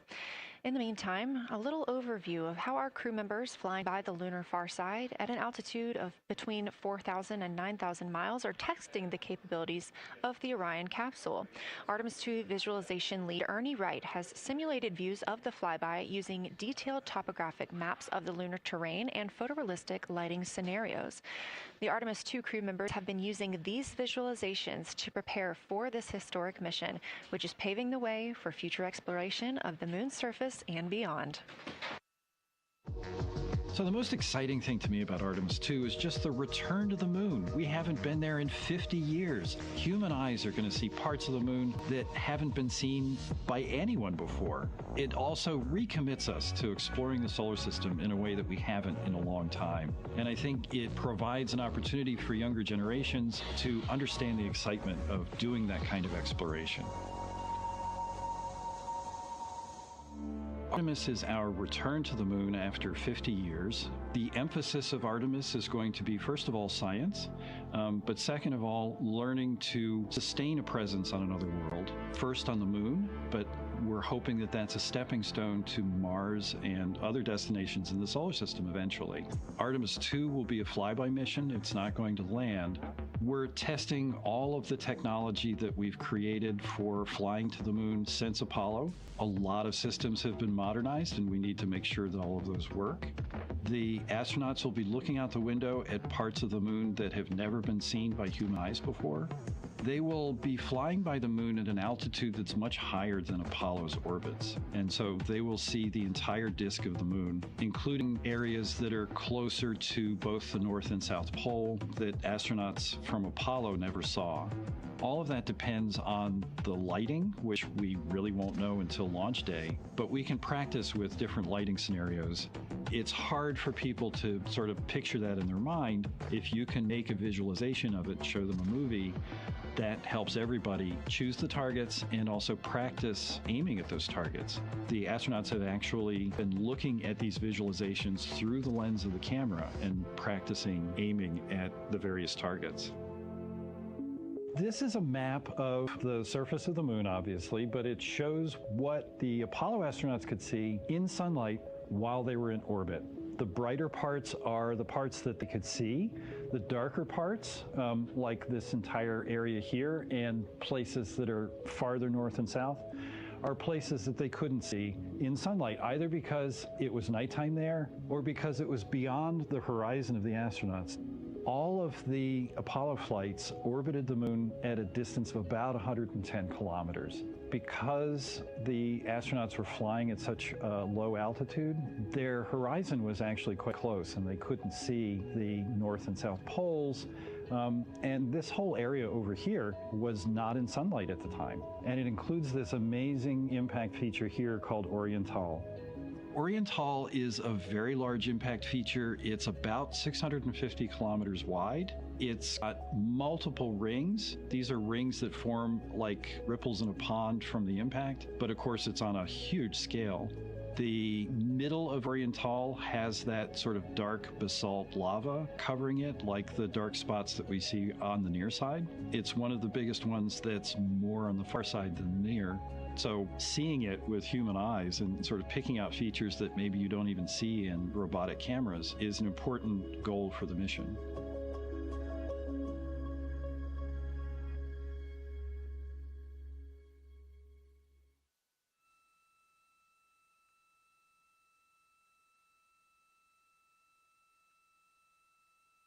This live view in the Science Evaluation Room, or the SIR, here at Johnson Space Center in Houston, Texas, just down the hall from where we're at in the Artemis Mission Control Room. Teams continuing to monitor the flyby.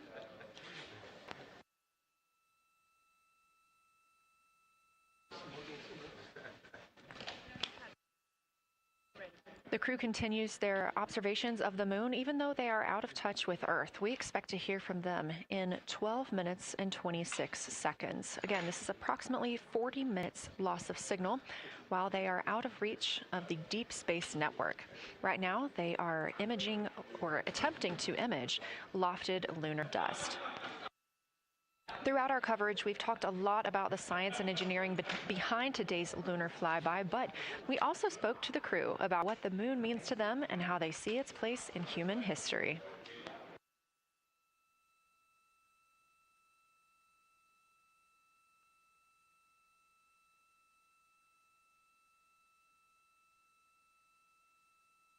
I remember being a little kid lying in bed at night and just looking out at the moon and whatever phase it was in, I was thinking, man, my friends that live like 20 miles away, they can probably look out and see that same exact moon. And then when I was in the Navy and I would look out at the moon and I'd be halfway around the planet and I would think, man, my brother can see that moon where he is and he's halfway around the planet from where I am. And it's a connection of life on Earth. We can all look up and see that moon. It represents history. It is a witness plate. Everything that's ever happened to the moon is still written on the moon. There's no processes of wind or change in the Earth, geologic processes like we have here that change it. And something that's been telling and can read out the story of its own evolution, there's something beautiful about that. I've also learned from my indigenous mentors that they refer to the moon as grandmother moon. So you've probably heard of Mother Earth. They use grandmother moon because grandmother moon is responsible for the water in their community. The grandmothers, sort of protect the water source, just like the moon moves the water around the planet, affects the tides. It's something that represents something different for each individual culture around the planet. And that's really neat because we all share that same moon in the night sky. We all have seen the same side of the moon in different lighting conditions our whole lives. And so it seems very familiar to us, but it's also kind of unknown. When we get up close, some of the imagery that we'll get to describe and to share with people will be very unique. And that nature, both of those things being true about this one entity that we all know, just is really special. It's just the epitome of a symbol of both something that's in each of our hearts, but that's also represents exploration and reaching.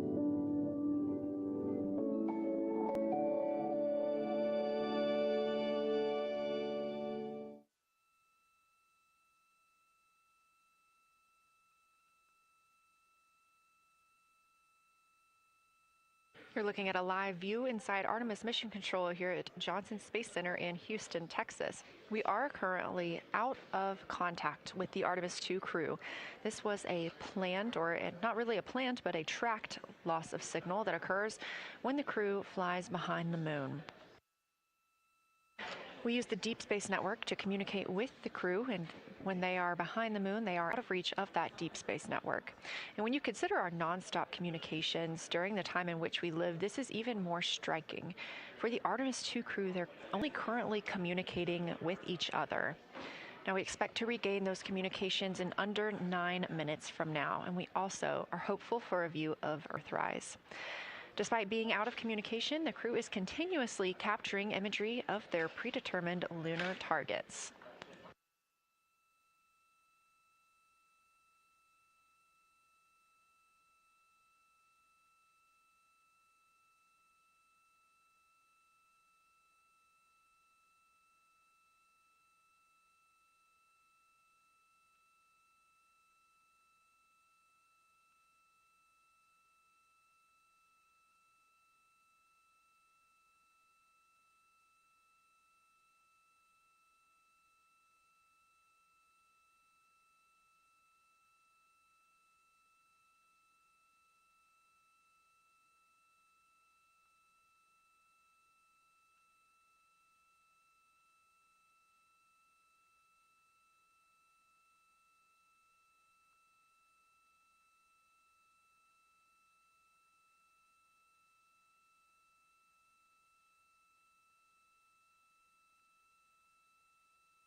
Now about 7 minutes, 25 seconds until we anticipate regaining communications with the Artemis II crew aboard Orion.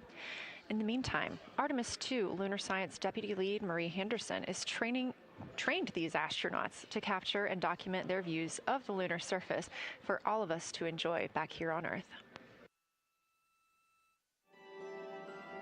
I cannot wait to hear their voices when they get to the far side of the moon and I can hear them talk about seeing the moon out their window. I try to imagine it now and just I tear up thinking about it. Ooh, now I gotta hold on a second. We have human eyeballs connected to wonderfully smart brains our astronaut friends have. They are going to be able to observe the moon in multiple different ways. They can use their eyes, they'll look through their camera and snap pictures, and just looking out the window getting that human experience. But during Apollo, the astronauts were so much closer to the lunar surface. Our astronauts are going to be doing a flyby at higher altitudes, so they're going to be able to see the whole moon as a lunar disk on the lunar far side. That's a brand new, unique perspective that humans haven't been able to look at before. We are doing a lot of lunar geography training with them.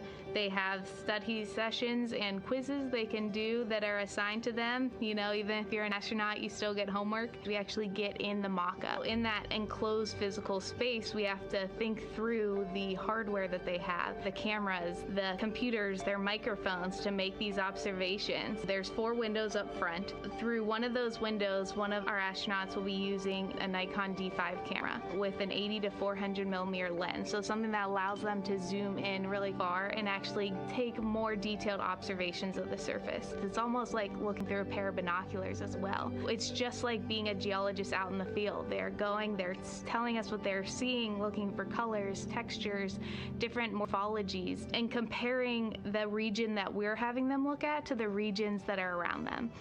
We have a science team that is planning the targets that are going to be observed, putting them all on the timeline of how they're going to be observed, and then taking the first look at the data when it comes down. The Apollo astronauts were only on the moon for 300 hours total, and they only went to the equator. That's like going to places that were safer landing sites, and they only saw so little, 300 hours total. And so we have so much more to explore and so much more to learn, and we are the beginning of the next generation that gets to start being a part of these discoveries.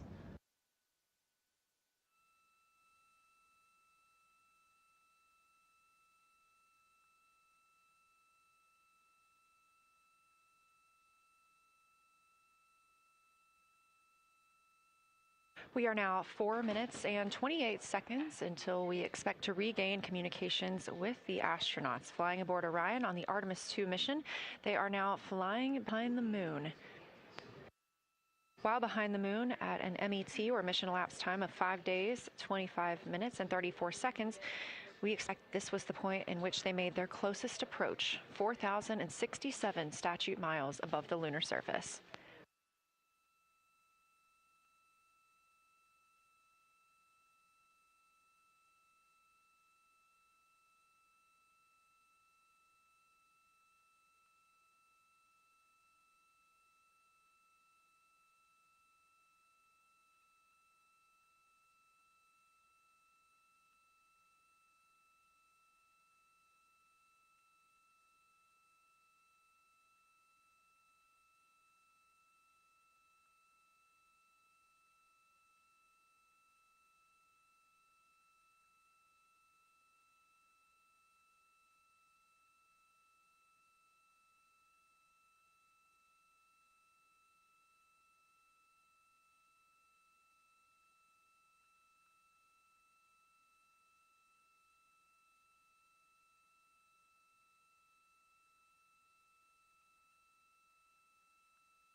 We're live in the Artemis Mission Control Room in Houston, but we are not the only room monitoring today's flyby. As you can see, this is the SIR, the Science Evaluation Room. It's in the same building and just down the hall.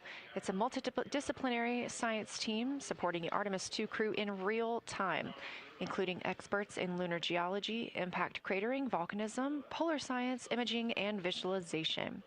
You can see the SIR here. That's the Science Evaluation Room. It's embedded within Mission Control to provide science input during live operations like what we see today. But additionally, the Science Mission Operations Room is a back room that processes data, evaluates imagery, and supports rapid analysis. We also have our science officer, Kelsey Young, here on console today. She's serving as the primary interface between the science team and the flight controllers, ensuring science priorities are represented during mission execution.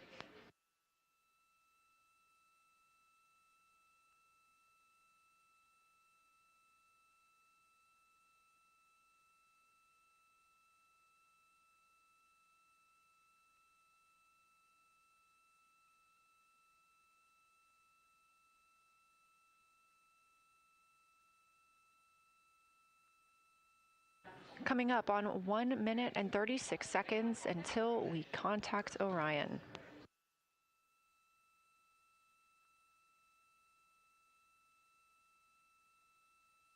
Meanwhile, aboard the spacecraft, the crew has continued executing their lunar flyby tasks.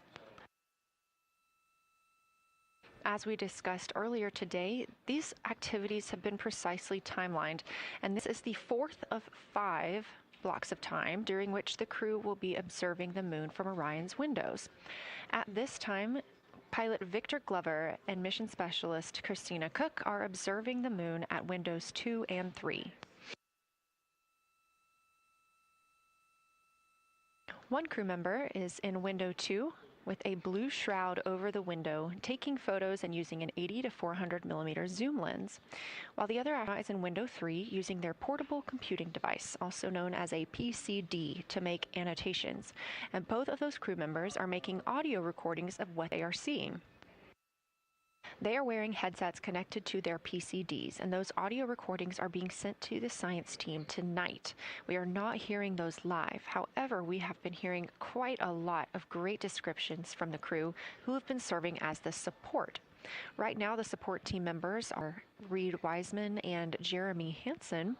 Those team members are providing science sit reps, situation reports, calling down a few times each hour to discuss what they're observing. And even though we're out of contact with them right now, they are still conducting those science sit reps as they'll be available once they come back around the moon. The situation reports include how the crew is positioned, any missed targets, or anything unexpected they saw. They're also including lunar target descriptions, any hardware issues, and their emotions and reactions.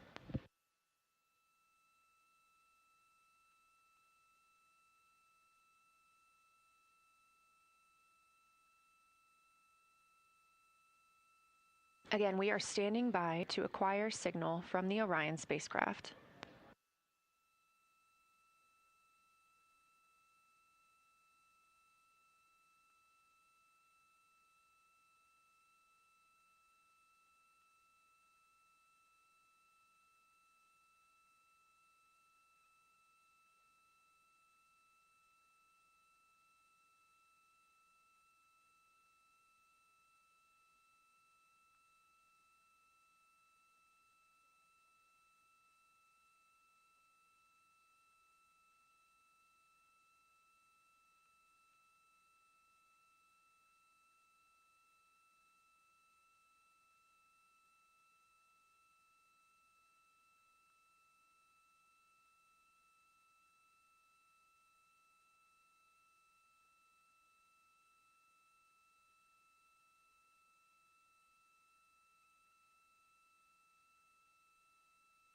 We're in the Artemis Mission Control Room at Johnson Space Center, getting our preliminary contact with Orion, that acquisition of signal coming after a 40-minute loss of signal, during which the crew was flying behind the moon, out of contact with anyone on Earth.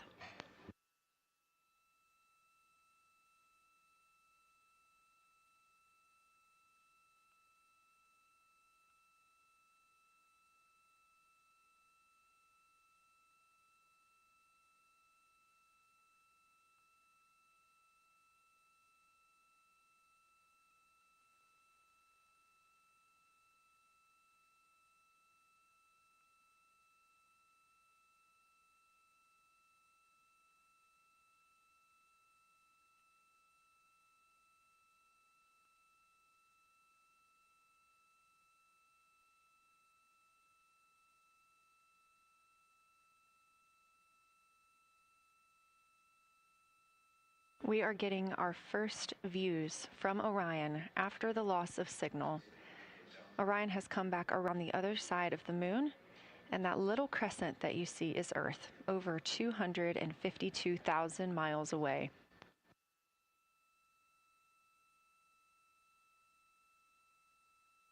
With this transit complete, lunar flyby continues, but Orion has also technically begun its journey home.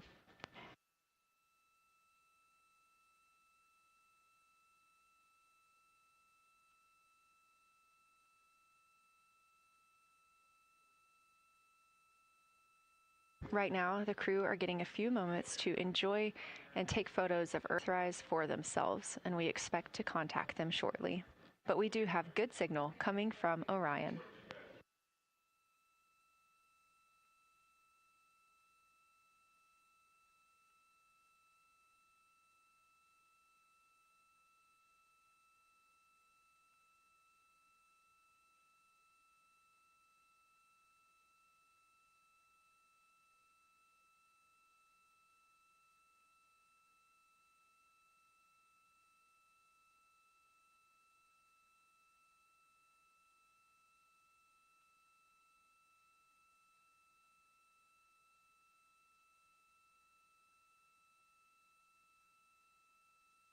This view from inside the Orion spacecraft, all 4 astronauts now back on the other side of the moon and in contact with us on Earth.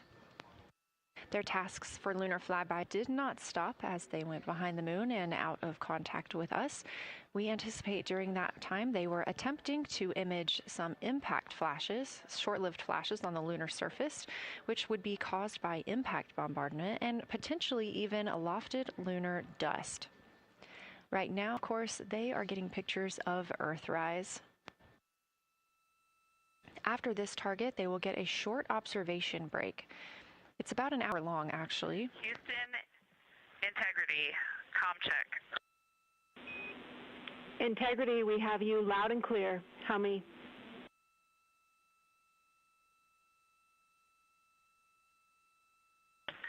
Houston, we have you the same, and it is so great to hear from Earth again. To Asia, Africa, and Oceania, we are looking back at you. We hear you can look up and see the moon right now. We see you too.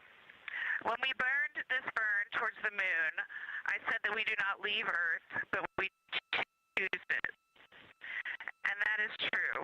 We will explore, we will build ships, we will visit again. We will construct science outposts, we will drive rovers, we will do radio astronomy, we will found companies, we will bolster industry, we will inspire. But ultimately, we will always choose Earth, we will always choose each other. Integrity from Earth, our single system, fragile and interconnected, we copy. Those of us that can are looking back.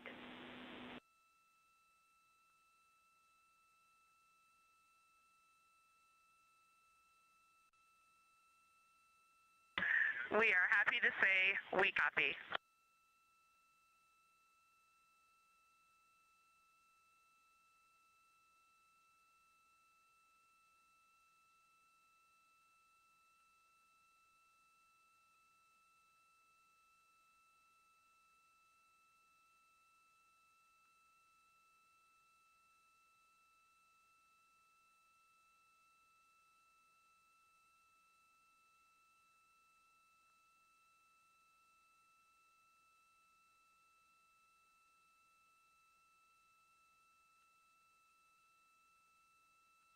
Those first communications back with the astronauts aboard Orion. Christina Cook calling back to what she said just before translunar injection burn, that with this burn, we do not leave Earth, we choose it. The translunar injection burn served as not only what put them on this trajectory to fly around the moon, but what also committed them to splashing down in the Pacific Ocean on flight day 10.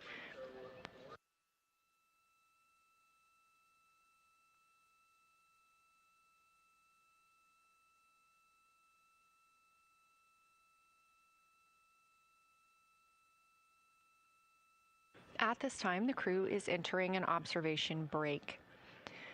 We expect this to last about an hour, and it's probably a welcomed break following their very, very busy day taking pictures, making annotations, making audio recordings, and communicating all of the wonderful things that they are seeing on the moon. This observation break is also partially due to the fact that we will be entering an eclipse later. This will be the first solar eclipse that humans have seen from the moon. The astronauts will need to wear eclipse glasses for the first 2 minutes until the sun is completely covered by the moon, and then they have additional targets that the science team is hoping that they will photograph. We will have communications with them during that eclipse time frame. Because of that eclipse, Orion's attitude must be changed right now so that its solar arrays are in the sun. This will help it charge the batteries needed to power it through that eclipse time frame. This view on your screen is a visualization. The spacecraft now 4,224 miles away from the moon, and that number will now continue to grow, while the number of distance from Earth, 252,699 miles, will continue to shrink all the way until our crew is back home.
Again, we are MET, mission elapsed time, 5 days and 58 minutes since the launch of Artemis II. We have reestablished communications with the crew and the Orion spacecraft, now entering a little bit of a break while they are out of visibility, or the moon is out of their visibility. The spacecraft will be reoriented to view the moon ahead of an upcoming eclipse. This current attitude maneuver helps charge the solar arrays and batteries aboard Orion that will power them through the eclipse.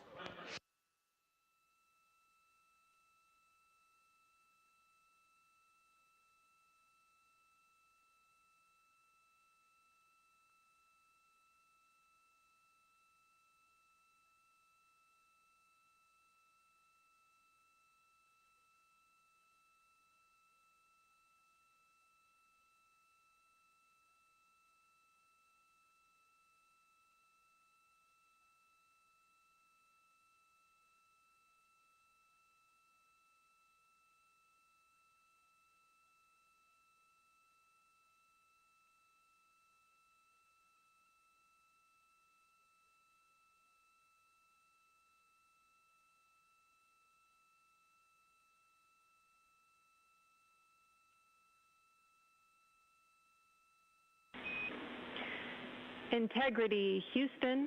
In mission control, all of your flight controllers and your flight director have flipped their Artemis II patches around. We are earthbound and ready to bring you home.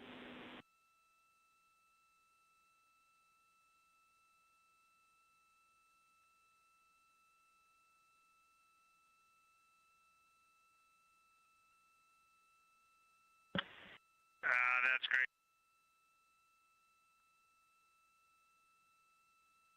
See the light of day as we head back to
A very special moment just now in mission control. Ahead of the crew's flight to Kennedy Space Center and during one of their last sims or simulations here, they visited the mission control team in Artemis Mission Control in Houston and brought us each a patch. Everyone in the flight control room has had these on their signifiers at their console. On one side of the patch that you've probably seen is the moon with the Earth behind it. Now that we've passed behind the moon and we are returning home, the flight control team has instructed everyone in the room to switch their patch around so that the Earth is closer and the moon is behind us. We are really looking forward to seeing the Artemis II crew, and the Capcom Jenny Gibbons did call that update up to the crew that the flight control team here has turned their patches around as was instructed by the crew during that last sim, and we are counting down the days until they get home. They are now 5 days, 1 hour, and 3 minutes mission elapsed time into the Artemis II mission.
Joining me here in the room, Artemis Mission Control, I have Angela Garcia, Artemis II Science Officer. Thanks for being here, Angela.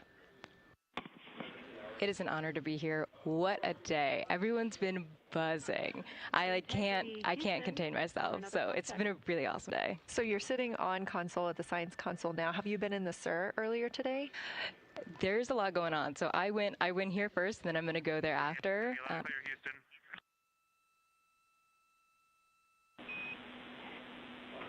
All right, Integrity, we hear you. That was a little clipped, but I think we have a better link now. We experienced some blockage from a solar array. We moved it, and we are in bias tail to sun.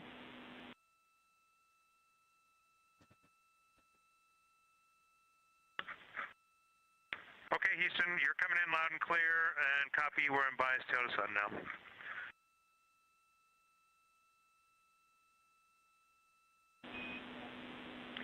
Affirm and Integrity, just so you know, we did not hear your response once we flipped our patches. Jeremy, we heard you call down, but you were clipped, and then we briefly lost comm. Glad we're back.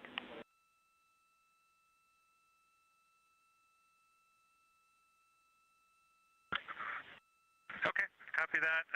We were just excited that we got to share in that you, the MER, and Mission Control flipped your patches around, and that side of the patch is getting to see the light of day. Thanks for sharing that with us. Our pleasure.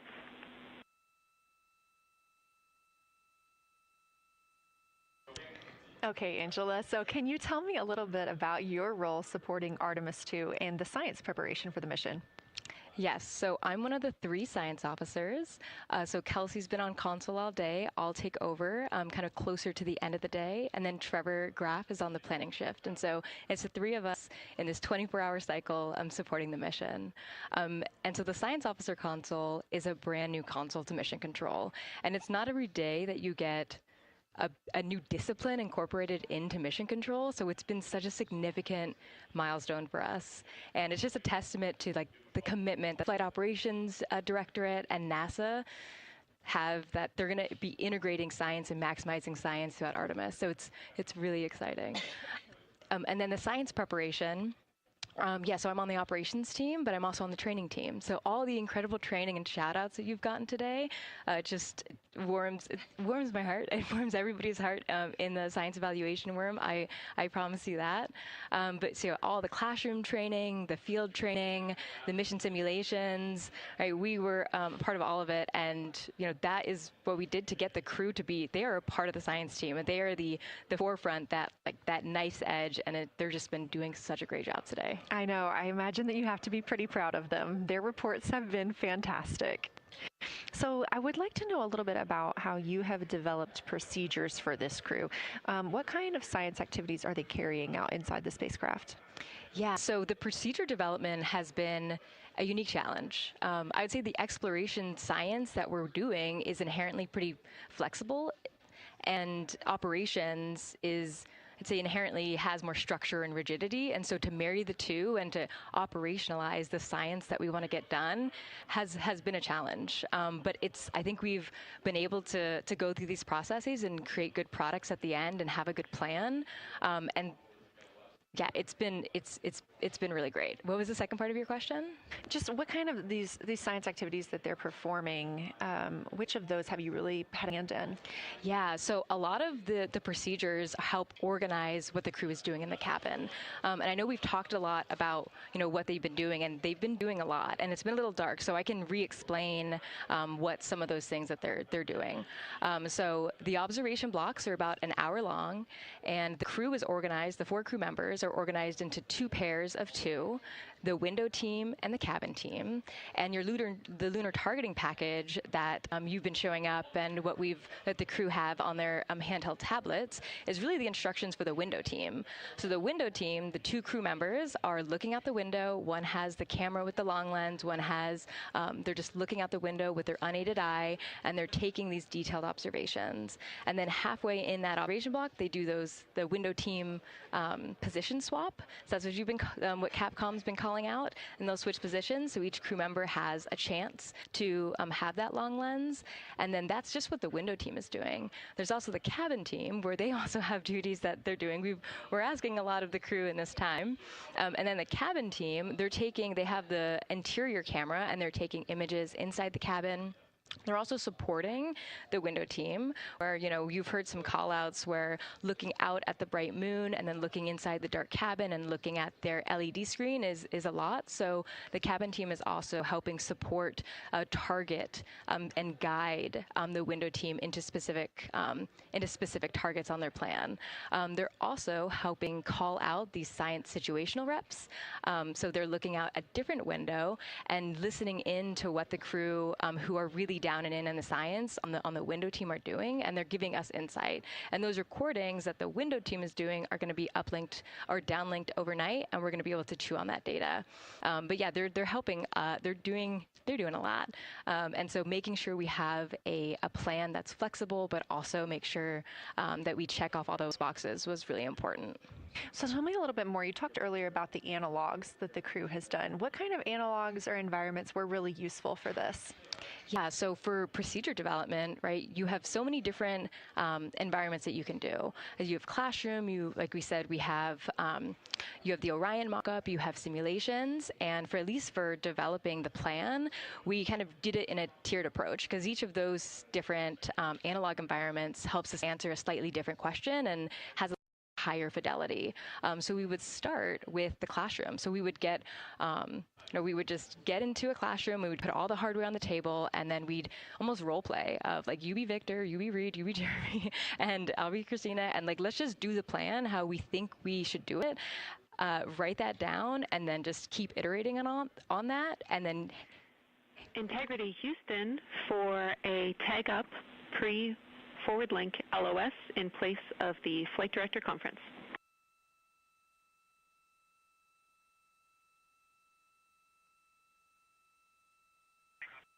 Okay, Jenny, we're ready.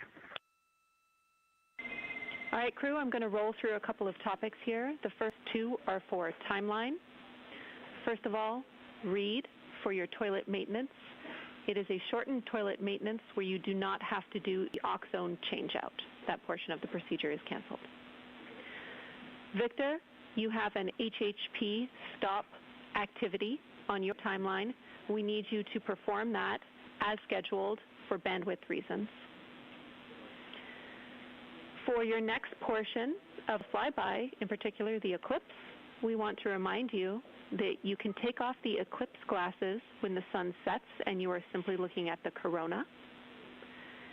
And then finally, for the D5 with the long or zoom lens, which is set for solar corona, we want to remind you that when you are capturing Earth shine, you will likely have to adjust the exposure. That's all I have for you. Let me know if you have anything for us.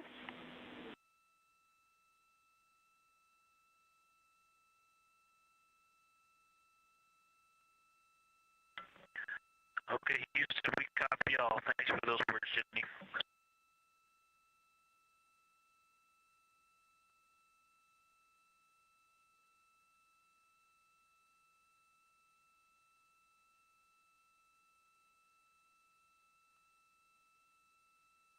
All right, just a quick call up to the crew ahead of a forward link LOS, meaning that we won't be communicating with them, but we will be receiving their communications and data during that time frame. So, Angela, we were talking about analog environments. You were telling me about the classroom and getting in there and pretending who's Victor, who's Reed. Tell me more about this. Yeah, it works pretty well. So you're going to do the plan how you expect it to be, and then once we finalize that plan, we'll give it to a completely new group of people and have them practice it, and then they'll be like, these steps don't make sense, and we'll reiterate on it over and over. Then we'll take it to a higher fidelity environment like the Orion mock-up, and we'll do the same thing because that volume is smaller, the window placement, their seating, what things have we forgotten with this addition of this environment. And then once we reiterate on that, we'll take it then, we'll give it to the crew and have them execute off of it during mission simulations. That's the highest fidelity that we can do before we send it to space. So this is the first time we've had to do this because we're a brand new console, and it just sparks so many neurons of like, how are we going to do this for surface missions and integrate this in so many different ways. So excited to have kicked off this process, but there's so much more to come. Fascinating. And I think it was really well thought out too, because each crew member gets an opportunity to do each task. And so you're getting different perspectives and different insights from each crew member, maybe even about the same target, but something that one person sees could be completely different than something another person notices. So we also know that Artemis II has traveled. They're now on their way home, but they traveled farther from the moon than the Apollo missions did. So what makes that vantage point scientifically interesting? Yeah, observations are so fundamental in the scientific toolkit, particularly observations from different perspectives, different scales, and with different techniques. And so we really tried to make the plan to optimize those. There's pros and cons for all those things for this mission. So we really just focused the plan to have all those pros. So in terms of scale, this zoomed out scale, you can learn different things. This different perspective. So their perspective, as Kelsey talked about, photometry around when they orbit the moon. And then also just their different the different things they're able to observe. So yeah, let me talk a little bit about scale, because I think observations at different scales, you can gain a lot of different information. So like, for example, if you were an astronaut on the surface looking at a rock, and you describe at this micro scale. So in training, we kind of talk about observations from micro to macro, or from outcrop to orbit. So looking at a rock at this scale, you can describe its components, you can describe what it's made of and its colors and its minerals, and you're like, okay, and this rock came from this boulder, and it's this part of this boulder. And these are the different things that I'm observing around. That gives me context to this sample. And then you zoom out a little bit more, and you're like, okay, well, I can see that this boulder came from, it rolled from this mountain ridge, or this high ridge feature. And then because I can see the trail that it came from, okay, now let me describe this ridge and, different parts in it and maybe other boulders that I'm seeing. And then you zoom out further of the orbit scale and you're like, this ridge is a part of this larger crater. So all of those different steps give you different information. And so that's why observations at these different scales and these different perspectives are so important. So this zoomed out kind of far view is this full lunar disk view. It's the full lunar on Earth, we see the full lunar disk as well, but now we're able to see it on the far side, and we're able to see it, all at the same time, which enables the astronauts to compare very quickly to different parts of the surface. And the color particularly is very compelling because you can just be able to very quickly compare from 3 different regions. Is it in the same family? Is this actually a little bit different? Compare that to what they see in their orbital data that they have access to on their portable computers, and really just be able to tease out that nuance and information. Yeah, we heard them make a lot of those connections today, and especially the color. We talked with Kelsey about this a little bit, just how exciting it was to hear the browns and greens and things like that. I cannot wait to see those pictures. Yeah. So one last question. We are coming up on the last lunar flyby observation block, and this is when we are going into a solar eclipse. So can you tell me what you're interested in the crew learning during that time frame? Yeah, so the data set, so yes, there's so many things. How to pick one. So I'd say the thing that I'm most interested in seeing is some of their annotations that they're taking. So in this opportunity, it's a very dynamic type of experience in that we don't normally see this activity. And so being able to have crew observe the solar corona and then also annotate it in their on their portable computing device is just such a unique thing that humans can give to missions, and also particularly being able to annotate what they're observing while they're talking about it is also unique to being able to have astronauts in orbit as well, because we won't be able to have annotations on the lunar surface because the astronauts will be in suits. They're going to be collecting samples, they're going to be deploying instruments, and so personally, I'm really excited to see some of these annotations and to see how that develops over time, because you've heard a lot of descriptions, and I think when people are describing something that's unique and different, you can interpret it differently. But if you're drawing and you're marking, particularly just going back to like the color provinces, for example, and those boundaries, you know exactly what they meant. And really, I'm just very excited about those annotations. There's been some famous annotations that the Apollo crew have made, particularly about solar coronas and the structures that have, and lofted dust that have given a lot of debate within the scientific community of they're observing this phenomenon, and now it's our job to hypothesize of like why are they observing this, like what is going on. So I think that's just a really cool part of exploration and science and this beautiful thing that we're about to do. Well, now you've got me excited about the annotations too. I mean, I've been excited about the pictures and the audio, but now don't sleep on the annotations. I am very excited to see these little sketches that they're able to draw out, and we have pictures that they can just draw right on. It's like this particular thing is different than what we've seen, so I'm excited about that. I'm excited too. Angela Garcia, thank you so much for joining us today, and have a great time tonight on Console.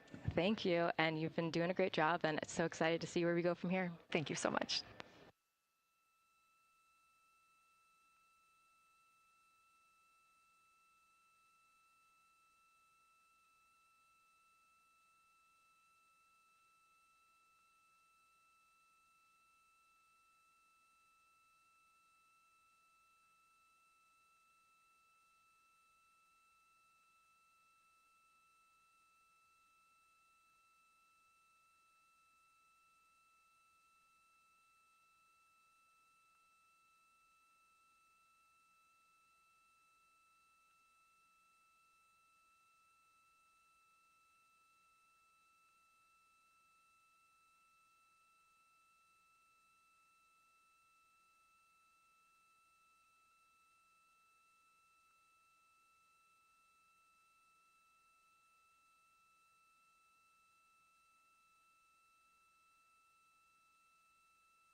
Integrity Houston, you have 3 minutes until we go into a forward link LOS.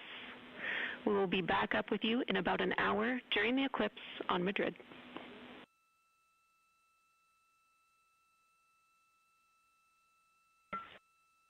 Thanks for the heads up. Look forward to seeing you on the other side. Likewise.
We're live in Artemis Mission Control at Johnson Space Center in Houston, Texas. This is a live view from the Orion spacecraft with our Artemis II crew inside.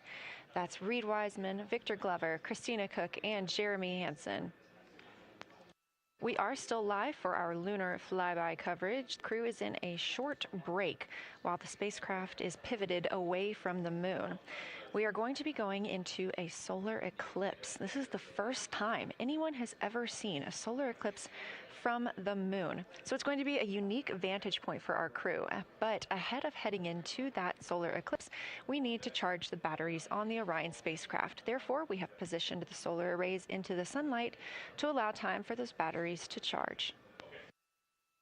We will get back pointed at the moon just in time for that solar eclipse.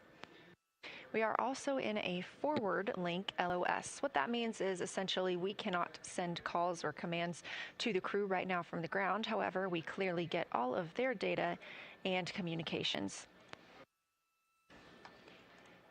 The spacecraft is now 4,632 miles away from the moon, and that number will only continue to grow as the distance from Earth shrinks, now 252,523 miles away.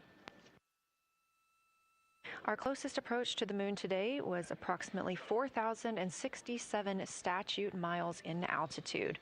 Our maximum distance from the Earth is suspected to be 252,756 statute miles. Both of those moments came while Orion was flying in their loss of signal time frame behind the moon. The crew also set that new record today, beating the Apollo 13 record of distance from Earth. This is an animation or a visualization that you can track anytime, day or night, by visiting nasa.gov/track-Artemis. This shows you how the spacecraft is positioned as well as their distance and velocity, now traveling 930 miles per hour.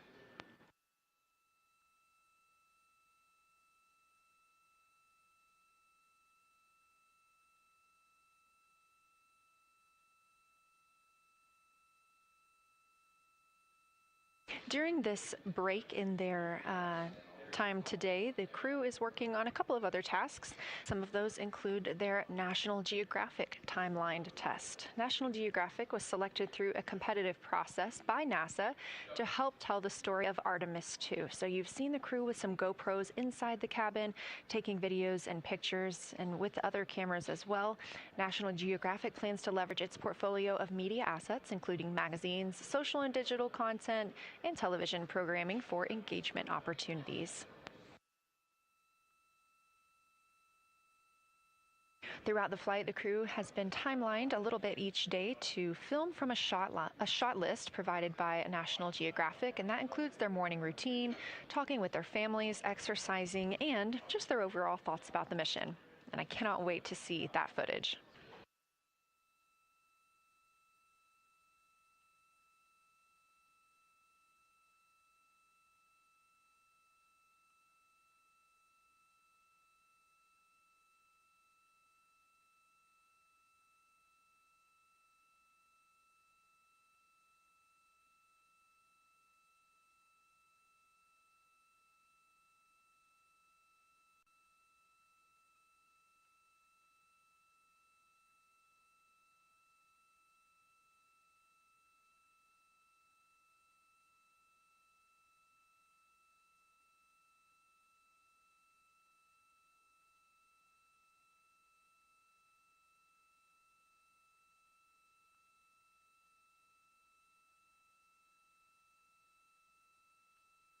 Teams on the ground reporting that the spacecraft is looking good and the power aboard is good as well, all setting us up in a proper position before eclipse.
The crew is in a little break during our flyby coverage for today. They will resume their flyby momentarily in about 30 minutes once they get into their observations during that solar eclipse.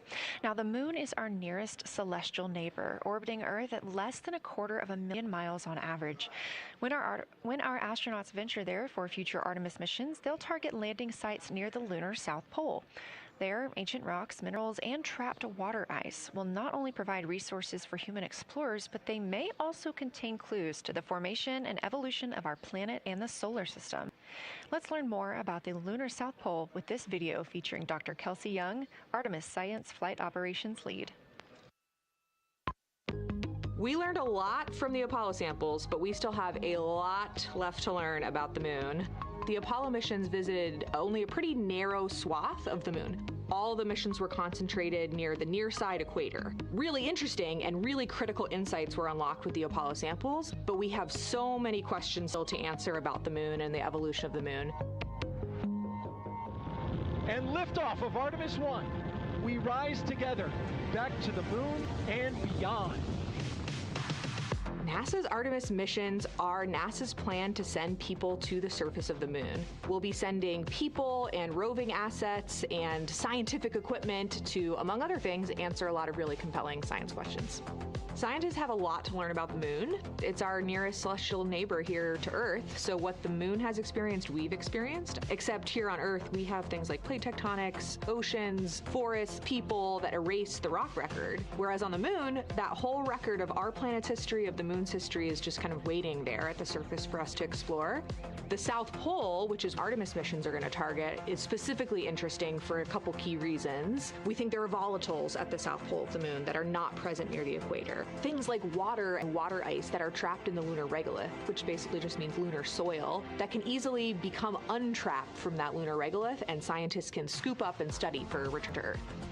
The lunar South Pole is a really exciting scientific target, and it also comes with some challenges for operating. For example, the lighting environment will change drastically within the course of one mission, and even over sometimes the course of one spacewalk. So preparing the crew members, preparing the hardware that we're sending to the moon, and preparing the mission control teams is really, really important.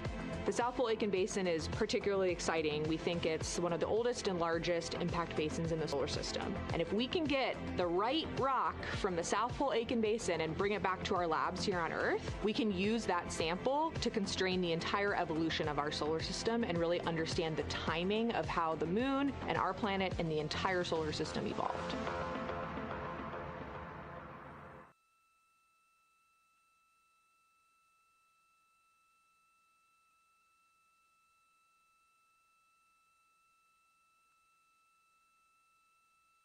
You're looking at a live view aboard the Orion spacecraft of the Artemis II crew, working in the middle of one of their breaks, or really their only break today during this lunar flyby period. Coming up next will be that solar eclipse.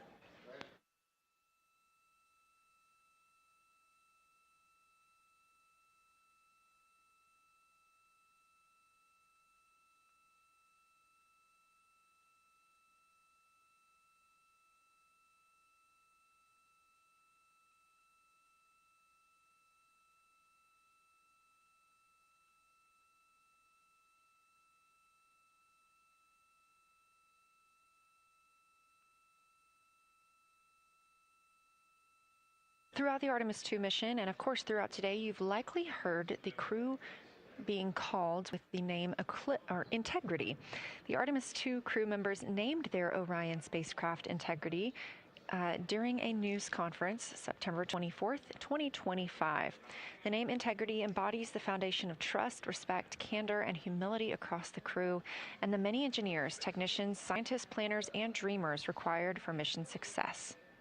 They said this name is also a nod to the extensive integrated effort from the more than 300,000 spacecraft components to the thousands of people across the world that must come together to venture to the moon and back, inspire the world, and set the course for a long-term presence at the moon.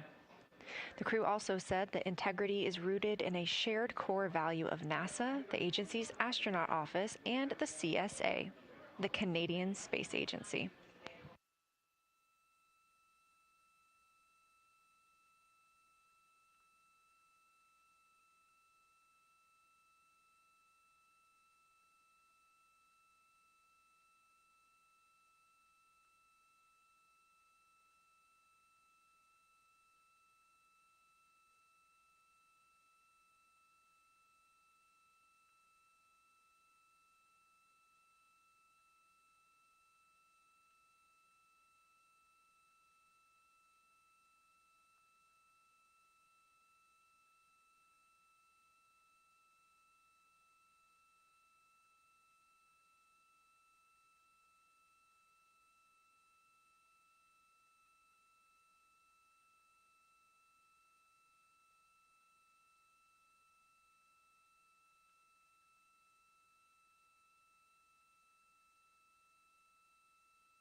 We are 5 days, 1 hour, and 38 minutes mission elapsed time into Artemis II. In this view on the screen, you can see the crew starting to even look through some photos that they may have captured today. We really look forward to sharing these photos with you as soon as we possibly can. And the best way to keep up with those is to follow NASA on social media. You can do so at NASA, and for this mission specifically, at NASA Artemis.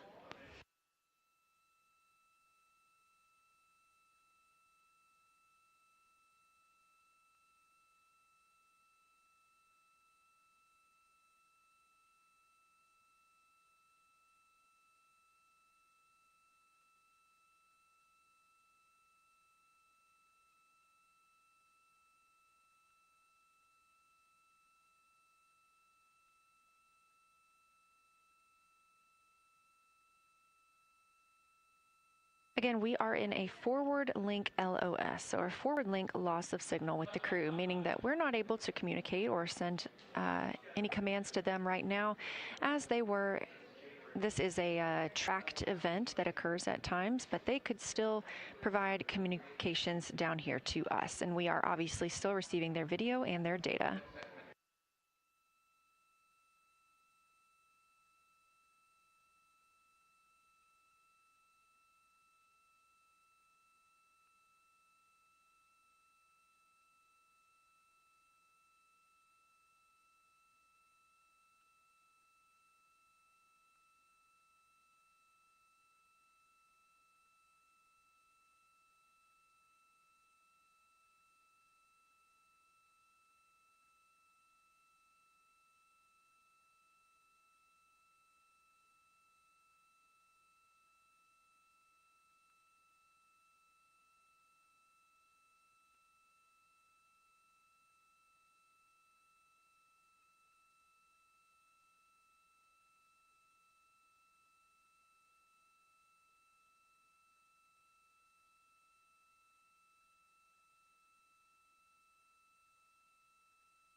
Houston integrity in the blind. High priority PAO activities on Reed's timeline are on PCD1 in a folder imagery for downlink, and then high priority standby imagery for downlink, and then lunar flyby for PAO, and then high priority PAO. Thank you.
This is Artemis Mission Control. You heard Reed Wiseman, commander of the Artemis II mission aboard Orion, make a call in the blind. This means he knows we cannot call back and that he knows we may not receive his call. However, we have good communications with the spacecraft. They just cannot hear from us right now due to a forward link loss of signal. Again, we were tracking that this would occur, and we will regain that momentarily. But that call that came down from Wiseman mentioned some imagery, so we are very much looking forward to getting pictures taken from the moon today. Again, to see those images, make sure you follow NASA on our social media at NASA and at NASA Artemis.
The view on your screen right now is an animation.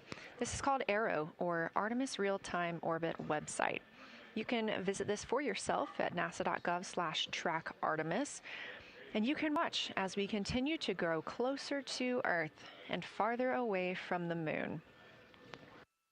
It's all seemed to happen so fast so far, and we're coming up on splashdown now in 3 days, 23 hours and 31 minutes.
This is Artemis Mission Control. We are in a forward link LOS with the spacecraft. We're not able to send commands or communications to them right now. However, they could send them to us, and we do get spacecraft data. This is tracked as we are on the Deep Space Network. This is the network that we use to communicate with the spacecraft now that we are so far from Earth, over 252,000 miles. We are still in our lunar flyby coverage. The crew still have a very important and very exciting flyby milestone coming up when they will see a solar eclipse from the moon, the first humans to ever do so.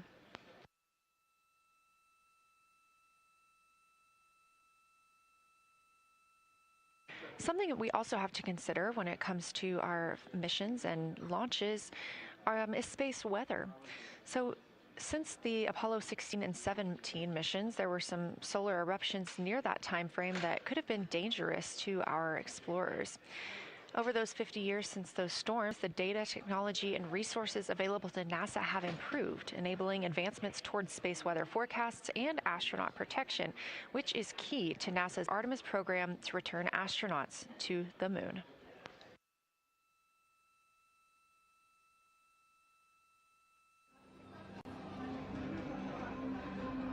Across our planet, billions of people depend on the invisible networks that connect us to space. Every day, those networks are at the mercy of our temperamental sun and the space weather that it unleashes across our solar system. That's why NASA's space weather program tracks solar storms from the moment they erupt, modeling their paths, anticipating their impacts, and leading the research that the world's industries rely on. NASA's space weather research and modeling is driven by the needs of society and enables critical decision-making that equips pilots to reroute around high radiation areas, farmers to adjust GPS-based precision planting and harvesting plans, and power grid operators to mitigate the impacts of potential surges. For those exploring other worlds, NASA provides 24/7 space weather monitoring for Artemis crews at the moon and future Mars astronauts who may be exposed to dangerous levels of radiation during solar storms. Whether you're a pilot or a passenger, a farmer or a consumer, a power grid operator or energy customer, a satellite controller or GPS user, space weather impacts us all.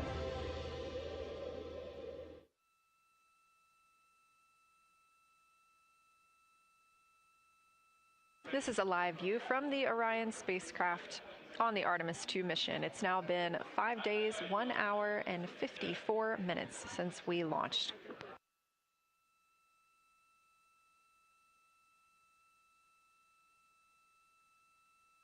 We are still in our flyby coverage, and the crew is on a short break right now as we have changed the attitude of the spacecraft to help charge the batteries aboard. We use the solar arrays to gather energy from the sun and store it in the batteries. That way, when we are not in the sunlight, we have those batteries to continue powering Orion.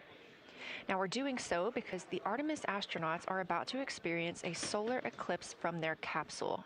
And this is a solar eclipse that no one else on Earth will experience. This eclipse is about 54 minutes, and to the astronauts, it'll look a lot like a total solar eclipse on Earth, except the moon is going to be huge compared to the sun, unlike when you watch one on Earth and the moon and the sun appear about the same size in the sky. We're interested to learn if they see the outer corona when the sun is fully obscured by the moon. And because of how big the moon will be from their perspective, the total phase of the eclipse will last nearly an hour. The astronauts will see a partial solar eclipse as the moon covers and uncovers the sun, which is before and after totality. So, much like us on Earth, they will have eclipse glasses so they can safely view that portion. The astronauts will also be using cameras to capture images of the corona during the eclipse.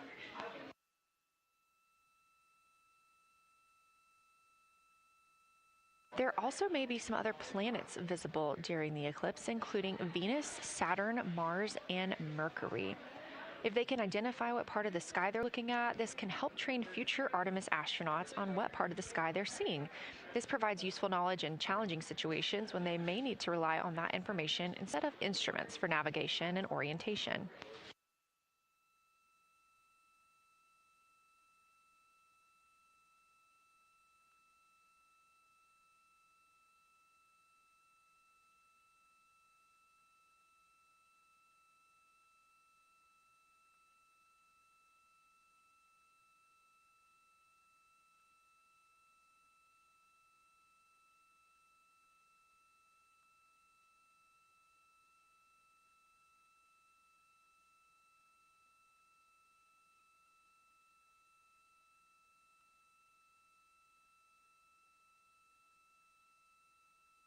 Confirmation from teams here in the ground that we have reached the eclipse attitude, meaning Orion is in the proper position to observe it.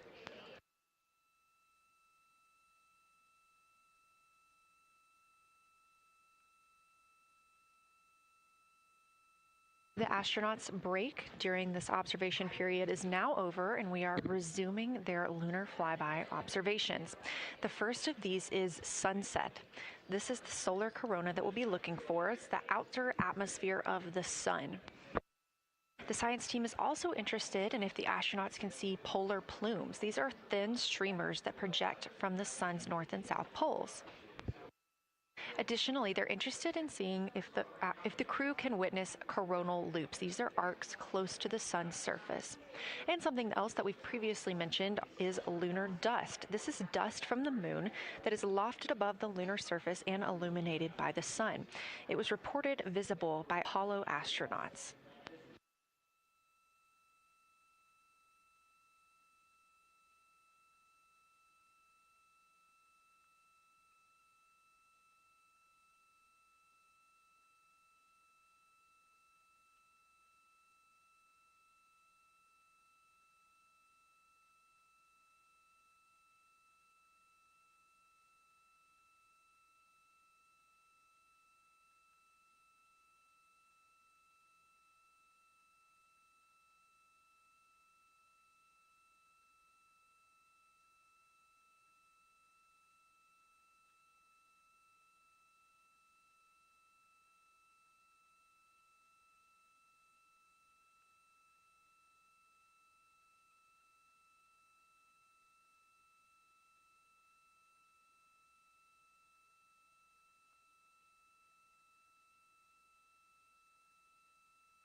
You're getting a live look from Orion as the crew observes a solar eclipse from the moon.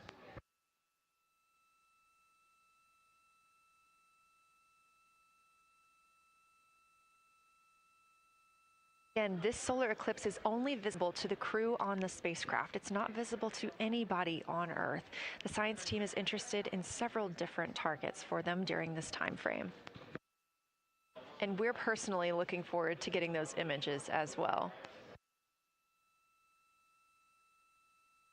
Again, during the beginning portion of this eclipse, the astronauts will need to use eclipse glasses just like we do from Earth to safely view it. Once the moon has completely covered the sun, they'll be able to take off those glasses for almost an hour.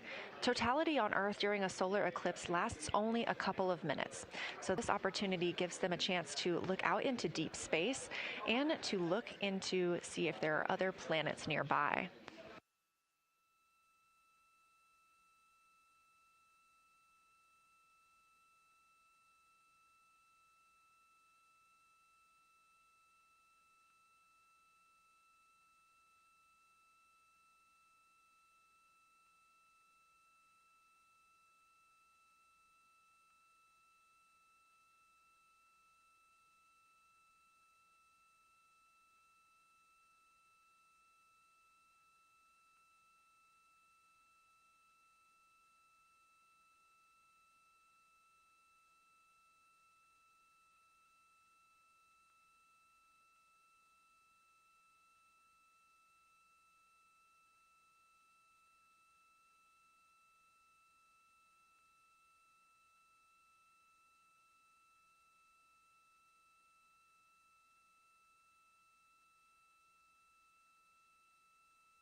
What you're seeing right now is the solar corona. That's the outer atmosphere of the sun. And the science team is very interested in any images that the crew can capture of this. They're hoping that they'll take pictures and describe the visibility, color, and shape of the solar corona as a whole and its substructures, those plumes and streamers.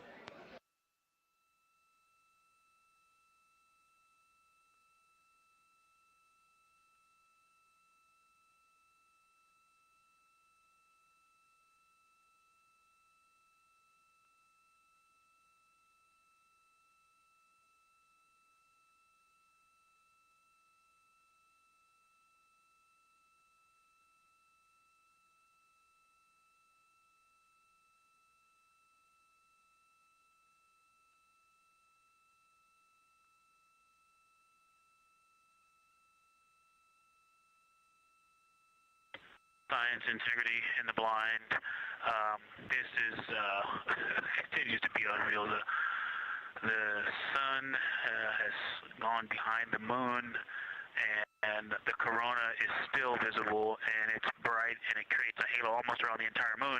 But when you get to the Earth side, the Earth shine is already shown. I mean, almost seconds after the sun set behind the moon. You could see Earth shine. The Earth is so bright out there, and the moon is just hanging in front of us. This black orb out in front of us, in front of now, not the blackness, but the gray that blends and drifts into the blackness. We can see stars and the planets behind it. And Christina is in window 1, Reed is in window 2 with the long lens, and Jeremy is describing it in window 3, and it is quite an impressive sight. You can still see the horizon lit up brighter where the sun set on that side of the moon. It is bright, and Earthshine is very distinct, and it creates quite an impressive visual illusion.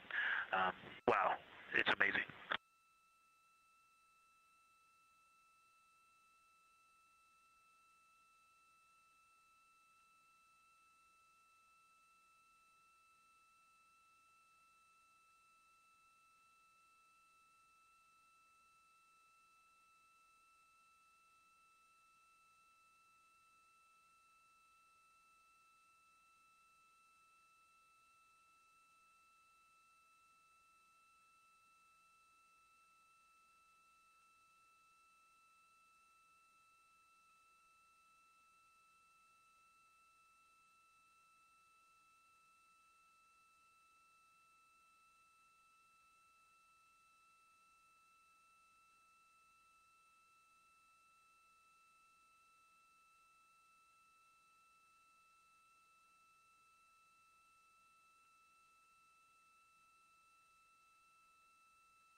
Again, you're looking at a live view from the Orion spacecraft on the Artemis II mission.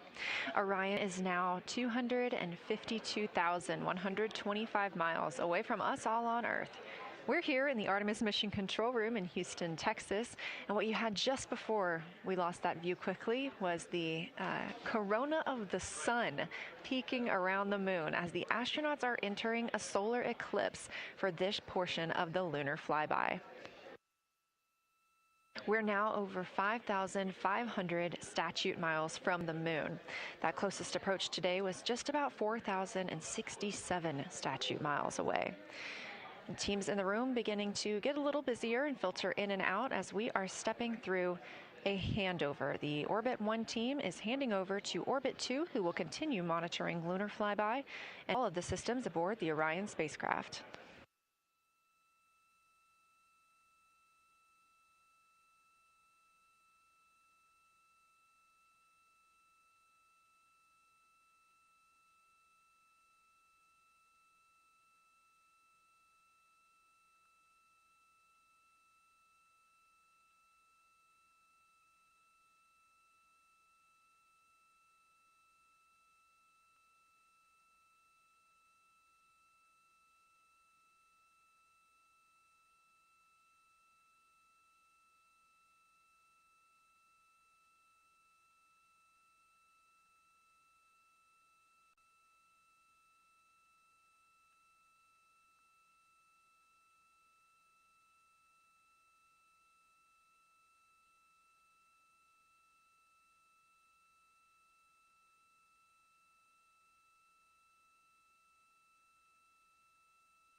You're getting your last few views of the solar corona as the moon begins to take center stage and completely cover the sun. If you see that bright dot up near the top left of your screen, we think right now that that may be a part of the spacecraft, but we'll be sure to correct that if we end up figuring out later that it is something else entirely.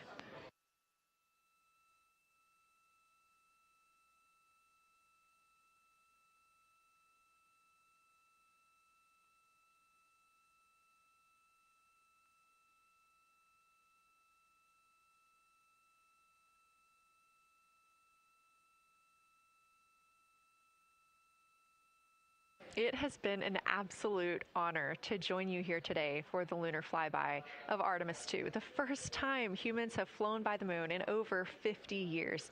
I'm Leah Cheshire Mustachio, and I'm excited now to hand over the game is shifting around in the windows, and we are transferring settings on a camera to pick up Earth shine. And it is amazing. The brightness where the sunset is still bright.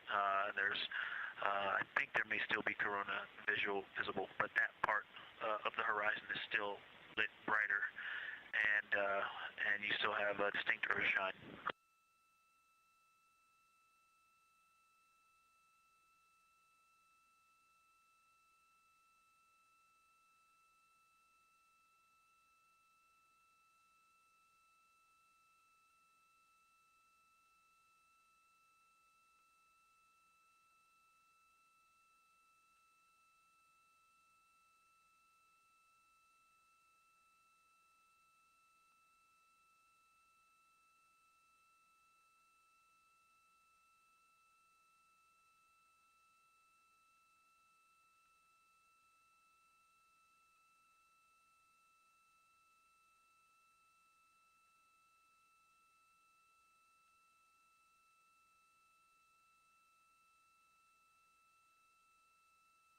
You know our rules that we don't talk when the crew is talking, so wanted to give Victor Glover a moment there to call down what he was seeing now that the moon is covering the sun. A really amazing time during today's lunar flyby. Again, thank you so much for letting us help tell this story today. I am Leah Cheshire Mustachio, handing it over to my friend Anna Schneider at the PAO console as the Orbit 2 team comes to join us. So thank you so much, and I hope you all enjoy tonight. Anna, you can take it away. Thank you so much, Leah, and it's been a joy listening to your coverage over the last several hours. So as you mentioned, the Orbit 2 team of flight controllers is currently making their way on console and completing a shift handover with the Orbit 1 team of flight controllers. The Orbit 2 team tonight will be led by Flight Director Diane Daly, and she is currently handing over with the Orbit 1 flight director there on your screen, who was Flight Director Jeff Radigan.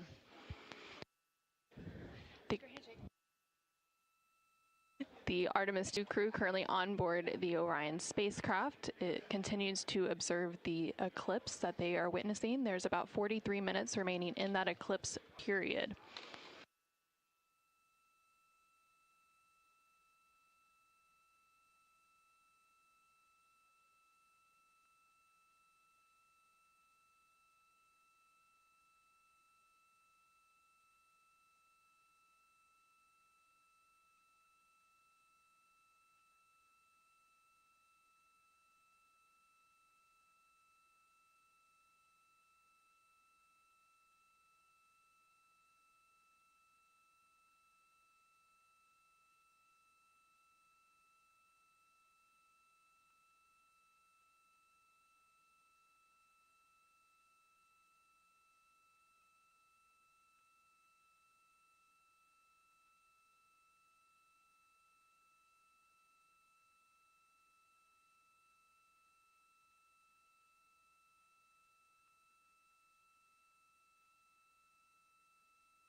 This is Artemis Mission Control. You are currently seeing a live view of the solar array wing cameras on the Orion spacecraft. We spoke with our science team, and they did determine that that dot in the distance is Venus.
science integrity. Let's see, not a huge change in here, just an update. The camera settings for Earthshine are challenging. This one's challenging to capture. What we're seeing, we're just not picking up on the cameras. And after all of the amazing sights that we saw earlier, we just went sci-fi. This has, it just looks unreal. You can see the surface of the moon between, I guess, Earthshine. I guess Earthshine. You can actually see a majority of the moon. It is the strangest looking thing that you can see so much on the surface.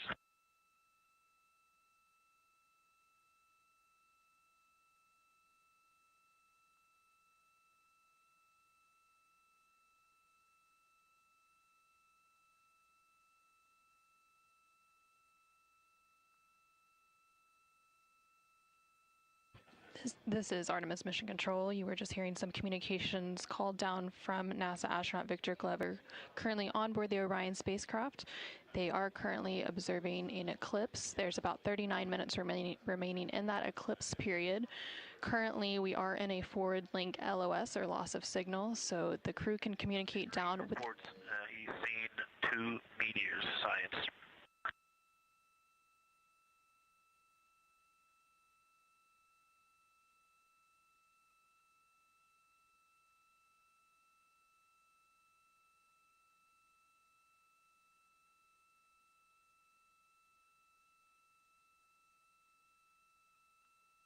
So we are in a forward link loss of signal. We do expect to regain signal in about 3 minutes, and at that point then the ground can communicate back up to the crew on board the Orion spacecraft. In the meantime, the crew can continue to communicate down to the ground. The ground is just unable to respond, so they are continuing to provide some science observations during this eclipse period. They've made some comments about Earthshine, which is the sunlight reflected from Earth when they come around towards the moon's near side late in this flyby window.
Integrity in the blind. The glow around the moon is beginning to become a little bit more even. It's not so much distinct just where the sun set on the moon's horizon as we're flying through this trajectory, and then the sun's going to come up out of the other side. I think it's we're starting to see the glow around the moon get balanced out. I still see Earth shine, and the Earth is very bright out there. Still quite an unreal sight. Integrity Houston, we have that sit rep loud and clear, and we are back with you. How do you hear me?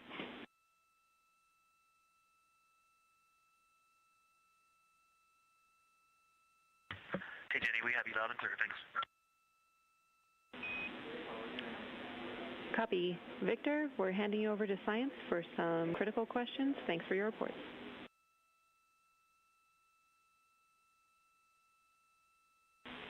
Integrity Science, we were loving your science sit reps in the blind, and it should come as no surprise that we have a number of follow-up questions. First, you mentioned Reed observing meteors. Can you speak to that? Were you referring to comets or impact flashes or something else?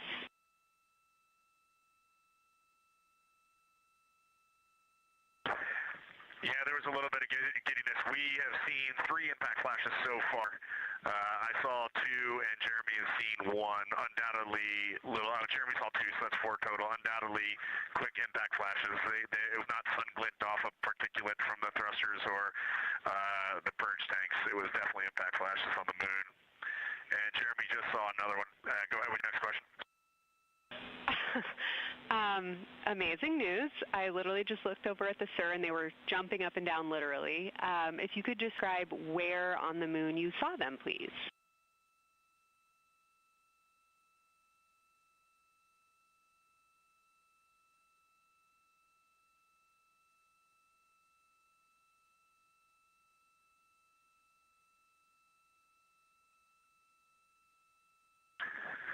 So they've all been either on or a bit south of the equator and on the Earth side of the moon. Stand by. All right, so Jeremy has seen them kind of on and south of the equator, kind of spread across the moon, and mine were both south of the equator and just a little bit left of center of the moon. Incredible news, Reed, and reminder, we have citizen scientists here on Earth looking for impact flashes, so hearing you saw them on the near side means that people saw them too.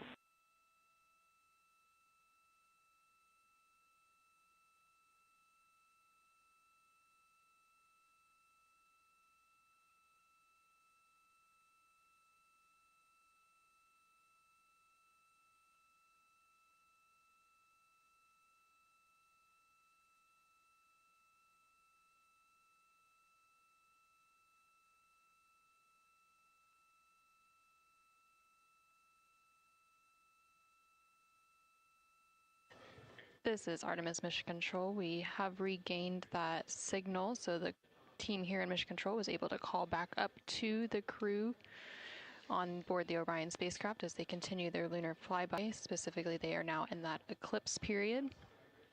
So the science team here in Mission Control was able to ask some questions about some of the situational reports they were providing during that loss of signal.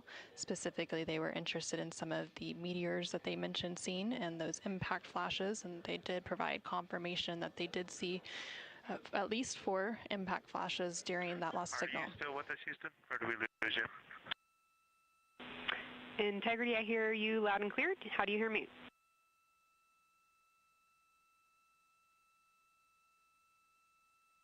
Okay, we got you loud and clear. One of the other things I wanted to describe, which was surprising to me, but the entire moon is lit up. It's glowing behind the entire moon. I thought it would look, dark against the black sky or deep space, but the sun is lighting up the entire limb of the moon. You can see the entire perimeter of it, and even now with the sun far behind the moon, you can still make out little bits of topography around the entire limb, just bumps as you go around it. And there's about the glow around the moon, once your eyes adjust, is easily 10 widths or diameters of the sun around the entire moon.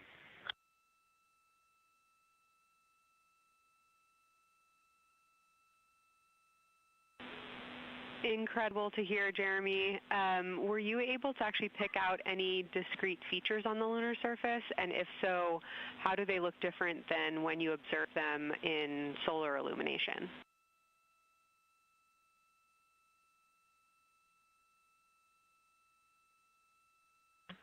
No, we really haven't been able to identify features on the lunar surface yet. We just see, the topography on the limb. For the Earth glow, we're about a quarter moon, waxing quarter moon, if you will, from the Earth glow perspective, and it's just at a very, just the sight angle. I'm just not able to tell what I'm looking at yet in the Earth glow. Understood. Thanks, Jeremy. One other question for you on the solar corona. Were you actually able to see any structure or color in the corona before most of it disappeared behind the moon?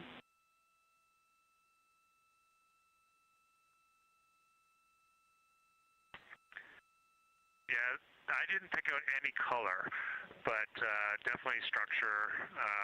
There were streamers, and they were not uniform at all. For me, the 5 o'clock position, there was just this constant streamer. It would change in intensity and diameter, but it was always there, and it was always at the 5 o'clock position.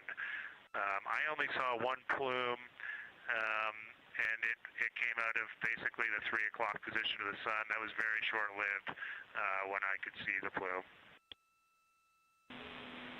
Exactly what we were looking for. Thanks, Jeremy. And a heads up that we, calculated here on the ground about how long you could see the corona for, and we expect it to start to appear again in the next 11 minutes. Thanks for those amazing descriptions.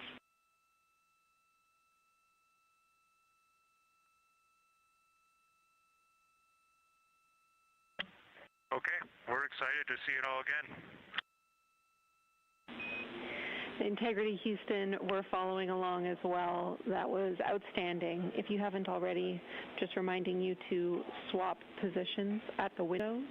And that brief LOS we had previously was due to a data rate change expected.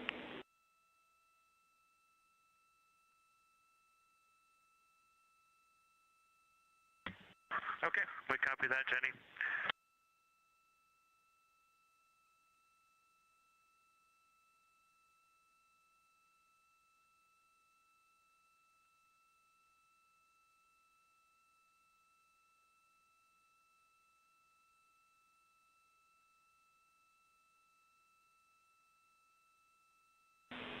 Integrity Science, one more request for you.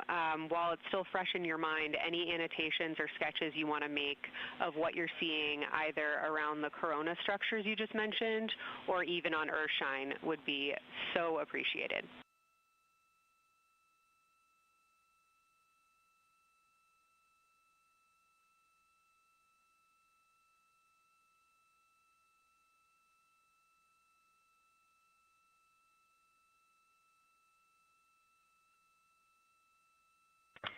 Okay, Kelsey, it's going to be pretty hard to go look at a PCD right now, but we'll definitely try and annotate what we saw.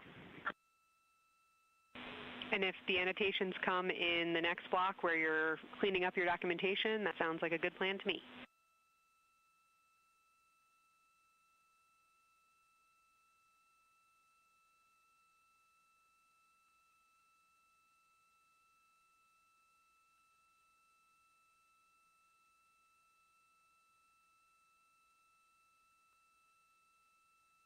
This is Artemis Mission Control. On the bottom right corner of your screen, you can see a view of the Science Officer console here in Mission Control. And we've been hearing that communication between the Science Officer. The Orbit 1 Science Officer is Kelsey Young, and she's been asking questions to the crew, specifically CSA astronaut Jeremy Hansen. based on the observations they've been making during this eclipse period. And in the upper left-hand corner of your screen, you can see a view of the Artemis Real-Time Orbit website, which provides updates on the velocity and the distance from Earth and the Moon of the Orion spacecraft as it continues to make its way back to Earth. The distance from the Moon will continue to increase at this point. So right now, Orion and its crew are about 6,300 miles away from the Moon and about 251,000 miles away from the Earth.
Okay, science, we're getting set up for sunrise.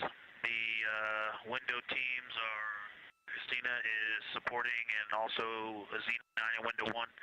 Jeremy's got the long lens in window 2, and the short lens in window 2. And Reed is in window 3, and he has started recordings and is set up to see Corona.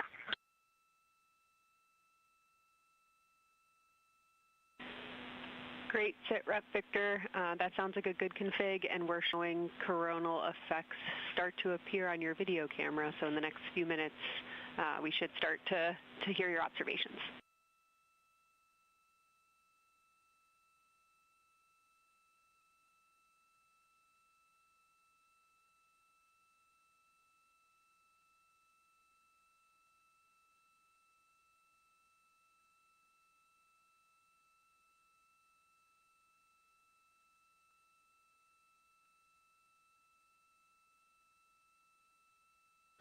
This is Artemis Mission Control. We just heard the crew call down to the team here in Houston, reporting that they have swapped out who is in the windows for the final portion of the lunar flyby. So Christina Cook is in window 1, with Jeremy Hansen in window 2 and Reed in window 3.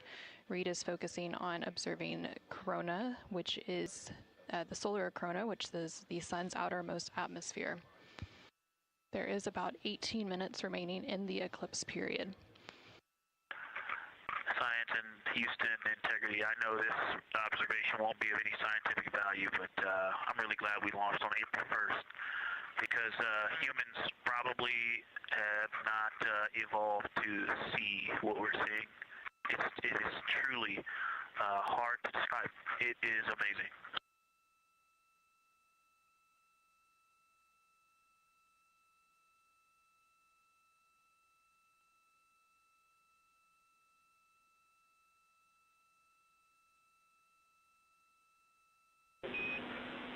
Amazing. Thank you, Victor. And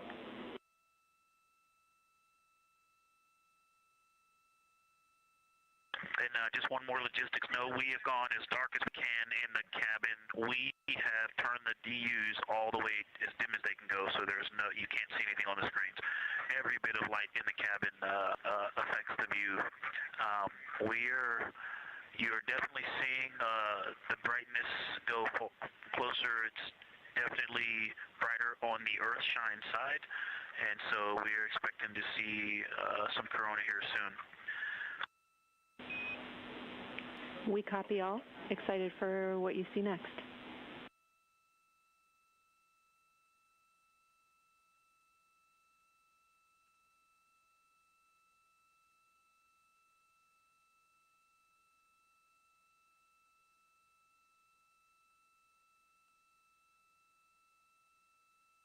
I'm not sure if we talked much about the star field, but we've got lots of stars. You've got the nice glow around the moon, but right off the well, we're upside down now, but from upside down 4 o'clock, right off the edge of the moon, looks like a planet. That line of planets, there's something a moon diameter to the left, and something right off the limb of the moon to the right, and then something orange. It looks orange to the right of that, about half the moon diameter. So. But anyway, there are definitely stars. I think some of those planets that you said we might see, we're seeing. And so in unreal view, yeah, the moon in the foreground is one of the darkest things we see out the window. And now it's deep space behind it is kind of dark blue like it looks from Earth, but we can also still see stars. It's quite a wicked view. Victor, Ike's doing the best job, and I'm not going to try to add on to what he's doing. It's indescribable. No matter how long we look at this, our brains are not processing this image in front of us. It is absolutely spectacular, surreal. I know there's no adjectives. I'm going to need to invent some new ones to describe what we are looking at out this window. This is just absolutely beautiful and inspiring to hear. And Victor, we suspect what you're seeing is Saturn and Mars. That reddish object is likely Mars. Got opportunity to look to the future of where we're going.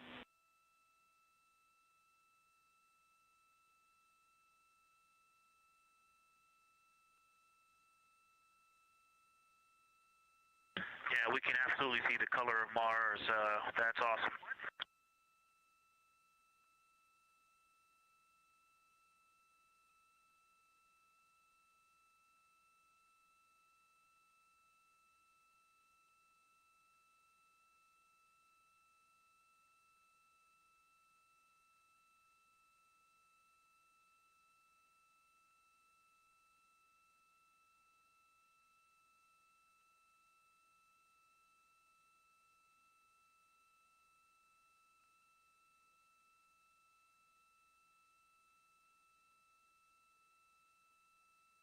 Okay, and from this vantage point, the 4 o'clock on the Earthshine side is definitely getting brighter, still no coronal structure.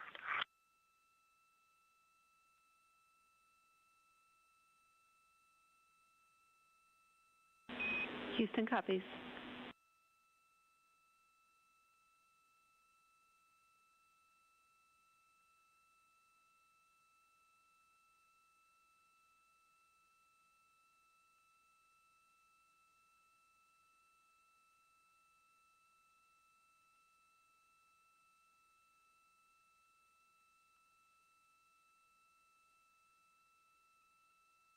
And we aren't able to distinguish which Mare is, but we can clearly see Mare in the Earthshine.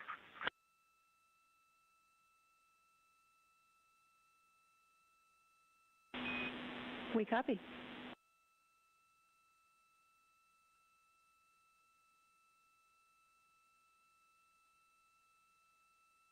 This is Artemis Mission Control in Houston, Texas. We have not seen an impact flash in the last 5 minutes. Sounds unlucky, but you had a pretty strong start, so we'll take it. And actually, right after I said that, right at the South Pole, near the South Pole on the Terminator, Reed just saw one. Amazing.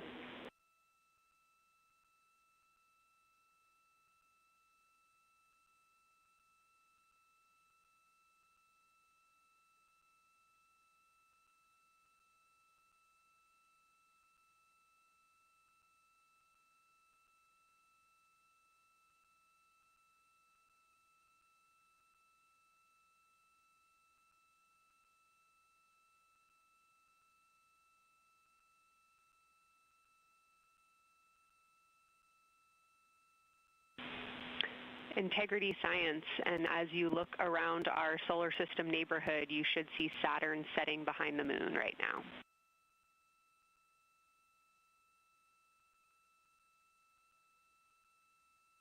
We do. We've been watching it track close to the horizon, and it's right tangential to the moon at this moment.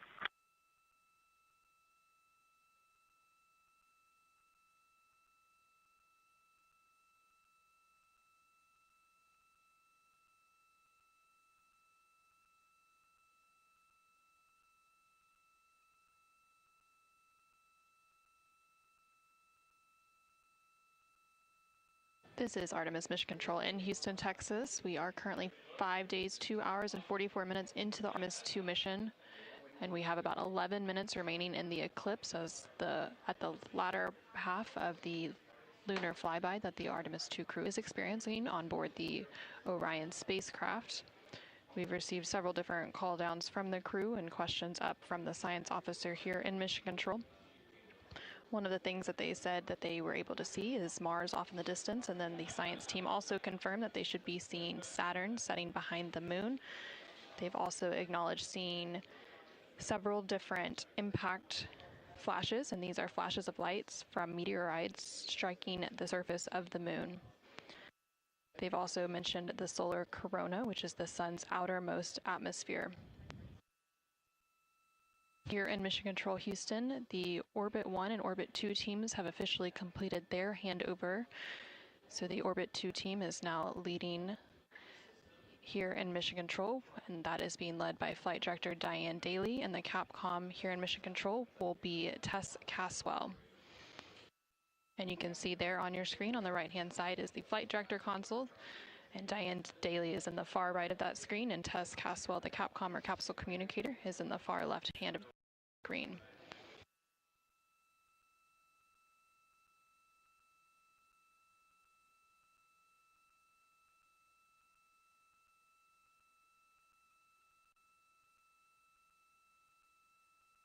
Okay, the light is continuing to go in intensity. At about the 4 o'clock position on the, the 8 o'clock position on the Earth-shine side. Saturn has set. Mars is tracking towards the moon's horizon.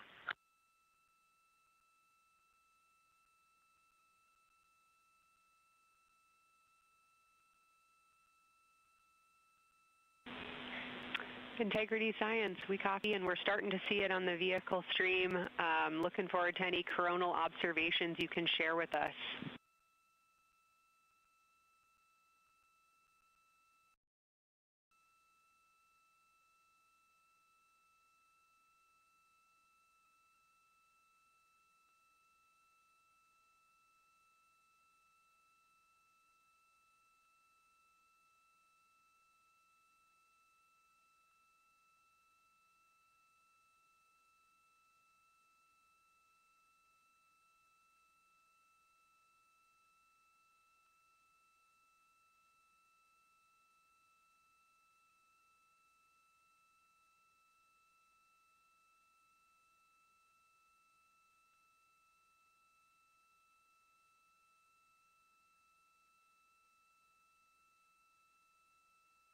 This is Artemis Mission Control. That view you're seeing on your screen is coming from the solar array wing cameras outside of the Orion spacecraft. And you can see the light starting to come into view as the solar eclipse period is starting to end. Integrity, still no coronal structure at this time, just continue to grow in intensity.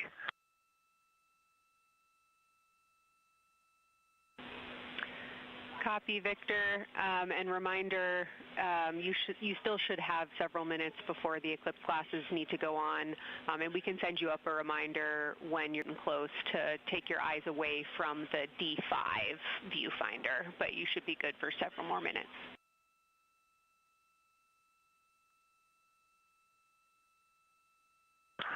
Copy, thank you, and yes, please send up the reminder. Thank you.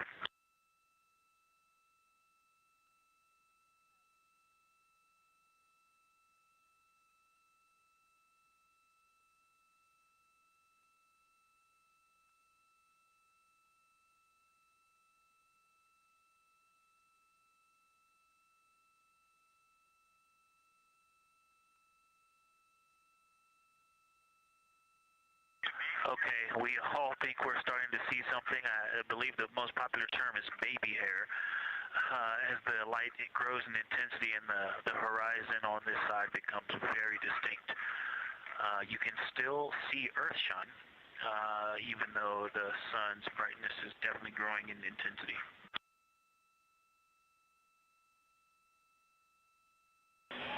Love the description, Victor. I'm sure as the next couple minutes progress, more of those structures will continue to pop out.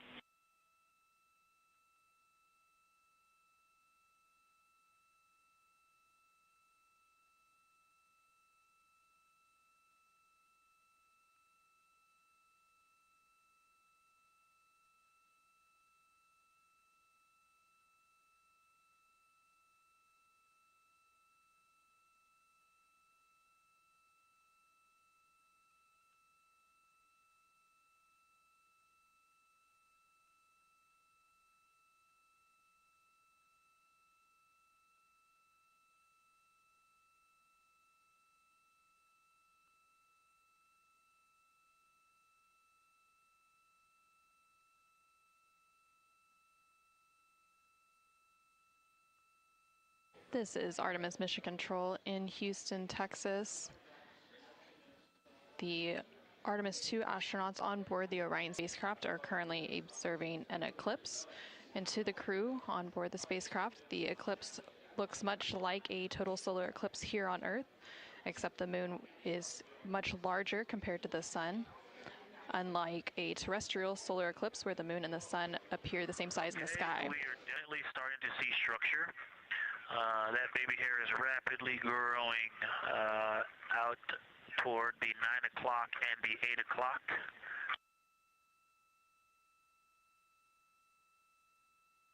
It's almost as if it were reaching out for Venus or for the Earth.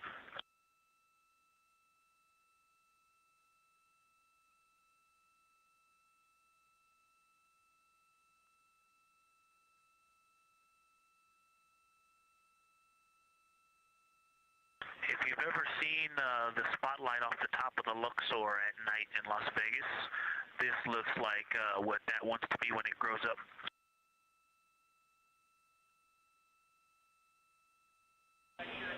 Integrity Science, glad to hear you're following your training of tell it like you see it.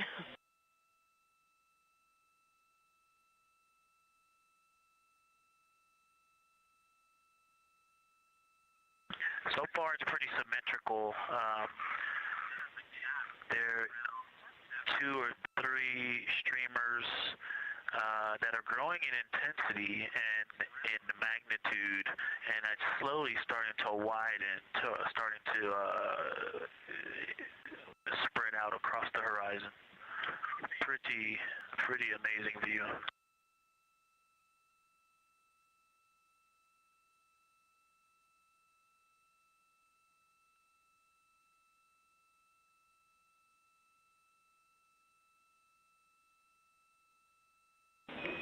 And Integrity Houston, great words. Reminder for you, we are approaching the brightness level at which you should no longer be using the viewfinder on the D5.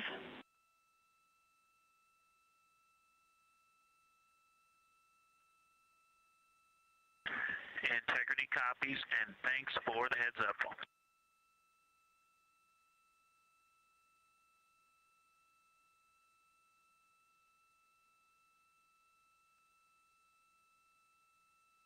This is Artemis Mission Control. Oh, and I think we're seeing some directionality. Some of it is going in different directions because it appears to be moving and combining and recombining as it moves.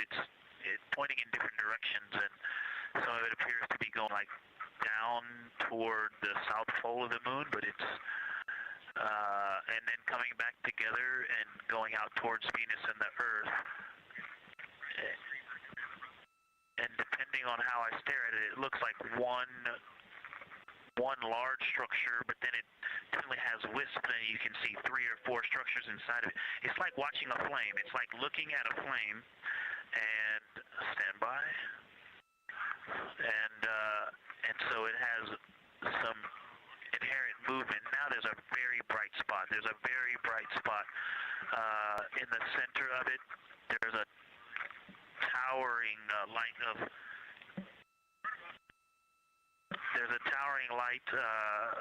and then there were like 2 streamers that were going 30 degrees out from it, and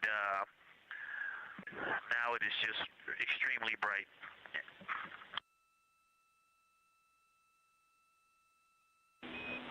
Houston, copies all. To get a little warm.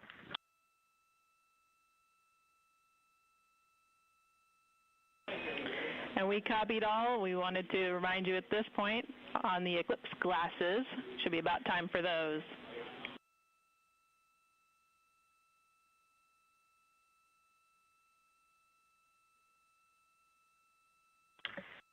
Houston, we copy all. We are in eclipse glasses. That was an absolutely spectacular, magnificent experience. Thanks for the report. We sure wish we were there with you.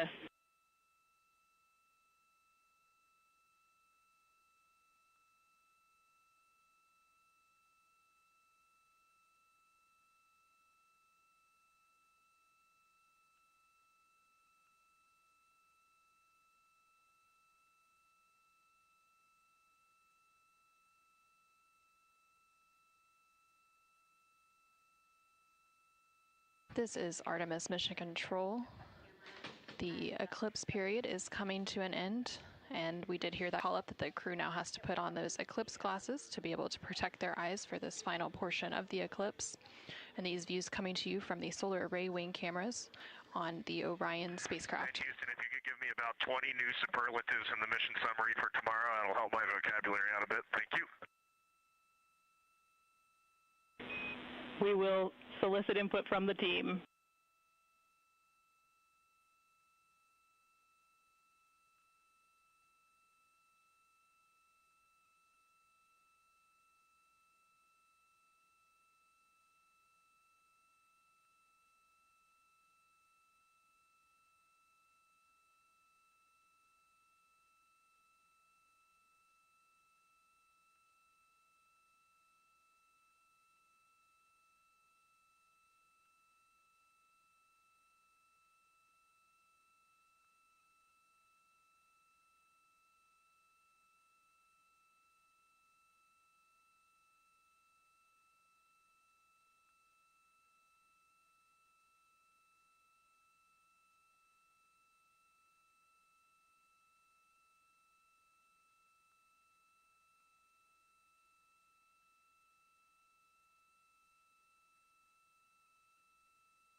This is Artemis Mission Control. There on your screen you can see a live look inside of the SIR, or the Science Evaluation Room, here in Mission Control Houston, just down the hallway from the Artemis Flight Control Room. Integrity Houston, back with you after a data rate change. Regarding the SAW-3 camera T low caution, no action for you. It just got a little cool during the eclipse.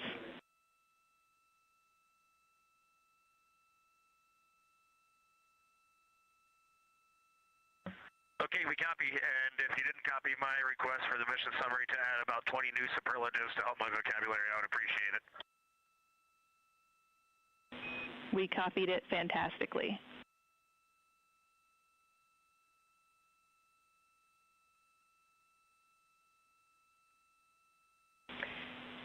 And Integrity Science, this is basically wrapping up your fly-by-day observations. I can't say enough how much science we've already learned and how much inspiration you've provided to our entire team, the lunar science community, and the entire world with what you were able to bring today. You really brought the moon closer for us today, and we cannot say thank you enough. And Science signing off, and can't wait to talk to you tomorrow morning.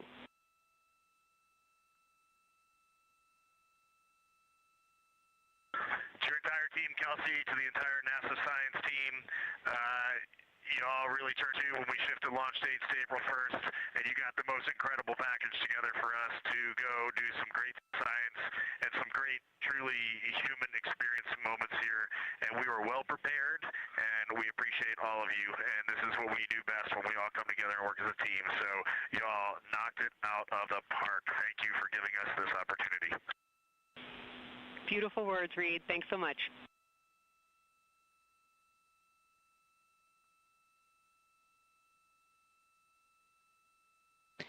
And this is Artemis Mission Control. The lunar flyby observation period is starting to come to a close following that eclipse. And there on your screen you can see a look into the Science Evaluation Room, or the SIR, which is embedded within Mission Control to provide science input. And they provided that input throughout the live flyby operations today.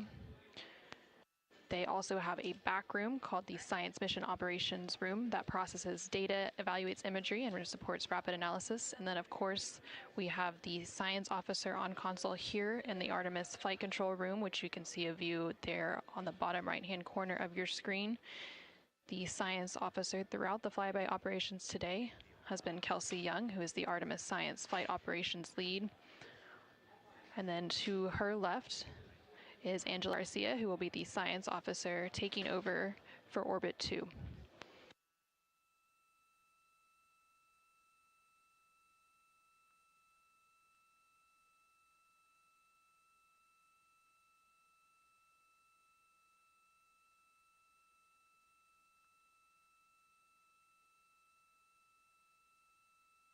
And for the past 7 hours or so, the crew has been going through their lunar flyby observation period.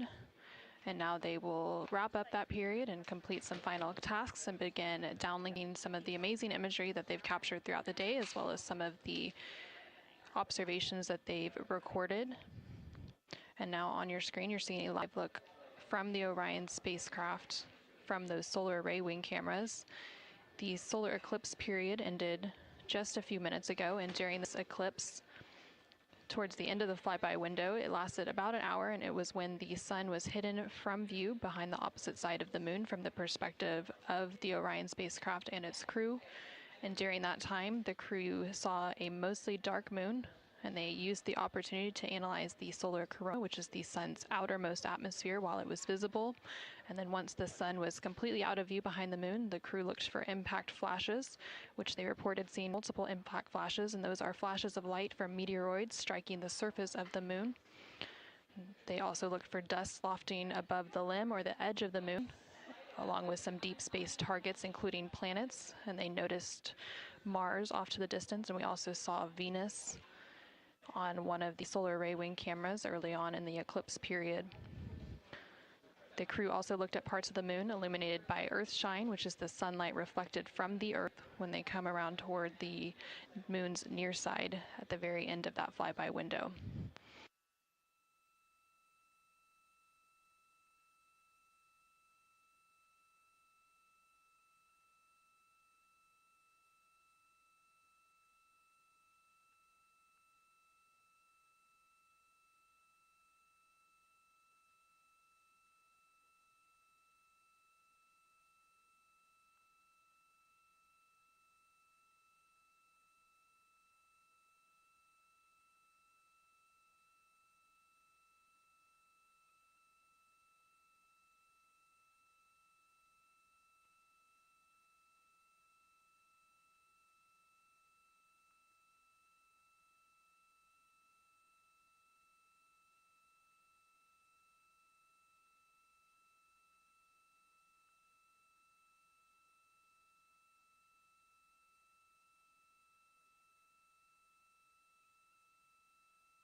Integrity Houston, understand that you are still reflecting upon and consolidating your lunar observations. At your convenience, I have 2 items related to the upcoming VIP event.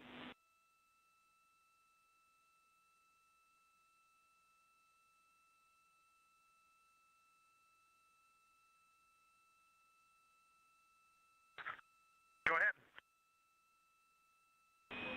All right, first we wanted to let you know that the message for that upcoming event is on board for review at your convenience. That's message 3.06.04. The second item is that we've seen a couple of video blips in previous events. So during the HDPAO setup activity, we're wondering if Jeremy could please confirm for us that the TS rate is set to 1300 when you get to step 10.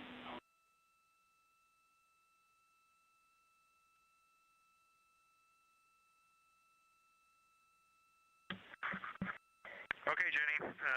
Yeah, we're pretty sure we've been in 1300 for all the PAO events. We've been tracking that when we swap between the HHP and the D5. We copy, Jeremy. Thanks. And for the record, the phenomenal Jenny has gone on to her next appointment of the day, and you've now got Tess with you.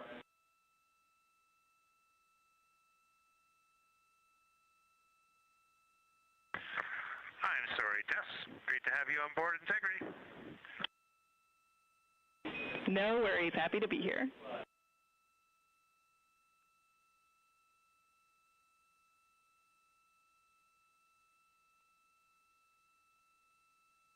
This is Artemis Mission Control. We heard some communication there between the Capcom or capsule communicator here in Mission Control, which for Orbit 2 is Tess Caswell, and the CSA or Canadian Space Agency astronaut on board the Orion spacecraft, Jeremy Hansen. They were discussing an upcoming public affairs event. And Integrity, 3-minute warning for the maneuver back to bias tail to sun.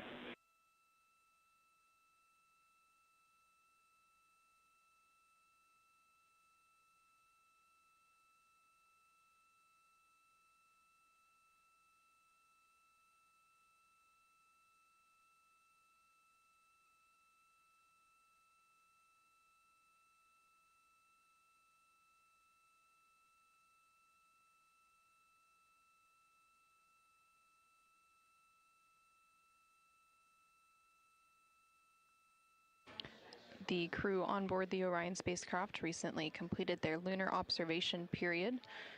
It was an approximately 7-hour period of time in which they were focused on several different targets identified by the science team here on the ground that they studied and prepared for ahead of time. And they also were referencing a lunar targeting package that was uplinked about a day ago with those final targets.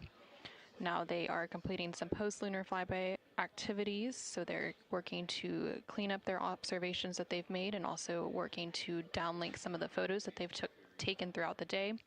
The science team here on the ground will then work to get as much data as they can overnight, and then there will be a post-flyby conference tomorrow after the crew wakes up. And that's not a debrief, but a science data collection to capture their nuanced experience while they're still in the field and the experience is still fresh. And then, of course, there will also be a public affairs downlink event later in the day. Now that once the post-lunar flyby activities are complete. And after that, the crew will go into some of their final activities for the day. They will have a private medical conference, or PMC, with the medical teams here on the ground. These are regular conferences that they have at the end of every day, and then there's also a flight director conference that they will have before they go into their pre-sleep period, during which they can complete hygiene activities and they will have the chance to eat their dinner and complete any other final personal activities for the day before they head into their sleep period.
Houston Integrity, we're curious if you're ready for us to start the stream a bit early and to test scene and voice.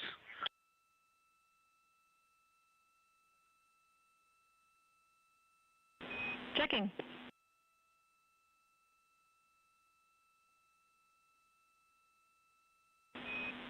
And Integrity, affirm. We are go to start the stream.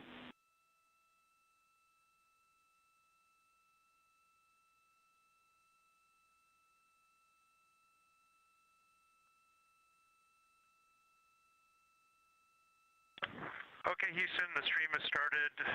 We checked the TS rates 1300 and audio is true. So I will give you a voice check now on the mic. We copy good settings and we've got a good view.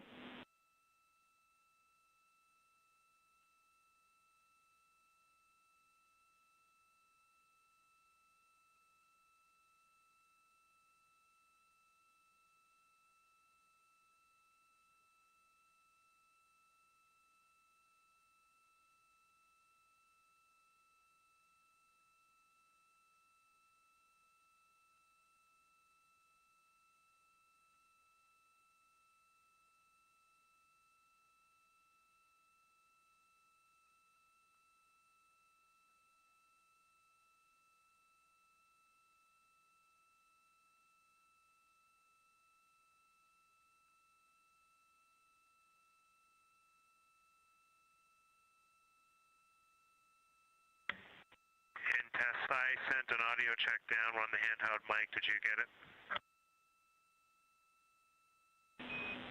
Sorry for the delay, Jeremy. We were talking that a bit, but it was a bit broken, so please repeat for us.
Integrity Houston, we like the scene. At your convenience, we'll take a 10 count with Jeremy in frame.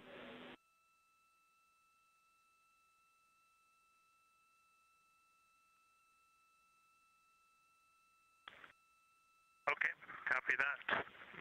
Give us 2 minutes and or 1 minute and we'll do that. Copy.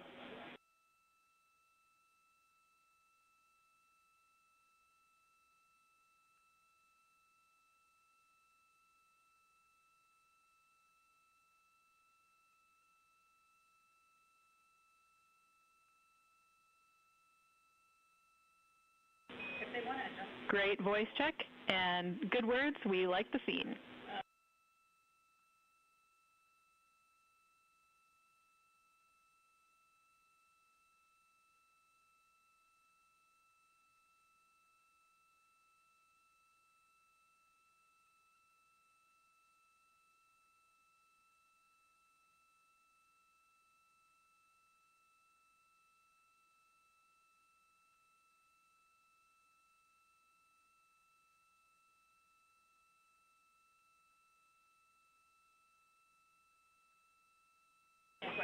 And Integrity Houston, we are seeing a black cable going right through the middle of the scene.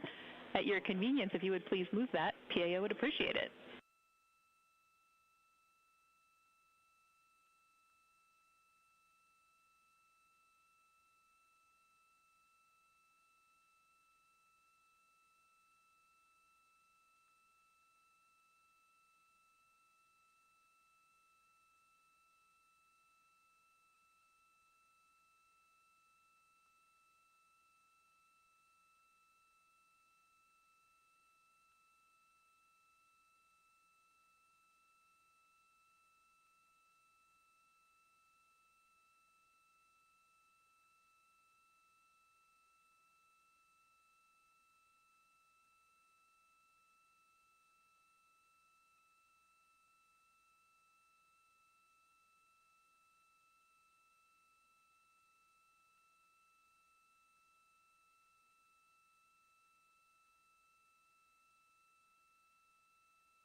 This is Artemis Mission Control. We're currently 5 days, 3 hours, and 21 minutes into the Artemis II mission following a liftoff from NASA's Kennedy Space Center in Florida on Wednesday, April 1st.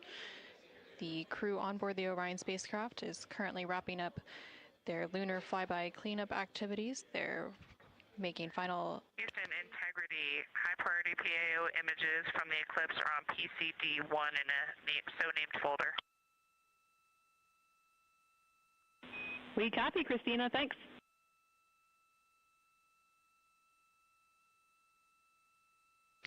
And NASA astronaut Christina Cook there calling down to the ground regarding some public affairs imagery that was captured during the lunar flyby activities. She referenced a PCD, that is in reference to their portable computing devices, which are basically tablets that they're able to transfer files and also follow along on processes and procedures and their timelines for the day. No.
This is Artemis Mission Control in Houston, Texas. Currently on console here in Mission Control is the Orbit 2 team of flight controllers being led by Flight Director Diane Daly and the Capcom or capsule communicator, who serves as the single voice link up to the crew, is Tess Caswell. The crew on board the Orion spacecraft recently wrapped up their lunar flyby observation period, and now they are completing some cleanup activities and transferring some data and files down to the ground following that lunar flyby. Many of these files will be analyzed by the science team overnight in advance of a post-lunar flyby conference tomorrow once the crew wakes up. The crew is also preparing for an upcoming public affairs downlink event.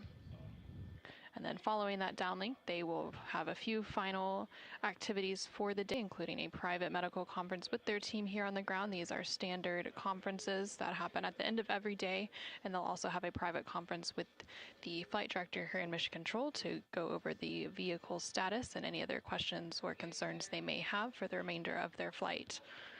We are currently in flight day 6, and we have a splashdown expected on Friday, April 10th. That splashdown expected in about 3 days, 21 hours, and 49 minutes from now.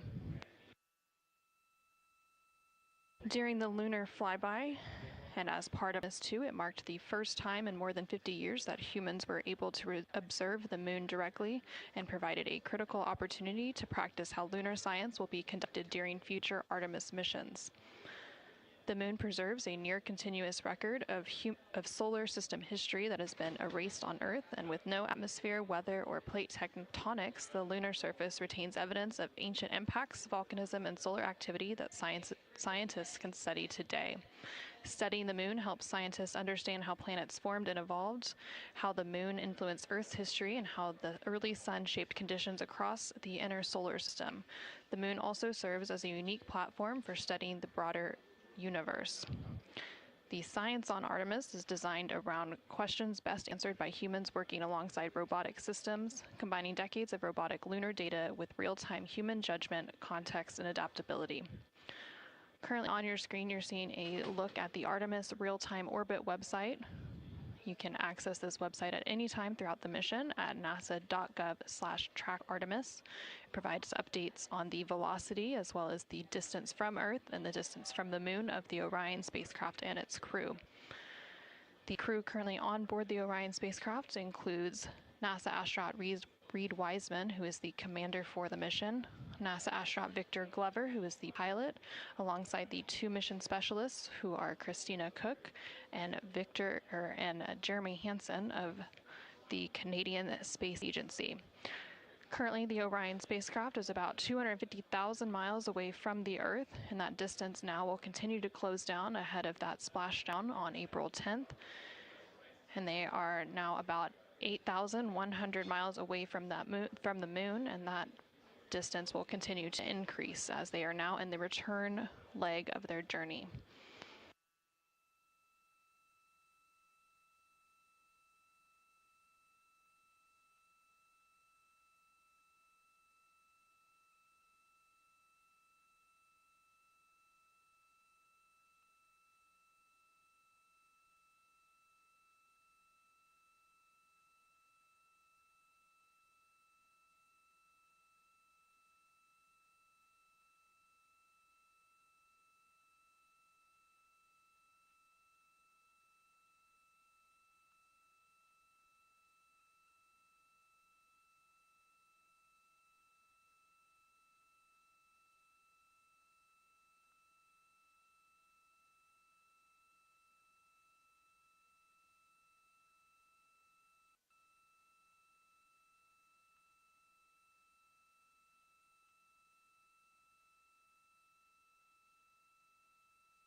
Harris.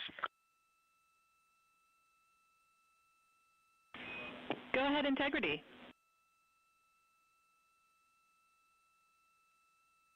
Hey, Tess, great to talk to you. Any chance we could drop the fan speed down for this PAO event?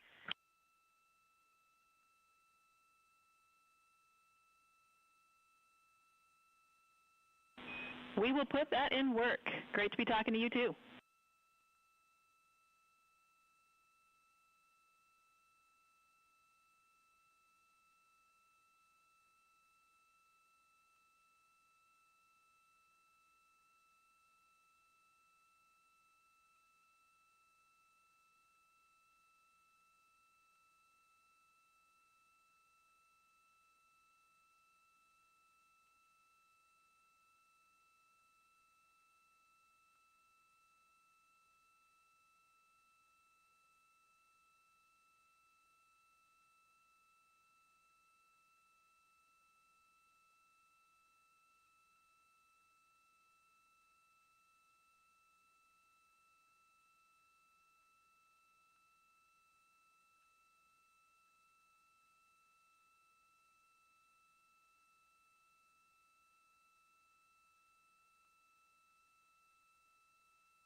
This is Artemis Mission Control in Houston, Texas. We're currently 5 days, 3 hours, and 37 minutes into the Artemis II mission. The crew on board the Orion spacecraft has recently concluded their lunar observation period during the lunar flyby.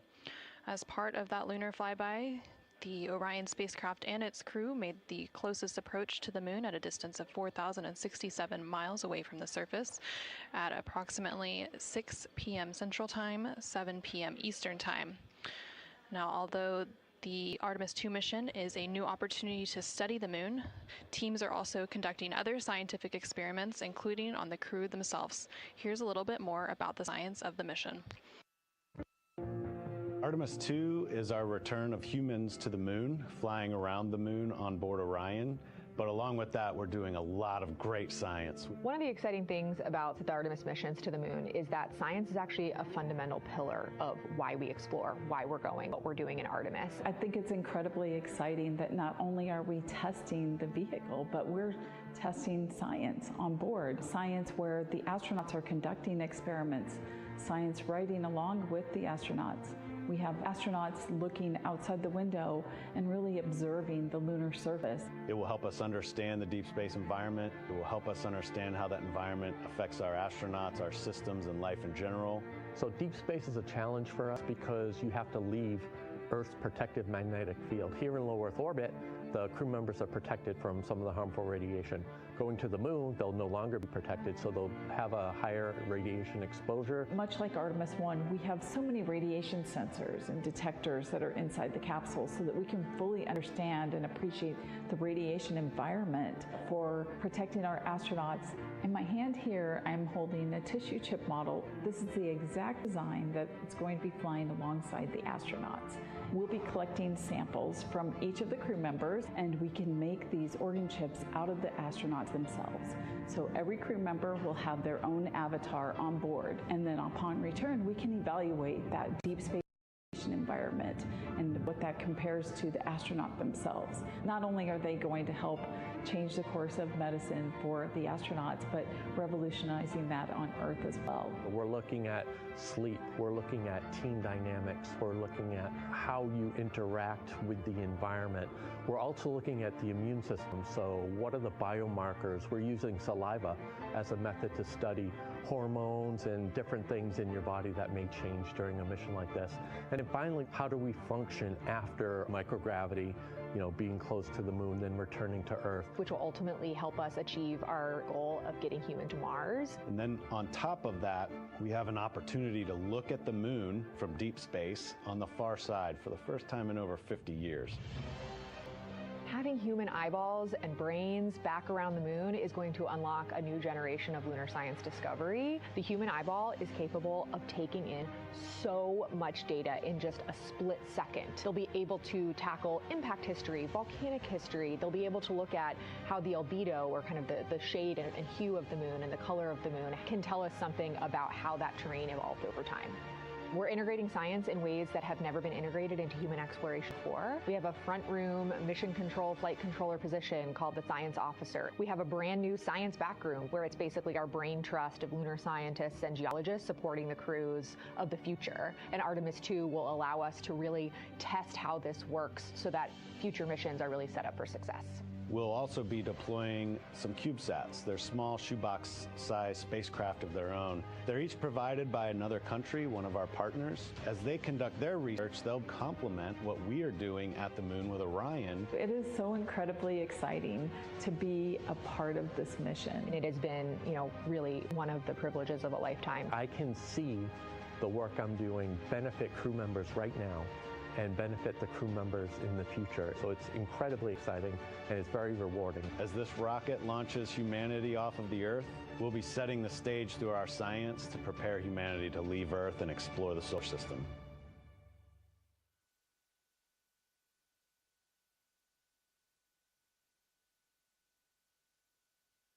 And as part of that, we are going to inhibit cabin leak detection. The edge key manual response is still available. Copy, thumbs up.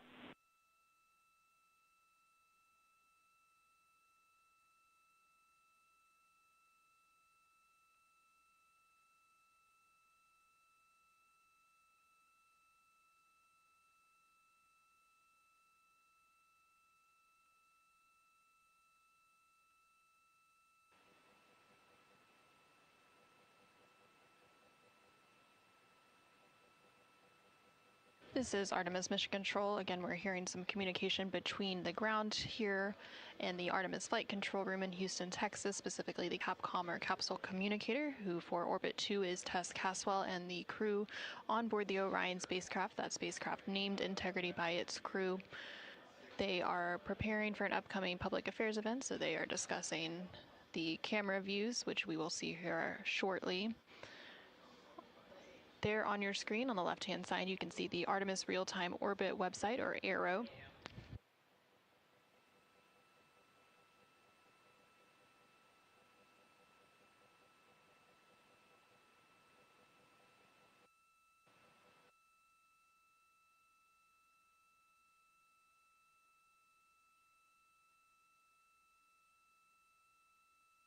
The Artemis Real-Time Orbit website there on the left-hand side of your screen provides updates on the velocity of the Orion spacecraft during its journey around the moon.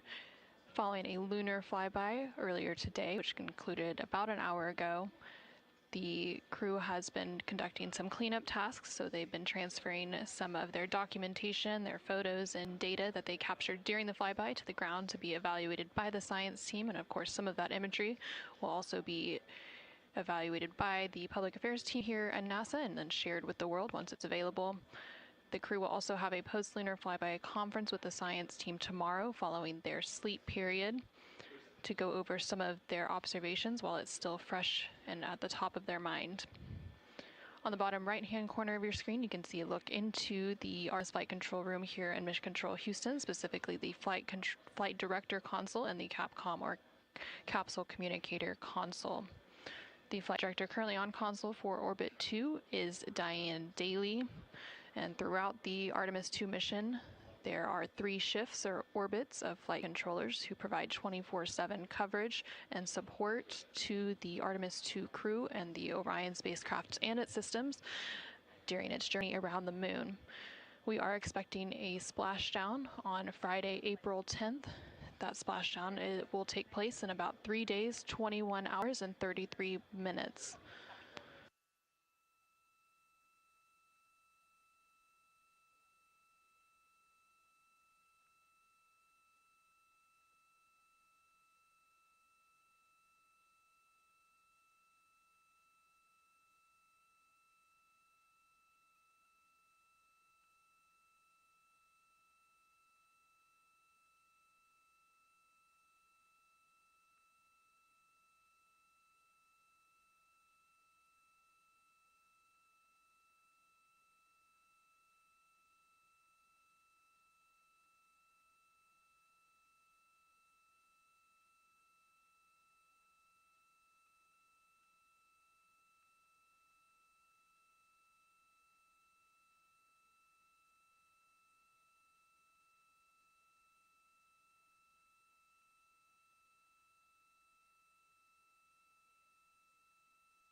During the lunar flyby that took place earlier today, Orion, again that spacecraft named Integrity by its crew, passed approximately 4,000 to 6,000 miles from the moon and provided the crew with a full disk view of the lunar surface.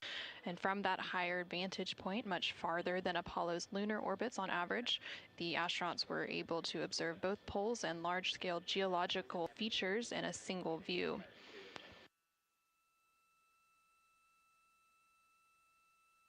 And there on your screen, you're currently seeing a live look inside the cabin of the Orion spacecraft. Integrity Houston, we are 3 minutes out from an on-time start, and we have adjusted the fan speed. We'll take a thumbs up if you're happy with it. Copy, thumbs up.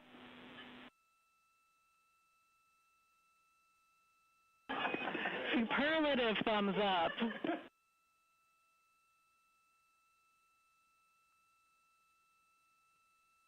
And there on your screen, you can see all of the Artemis II crew members. CSA astronaut Jeremy Hansen just floated out of view behind the camera, but you can still see NASA astronaut Reed Wiseman, NASA astronaut Christina Cook, and NASA astronaut Victor Glover as they prepare for an upcoming public affairs downlink event, which is scheduled to take place in just a couple minutes from now. And there, floating back onto the screen, is CSA or Canadian Space Agency astronaut Jeremy Hansen. He is making himself comfy on some of the OX or Orion Crew Survival System suits that have been stowed for the outbound and now return journey.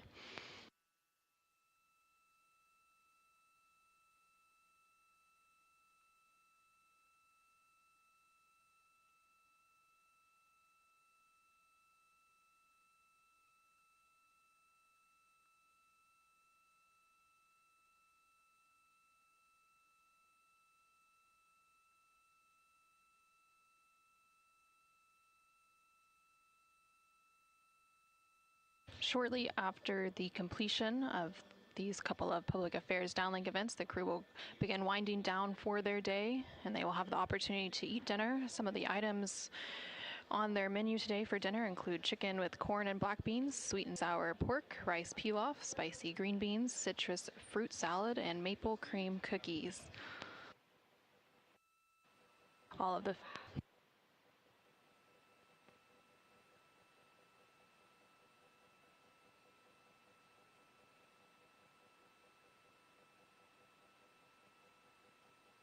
And now we will go ahead and stand by for that public affairs event beginning in just about a minute.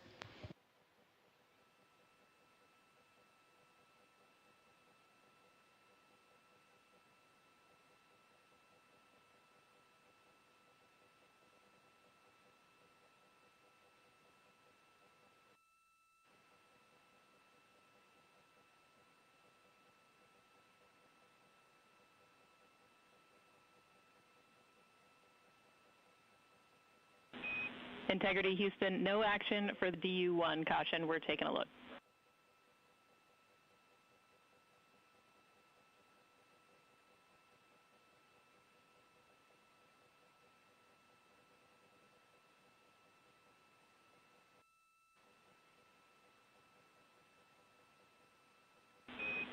Integrity, this is Houston. Are you ready for the event?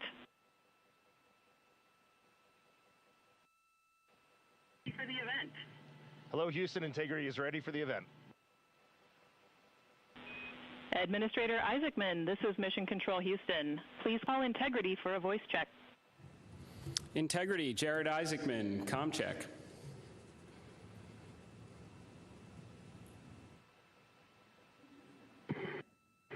Administrator Isaacman, we've got you loud and clear, sir. How us? I've got you loud and clear. Artemis II crew, we have a very special guest who wanted to be the first person to greet you after your return from the far side of the moon. Reed, Victor, Christina, and Jeremy, it's my honor to introduce the President of the United States of America, President Donald J. Trump. Over to you, sir. Well, thank you very much, Jared, and you are doing a fantastic job. And hello, very special hello to Artemis II. Today you've made history and made all America really proud, incredibly proud. We have a lot of things to be proud of lately, but this is there's nothing like what you're doing, circling around the moon for the first time in more than a half a century. and breaking the all-time record for the farthest distance from planet Earth. Humans have really never seen anything quite like what you're doing. And congratulate Commander Reed Weissman, pilot Victor Glover, mission specialist Christina Koch, and Jeremy Hansen. And I also want to thank the entire amazing team at NASA, headed by Jared, who's a very special guy, by the way. And you all made this day possible, and you've really inspired the entire world. Really, everybody's watching. They find it incredible. I just watched you go to the back of the moon, and people haven't been there in a long time, we can say, but it's going to be more and more prevalent because we're going to be doing a lot of traveling, and then you're going to ultimately do the whole big trip to Mars, and that's going to be very exciting. So you look at, we had no astronaut has been to the moon since the days of Apollo program. The Apollo program was also very special, but that was 50 years ago, and at long last, America is back, and America is back in many ways stronger than ever before. We're the hottest country anywhere in the world. The Artemis crew flew in the most powerful rocket NASA has ever made, ever launched, traveled over 250,000 miles, broke the distance record set by the legendary Apollo 13, and America is a frontier nation, and the 4 brave astronauts of Artemis II are a modern day, you really are modern day pioneers, all of you, and one of them happens to be a neighbor. You know who that is, right? You have a special person over there, a neighbor, and we like our neighbor. Your mission paves the way for America's return to the lunar surface very soon. We're going all out. We're doing everything we can, and it's headed up by Jared. We'll plant our flag once again, and this time we won't just leave footprints. We'll establish a permanent presence on the moon, and we'll push on to Mars. That'll be very exciting. I'm waiting for that so much. I'd love to be here, but maybe we won't quite make it in terms of timing, but we will be up in the moon, and that's going to happen soon. So America will be second to none in space and everything else that we're doing, and we will continue to lead the whole thing into the stars, this incredible journey into the stars. So I just wanted, it's an honor to speak to you, and I wanted to congratulate each and every one of you. And tell me, what is the most unforgettable part of this really historic day? The whole world is watching and listening. Please tell me.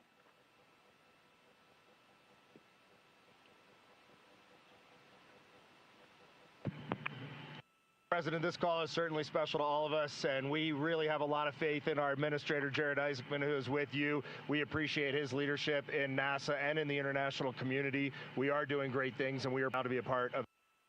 I have to tell you, as we came around the near side of the moon, seeing all the sights that we've seen from Earth for all of our lives, but we're seeing them from a different perspective, and then we started to get a glimpse of the and we saw sites, Oriental sites that no human has ever seen before, not even in Apollo, and that was amazing for us. And then the surprise of the day, we just came out of an eclipse where the sun, moon, and the entire dark moon about that big right out the window that we were watching. We could see the corona of the sun, and then we could see the planet train line up, and at Mars, and all of us commented how excited we are to watch this nation and this planet become a 2-planet species. That is fantastic. You know, I had a decision to make in my first term, and the decision is, what are we going to do at NASA? Are we going to have it be revived, or are we going to close it down? And I had very little hesitation, and it's really great to have somebody like Jared involved because he really makes it much easier for me. But it was not even a question in my own mind. We've spent what we had to do, and then of course we have Space Force, and Space Force is very much related to what you're doing, and that was my baby. That was a very important one, and it'll turn out to be truly one of the most important, I believe, decisions I've ever made. So we're very proud of Space Force, and we're very proud of all of you. Does anybody else have anything to say? A lot of people listening.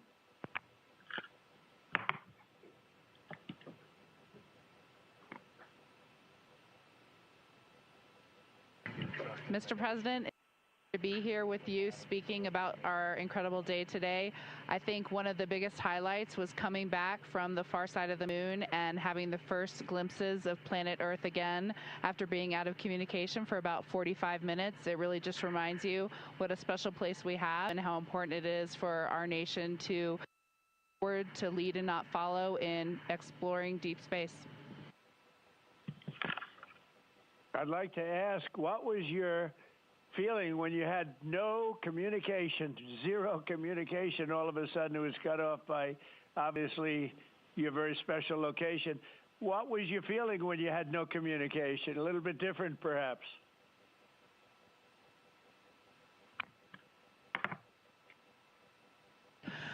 Yes, Mr. President, it was I said a little prayer, but then I had to keep rolling. I was actually recording scientific observations of the far side of the moon. You know, that is actually the time when we were the farthest and the closest to the moon. And so we were really able to make some of our most detailed observations of the far side of the moon up close. And so we were busy up here working really hard. And I must say, it was actually quite nice. Did you see a difference, a big difference, between the far side of the moon and the near side of the moon? Was there a difference in feel or difference in look? What did you see?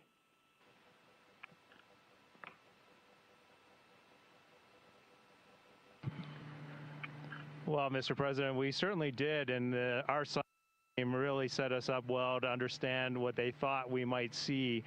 And the gravitational pull of the Earth has had a profound effect on the near side of the moon, changing all those dark mares, those dark patches of the moon you see from Earth. It's very different on the far side. While you see some small patches of those mare in deep craters, it's very much absent on that side, so that's really neat. And while I have the microphone, sir, I just want to thank you on behalf of Canada. The space leadership you spoke of from America truly is extraordinary. I've said this many times before. A nation that leads like that and creates and sets big goals for humanity that brings other countries along with it is truly incredible. And I know that's a very intentional, not a necessary decision, intentional decision to lead by example and to allow other countries like Canada to share our gifts and help you achieve these mutually beneficial goals, like establishing a presence on the moon and eventually going to Mars. And Canadians are so proud to be a part of this program. Well, I have to say I spoke to a very special person, Wayne Gretzky, who I think you know, the great one. And I spoke to your Prime Minister and many other friends I have in Canada. They are so proud of you. And you have a lot of courage. I'm not sure if they'd want to do that. I'm not even sure if the great one would want to do that, to be honest with you. But you have a lot of courage doing what you're doing, a lot of bravery and a lot of genius. But they're very, very proud of you.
Administrator Alex, I'm going to just get a quick comm check, make sure you guys are still on the line and we didn't have a handover.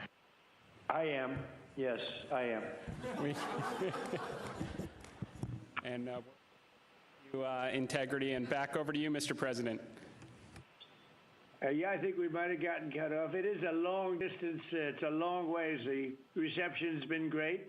There's a little bit of about a 9-second delay, but no, I just had a statement for, I don't know what you heard, but I was just saying they're very proud of your brilliant person from Canada on the ship. And Wayne Gretzky is a great friend of mine, and he's very proud of him. And the Prime Minister I spoke to, they're very, very honored that you have a courageous person from Canada. You have a lot of courageous people from Canada, so it was very nice.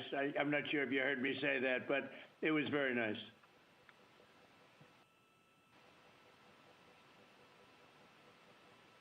Yes, Mr. President, we heard that, and we do love our Jeremy Hansen. We love all our Canadian astronauts, Jenny Gibbons, Josh Kudrick. They're just great people, and they're such a welcome addition to our Corps. Great. Well, I really look forward to, when we can, I look forward to seeing you in the Oval Office. I'll ask Jared to bring you over, and I'll ask for your autograph, because I don't really ask for autographs much, but you deserve that. You really are something. Everybody's talking about this. And I look forward to having you in the Oval Office at the White House, and we will celebrate your incredible achievements and triumphs. This is big. This is really big stuff. The whole world is talking about it. And if you have the time, I will certainly find the time. I've been pretty busy also, as you know, but I will absolutely find the time, and we'll get together, and I'm going to be giving you a big salute on behalf of the American people and beyond that.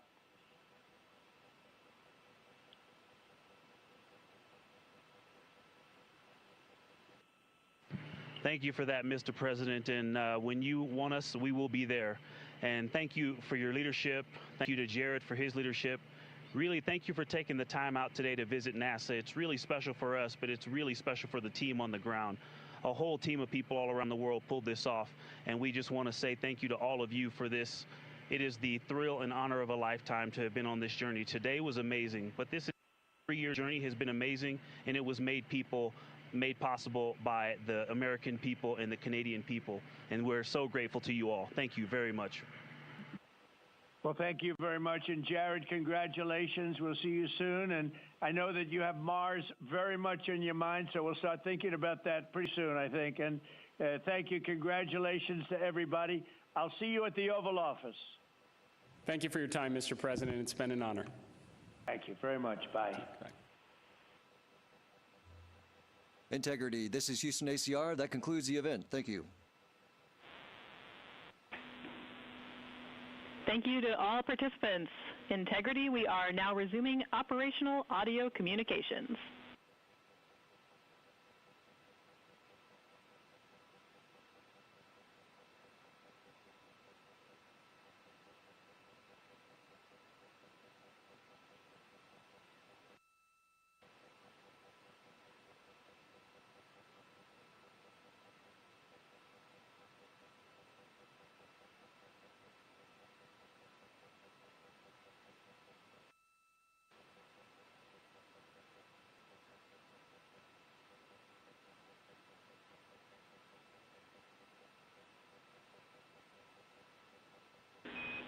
Integrity Houston, great job on the event. Just a heads up, we are on track to start the next event on time at 4:15.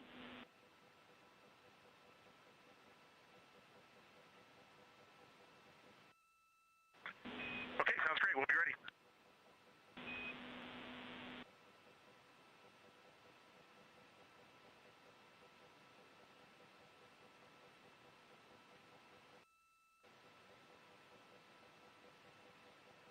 This is Artemis Mission Control in Houston, Texas. We just had that public affairs event with President Donald Trump and the crew on board the Orion spacecraft.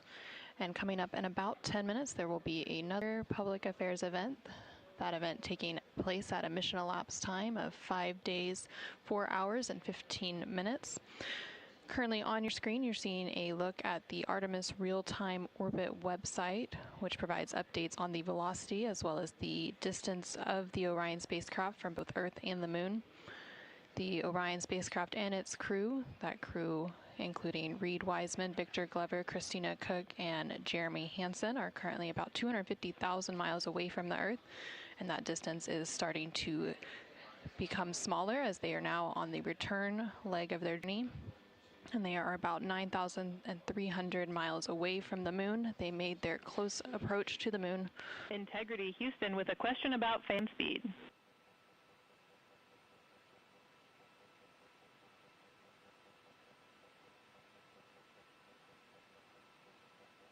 Go ahead.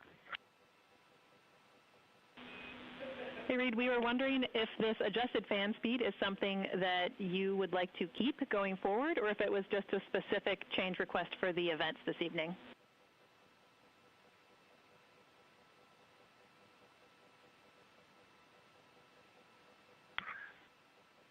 Certainly for PAO events, this is an ideal fan speed. If you're willing to give us this fan speed for routine habitability, I think we would take it and try it for a while.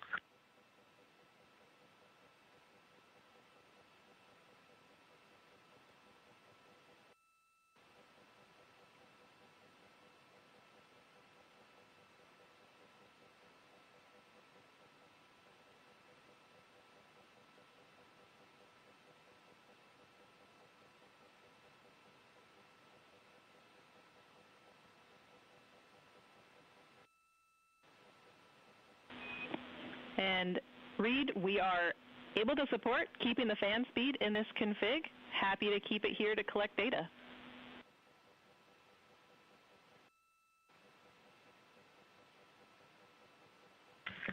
Okay, you got 4 happy astronauts up here. We'll take it. Obviously, when we go to exercise, we'll need to bump it up, but I think for quiet of living, this will be great. We copy, and we love seeing those smiles.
docking camera.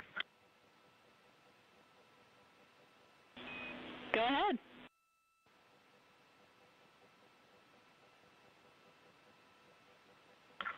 Just want to make sure we have the config you're expecting. I have the dual camera bracket is installed, the window shade is closed, and the docking camera is stowed in its Alpha 3 storage area.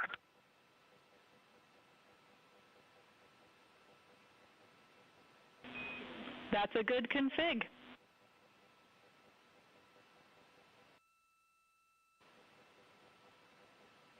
Thank you. And while I've got you, we are 3 minutes out from an on-time start of the next event.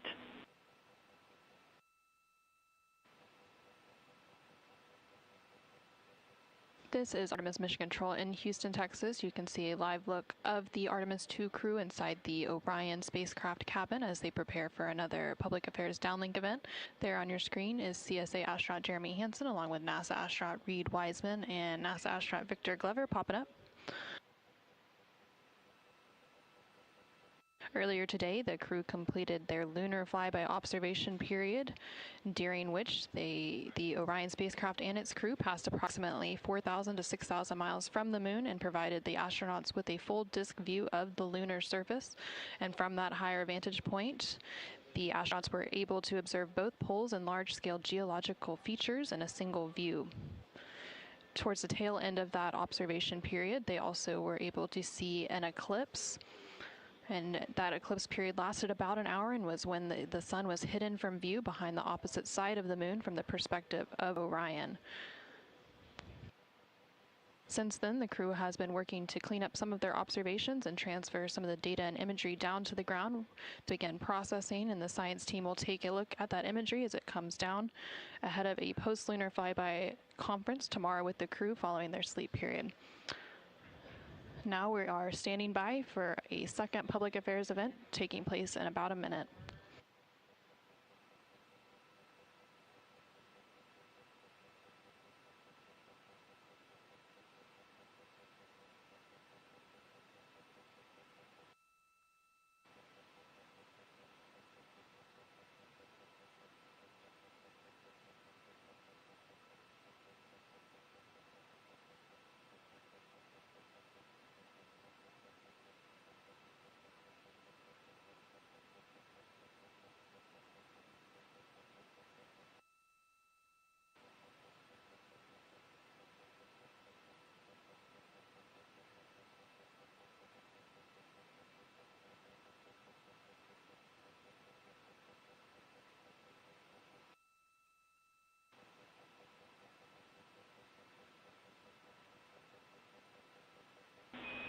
Integrity, this is Houston. Are you ready for the event?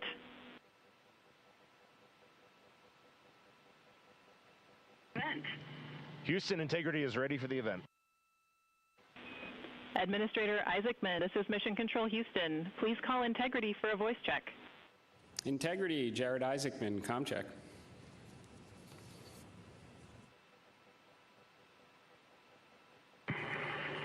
Administrator Isaacman, we've got you loud and clear up here. I've got you loud and clear, and let's see if we can top that last PO event. That was pretty special. So we are going to spend the next 20 minutes doing Q&A from a number of questions that have been submitted, and we are going to start with one from me. You all have spent years preparing for this moment and imagining what it must be like when you look down at the moon, at the lunar surface. What has surprised you all that you did not anticipate?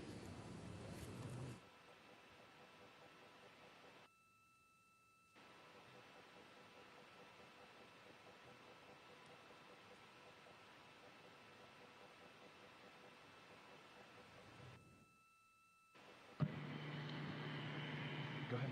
Oh. It's on. Administrator, great to chat with you.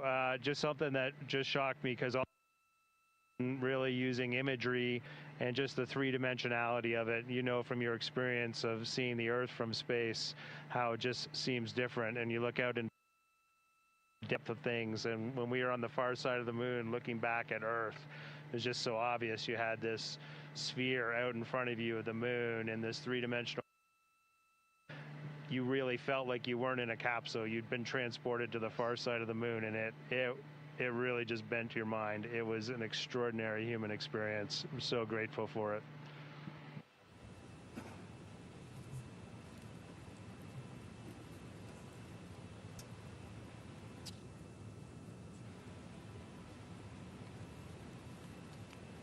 Integrity, Jared, anyone else want to answer that one?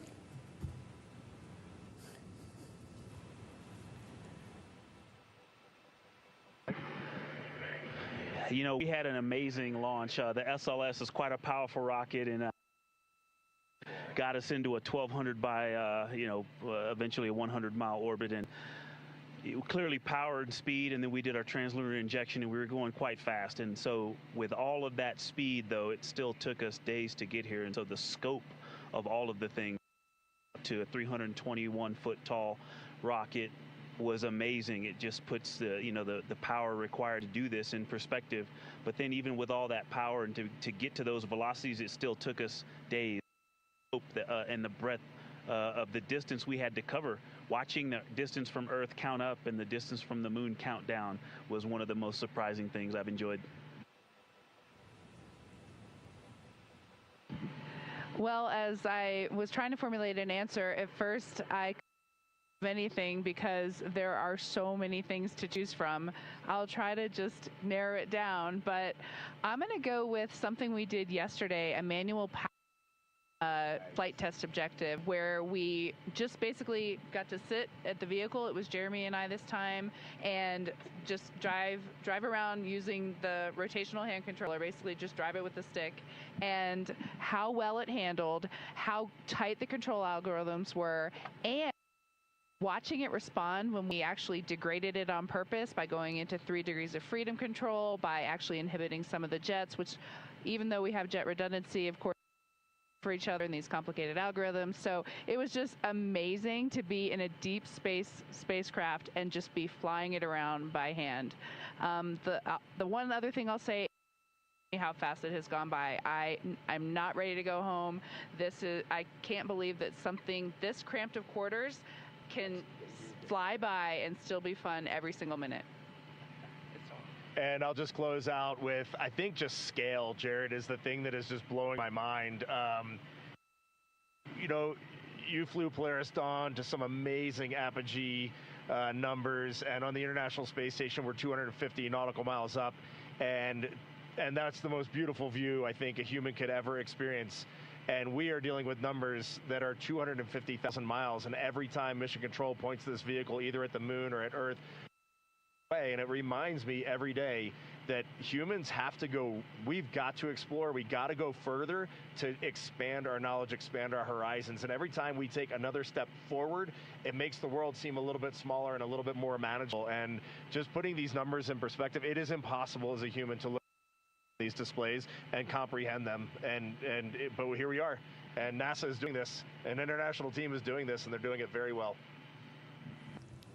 Excellent words, Integrity. So certainly a very wild insertion orbit. I can imagine the contrast between perigee and apogee, the scale of it all, the 3D, seeing the moon come alive, and then certainly manual control. Well, every Dragon crew for the last 5 years is very jealous on that.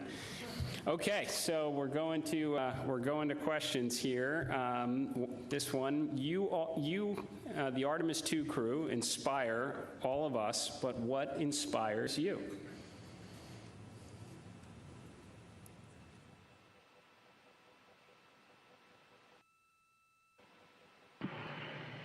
I think as you get older, your answer to that question changes a lot. Certainly when I was a young boy and a young man, just seeing an airplane flying overhead, to me, that really lit a fire in me.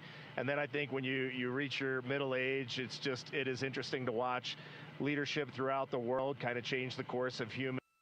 You can watch that unfold. And now now that I'm just a little bit over 50, you'll be there soon. Now that I'm just a little bit over 50, I mean, it all ties back to just family, and you understand just how much the people that you surround yourself with, and that is really every night when you go to bed, that's really what you end up thinking. At least that's what I end up thinking.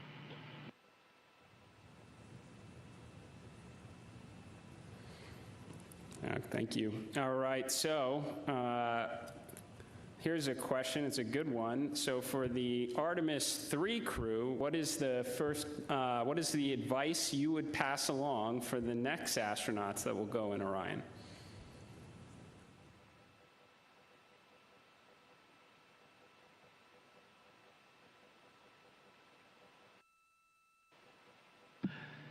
That's a great question, Jared. We've actually been thinking about the Artemis III crew since we were assigned as the Artemis II crew. It was the beginning of how we came up with how we wanted to fly this mission, how we wanted to buy down risk for the program, and values as a crew. And so, you know, over the course of these 3 years, we've taken a lot of notes. So we've almost got a book to hand them. But I think a few practical things, just sitting here, we've been living for the past 6 days, how you pack is a huge impact to how you will live on the journey.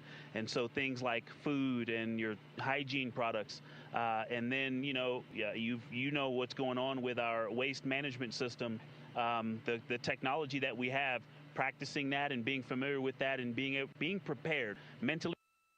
I used it on the space station, I used it at home in training, but I'll be honest, I wasn't really prepared to have to use it for over half the mission, and but you know, we adapt and overcome, and so I can't wait to talk to that crew. I'm glad you said it, or else I was. We definitely have to fix some of the plumbing. Okay, this question is from Merriam-Webster. So wordy one here. So you are going to be, well, you've already surpassed more than 250,000 miles from Earth, farther than any human has gone before. So what are some words that come to mind when you try to wrap your mind around this very unique experience?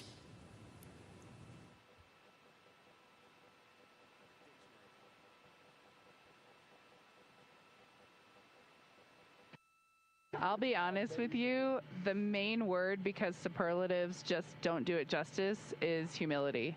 We would never be here if it weren't for so many people that came before us, starting with Neil Armstrong, Katherine Johnson, Dorothy Vaughan, civil rights movement leaders, everyone who worked on this spacecraft. Before we got here in our 3 years of training, we went all over the country and even to our European and Canadian partners to see the people who have put their hands on this hardware, the parts from every valve,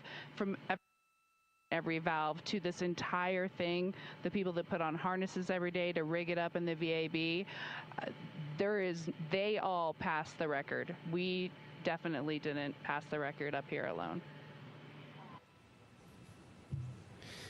So this is actually very similar to the question the President of the United States asked just a brief bit ago. But during the quiet moments on your journey, when you were out of contact with everyone here on Earth, what were some of the thoughts that tended to occupy your mind most?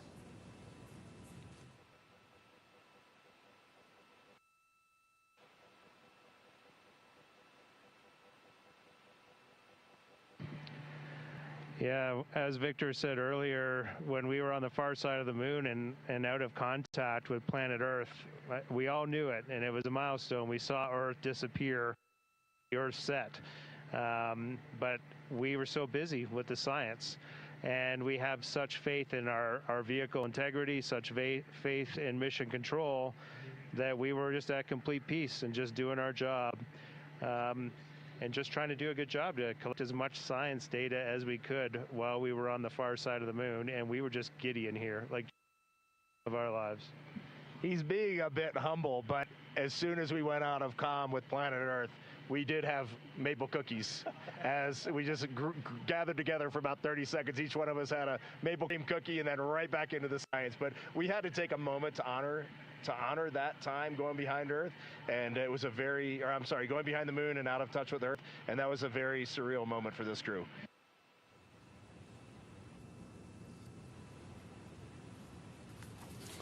Copy that. Copy good maple cookies on the far side. And how has this journey changed? How has this journey already changed the way you see our home planet and humanity's future among the stars?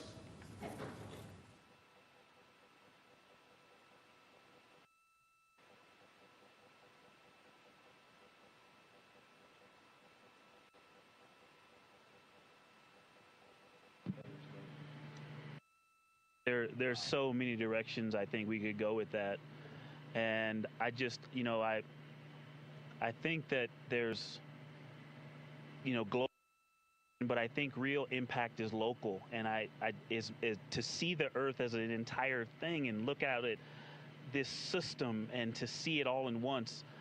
But my daughters, and just the things that we can impact directly, the people that I can touch, that I can speak to, hug, and show love and gratitude toward, is the thing that I think is going to change and last. And but you also talked about the future that we're going to have in the stars, and this mission, I think we swung for the fence and launched on our first try after learning a lot earlier this year. But I think it set the stage for us to go out and continue to swing for the fence hard in our Orion SLS and ground systems programs to go and get the next one teed up so that crew can knock it off out of the park. And so I have huge expectations for what's coming next. Good words. Are you feeling homesick for Earth?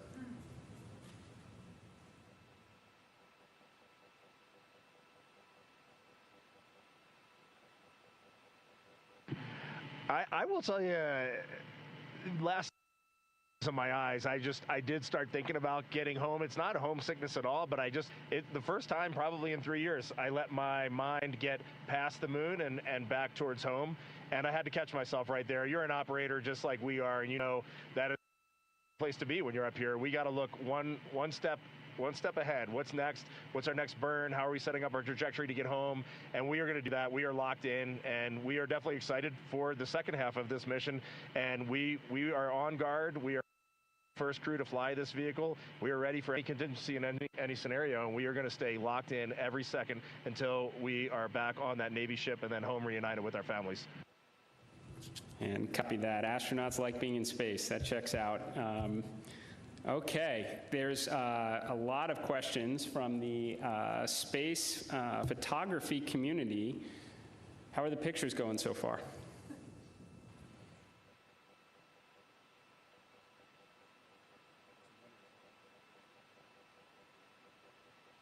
Well, we all love getting our hands on cameras and our eyes behind the lens here, because we're just trying to share the incredible things that we're seeing, and that's obviously the best way we can try to do that. I've been into night sky photography for a long time, and so this is really a dream come true for me. I have thought specifically to that community, the time lapses I've been trying to get, those are a little tougher because we have a very dynamic vehicle. It's not like being on ISS where you can get the city lights below and the auroras and the spinning stars around the North Star. There's a lot going on. So, but what we got to matter is out of this world. When we viewed that eclipse, that was the one time we all said, we literally cannot capture this with a camera. Everything else, I think we've really put our hearts and minds into making sure we understand so that we can bring that home to everyone. But having to set the low light features for Earthshine on the moon while it's an eclipse, that was a new one. I had to dig deep in my book for that one. And thanks for the iPhones. They've been working great. Very glad to hear that, and there are a couple billion people back here on Earth that are extremely excited to look at the imagery you've captured up there.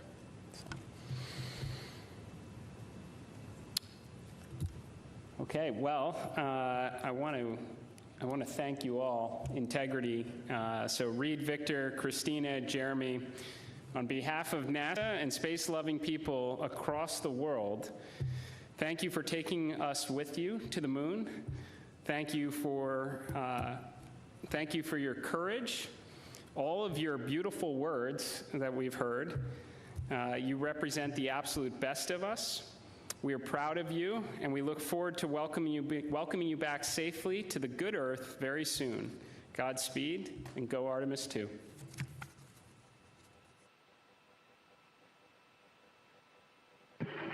Thank you so much, Administrator. We are just proud to be a part of this team, doing our work every day, and we are supported by a huge world of humans, and we are just honored to be a part of that. Thank you. We'll see you soon. Integrity, this is Houston ACR. That concludes the event. Thank you. Thank you to all participants. Integrity, we are now resuming operational audio comm.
integrity, we have a science question.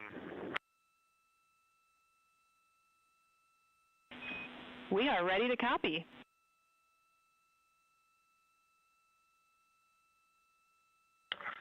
We just want to check our understanding before we go to bed, because we think we made some changes, but the procedures, were not updated as expected. We no longer have to transfer any of the audio recordings on our PCDs or any notes we made in OneNote. That you will just go into the applicable locations and pull that stuff down from where they are originally created. That is a good recollection, Jeremy. That is correct.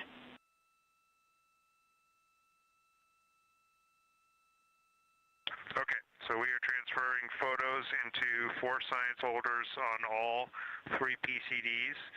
And if you go into those 4 science folders, you'll get all of the imagery that we took today. And just a heads up, just so much excitement up here. Sometimes we switch cards and sometimes we didn't. And so the different shifts are on various cards in various places, but all the photos are there. Copy all. Thanks for the report.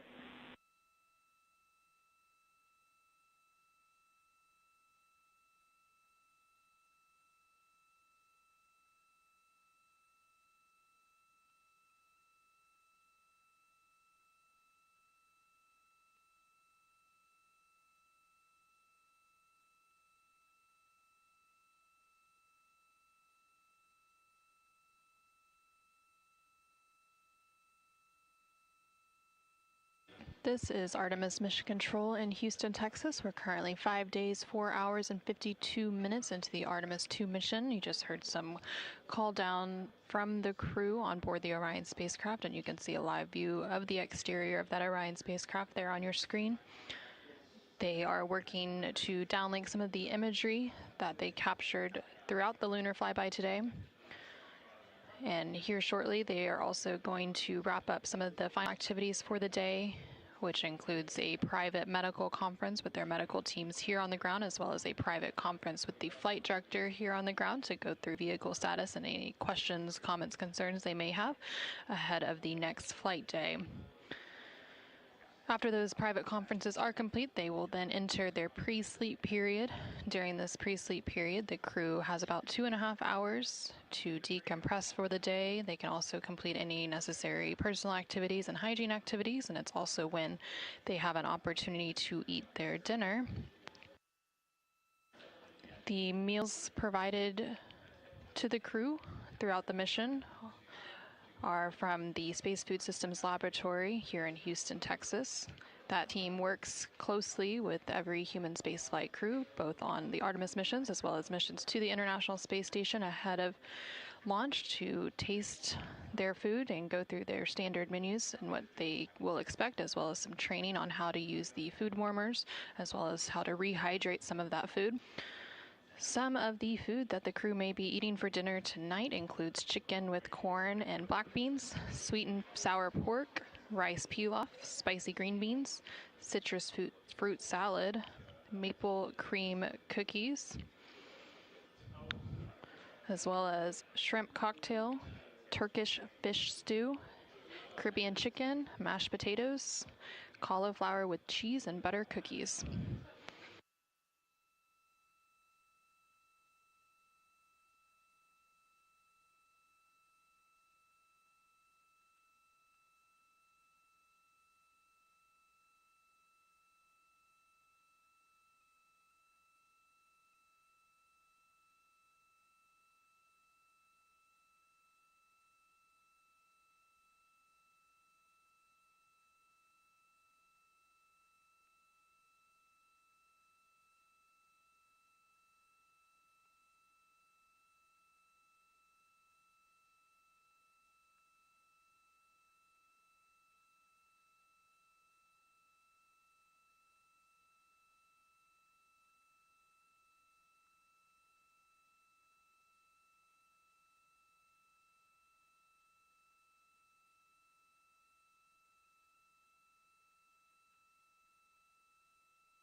Integrity Houston OE2 is configured for your conference with Mr. Radigan.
This is Artemis Mission Control.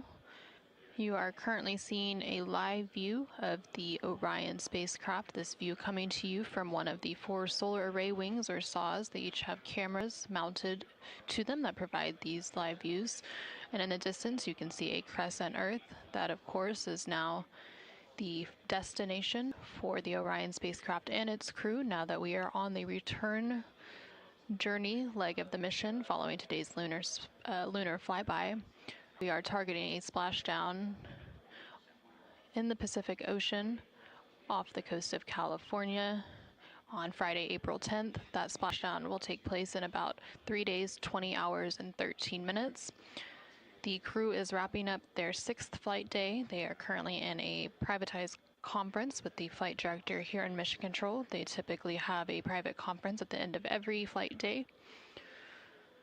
Following this, they will have a brief private conference with their medical teams here on the ground, and then they will head into their pre-sleep period, and that will wrap up their 6th flight day as part of the Artemis II mission. Going into the 7th flight day, they will have quite a bit of time off duty, but they will complete a post-lunar flyby conference. During this time, they will have the opportunity to discuss their lunar flyby observations with the science team on the ground, while some of that is still fresh and top of mind. And then a little bit later in the day, there is the opportunity for a RTC-1 burn. This is a return trajectory correction burn, should it be needed, and it will allow, it would be a short thruster firing to allow the Orion spacecraft to fine-tune its trajectory on the return leg. And then in the second half of the day, they will work on a radiation sheltering demonstration.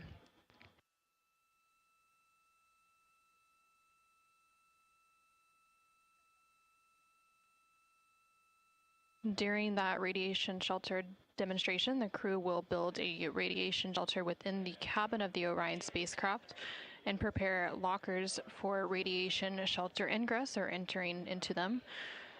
On missions to the moon through the Artemis program, astronauts venture beyond Earth's protective magnetic field. The Orion spacecraft serves as the main protection against the sun's intense power. And NASA has radiation dosage level thresholds that they look for inside Orion. The first threshold signals a caution, prompting closer monitoring and coordination with medical and flight operations team. And then a higher threshold triggers a recommendation for the crew to take shelter. Radiation shielding in space is all about mass. Charged particles are slowed and absorbed as they pass through matter, so astronauts are trained to reconfigure their cabin during a solar particle event, removing stowed equipment from storage bays and securing it along areas of the cabin to add mass between themselves and incoming particles. Since Artemis II is the first crewed Artemis mission, testing this procedure in the Orion spacecraft is a major objective of the mission.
This is Artemis Mission Control in Houston, Texas. We are currently 5 days, 5 hours, and 19 minutes into the Artemis II mission and counting.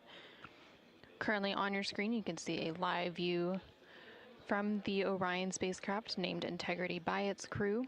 You can see a clear view of one of those solar array wings. There are 4 solar array wings, or SAWs, that provide power generation for the Orion spacecraft. And just above that solar array wing, you can see a crescent Earth. Currently, the Orion spacecraft is about 11,900 miles away from the moon, and that distance will continue to increase now that we are on the return leg of the journey. The Orion spacecraft and its crew had their lunar flyby and made their closest approach to the moon earlier today, and the distance from Earth is about 249,000 miles. We are expecting a splashdown on Friday, April 10th, on Flight Day 10. That splashdown in the Pacific Ocean off the coast of California in about 3 days, 19 hours, and 57 minutes from now. Currently, the crew is wrapping up some of the final activities for the day, and then they are about to enter their pre-sleep period. That pre-sleep period will last about 2.5 hours, after which they will go to sleep. They typically have an 8.5-hour sleep period, and then they will begin Flight Day 7. The majority of Flight Day 7 will be an off-duty day for the crew, but they do still have a few items that they have to complete.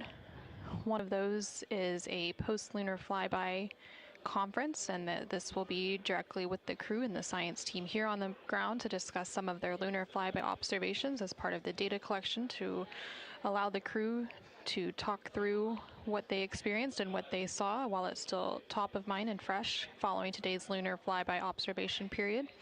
Again, that lunar flyby lasted about 7 hours, and towards the tail end of that flyby, they did get to experience an eclipse.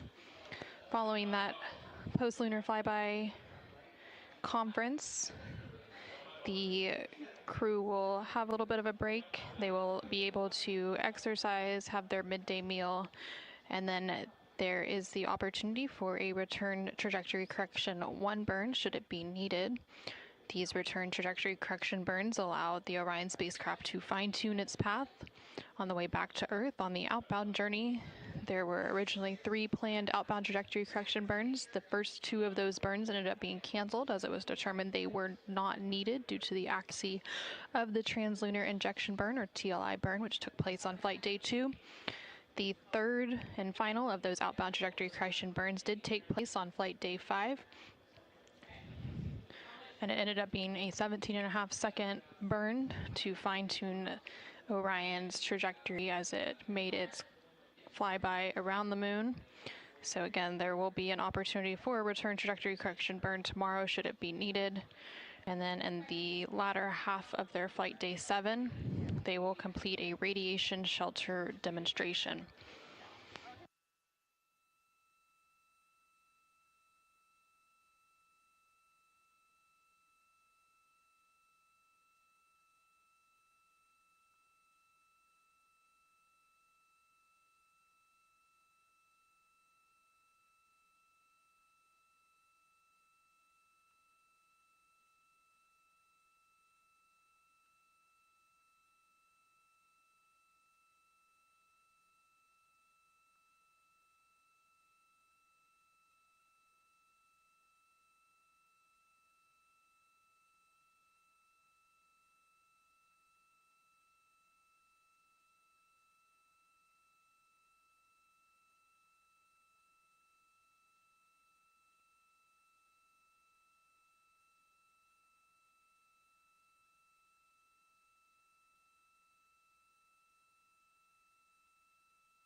This is Artemis Mission Control in Houston, Texas. Currently on your screen, you can see a live view of the Orion spacecraft on the left-hand side.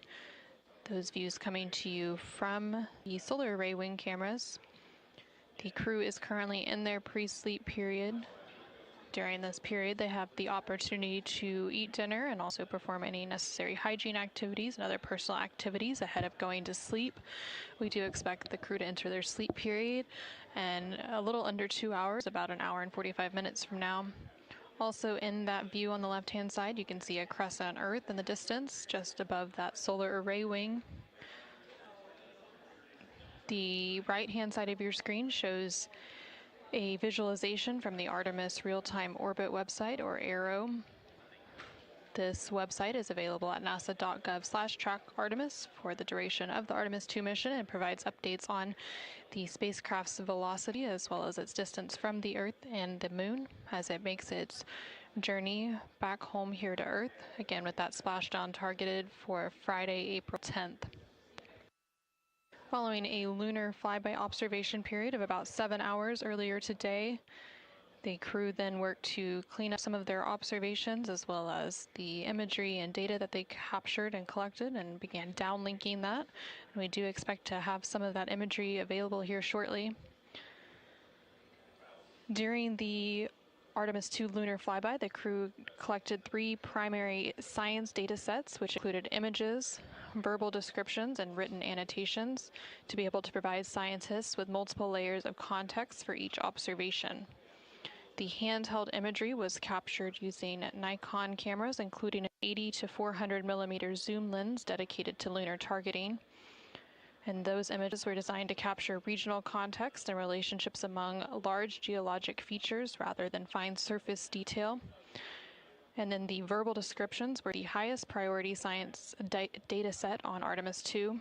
The astronauts recorded real-time observations through a dedicated application on their crew tablets, which are sometimes referred to as PCDs or portable computing devices. Through those verbal descriptions, they were describing what they were seeing, how the features related spatially, and how conditions were changing as the lighting evolved. And then the crew annotations were recorded in OneNote. We are complete with the conference on too. You can normalize that. Thank you. In work. Thanks.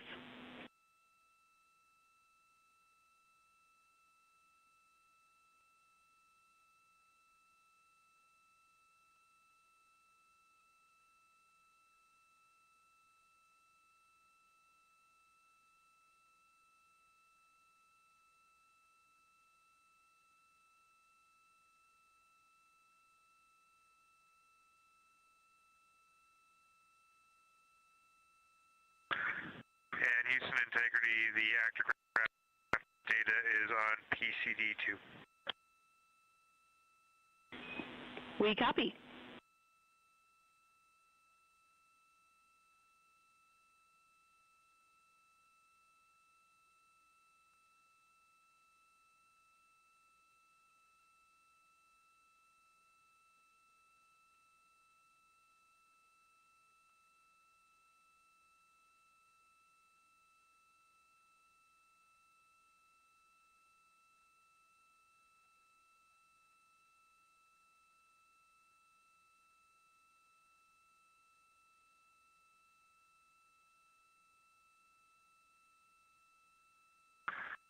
Houston Integrity on 1 for imagery for downlink folders. Go ahead.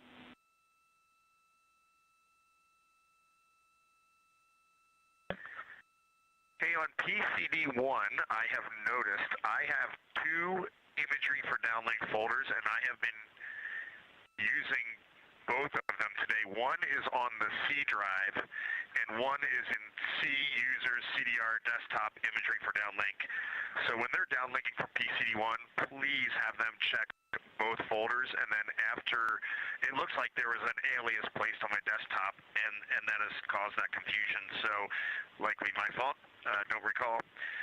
But if they could please check both the C drive imagery for downlink and then my login imagery for downlink on PCD1, I would appreciate it. We copy.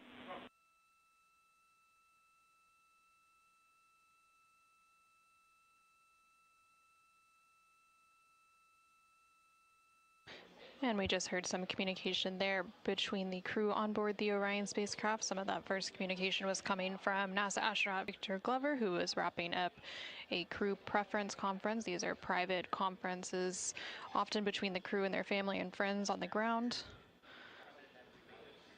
And then we heard some communication after that from NASA astronaut Reed Wiseman, who was asking some questions and letting them know about some images and data that were being downlinked from the Orion spacecraft following the lunar flyby earlier today.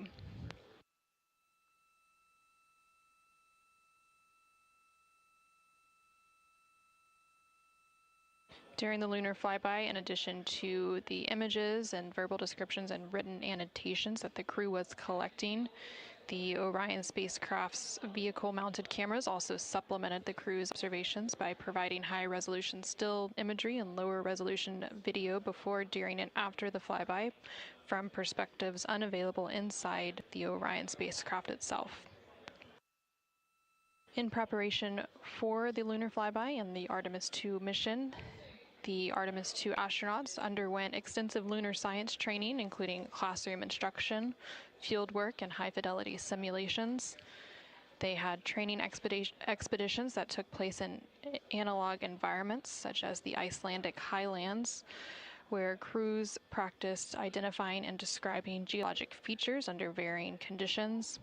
And then Orion mock-ups were also used to rehearse crew choreography, including three-dimensional space management with an inflatable moon globe to simulate the flyby.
Orion 1 for the overboard dump.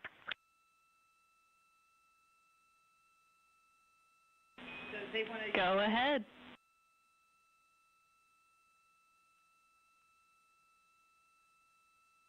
If you could secure the overhead dump, we would like to use non-urine toilet, and then we'll call you when we're complete.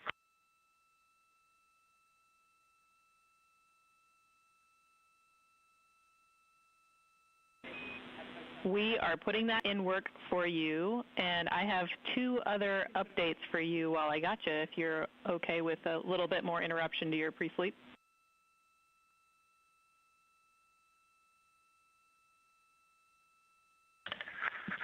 Send it. All right, so just email. We're still syncing. We did hear your comment about the priority list. Unfortunately, it turns out that there was a miscommunication on that, so we're working it. We've got a couple of solutions in mind to reduce the volume of emails that you're getting, but we probably won't get there tonight. So the uplink you're getting now is not truncated, but we are pursuing a solution to truncate those in the future.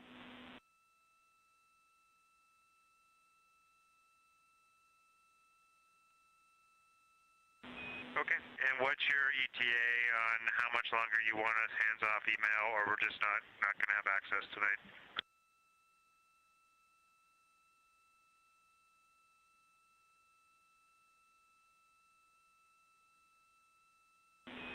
We are aiming for 20 minutes on that. Thanks for bearing with. Sorry again.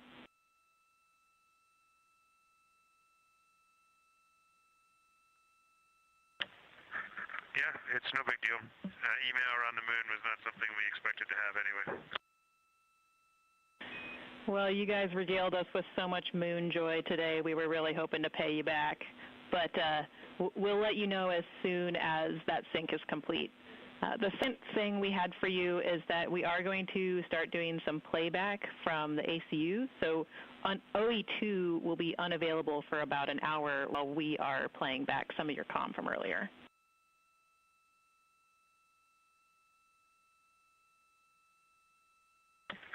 Okay, copy that. OE1 only for us for the next couple hours.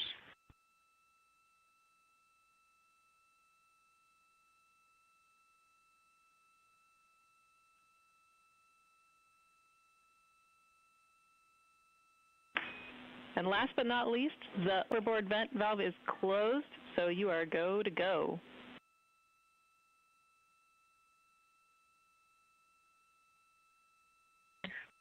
All right, in work.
This is Artemis Mission Control. You're currently seeing a live view of the Orion spacecraft. This view coming to you from one of the solar array wing cameras. Currently inside the Orion spacecraft, which was named Integrity by its crew, are the 4 crew members of the Artemis II mission, which includes Reed Wiseman, Victor Glover, Christina Cook, and Jeremy Hansen. The crew recently completed their lunar flyby today during flight day 6. And they are currently in their pre-sleep period, preparing to go to sleep in a little over an hour to wrap up flight day 6.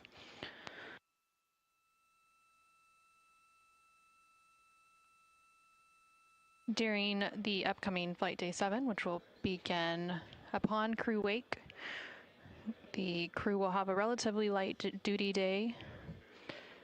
They will have a post-lunar flyby conference with the teams here on the ground, specifically the science team here on the ground, to discuss some of their lunar observations that were made during the flyby period today. And then they will have a little bit of a break after that before they have their midday meal and then move into the RTC-1 burn, or the return trajectory correction 1 burn, should it be needed to further fine-tune the trajectory of the Orion spacecraft on its return leg of the journey. After that burn is complete, they will again have a couple of hours of free time, as it's going to be a mostly off-duty day for the crew tomorrow. And then in the second half of their day, they will spend a couple of hours completing a radiation shelter demonstration. And during this radiation shelter demonstration, the crew will build a radiation shelter within the cabin of the Orion spacecraft and prepare lockers for radiation shelter ingress. On missions to the moon through the Artemis program, astronauts venture beyond Earth's protective magnetic field, so the Orion spacecraft serves as the main protection against the sun's intense power. Radiation shielding in space is all about mass, so charged particles are slowed and absorbed as they pass through matter, and astronauts are trained to reconfigure their cabin during a solar particle event by removing stowed equipment from storage bays and securing it along areas of the cabin to add mass between themselves and incoming particles. Since Artemis II is the first crewed Artemis mission, testing this radiation sheltering procedure in the Orion spacecraft is one of the major objectives of the mission. During the uncrewed Artemis I mission, Orion was blanketed in 5,600 passive and 34 active radiation sensors, and the information they gathered assured researchers that Orion's design can provide protection for crew members from hazardous radiation levels during lunar mission. That doesn't mean, though, that scientists don't want more information. So similar to Artemis I, there are 6 active radiation sensors, collectively called the Hybrid Electronic Radiation Assessors, that will be deployed at various locations inside the Orion crew module. And then the crew also wears dosimeters inside their pockets, and these sensors are providing warnings of hazardous radiation levels caused by space weather events made by the sun, and if necessary, this data will be used by mission control to drive decisions for the crew to build a shelter to protect from radiation exposure due to space weather. Additionally, NASA has also partnered with the German space agency DLR for an updated model of their M42 sensor for the Artemis II mission. The new version of this sensor offers 6 times more resolution to distinguish between different types of energy compared to the Artemis I version, and it will allow it to accurately measure the radiation exposure from heavy ions, which are thought to be particularly hazardous for radiation risk. Artemis II is also carrying 4 of the monitors affixed at points around the cabin by the crew, and collectively the sensor data will paint a full picture of radiation exposures inside the Orion spacecraft and provide context for interpreting the results of Archer, Avatar, Artemis II standard measures, and immune biomarkers experiment.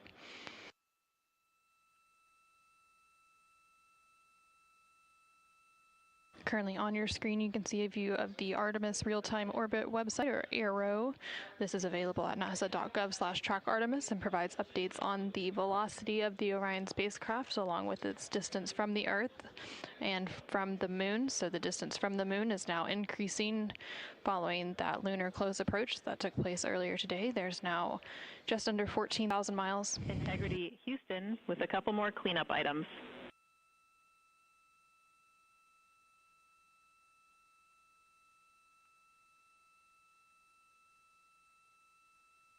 Houston, go ahead.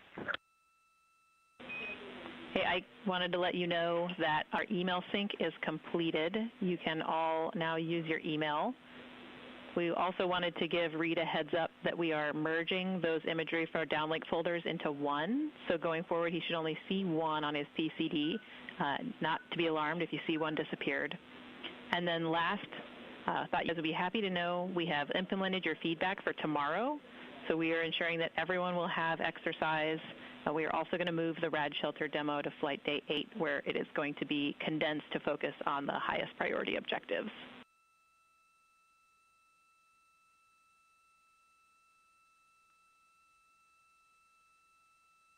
Awesome. That's great news on all accounts. Thank you. Thank you. Have a great night.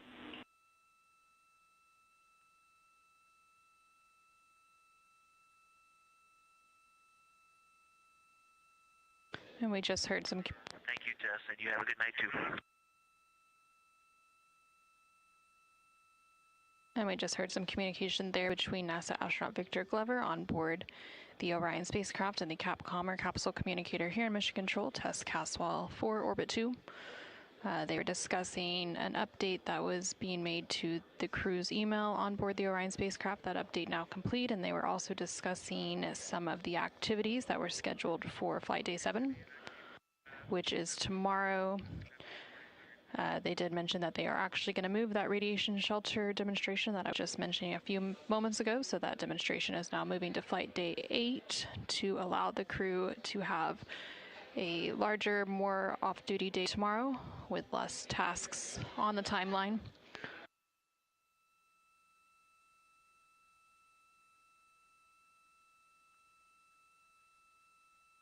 So now for Flight Day 7,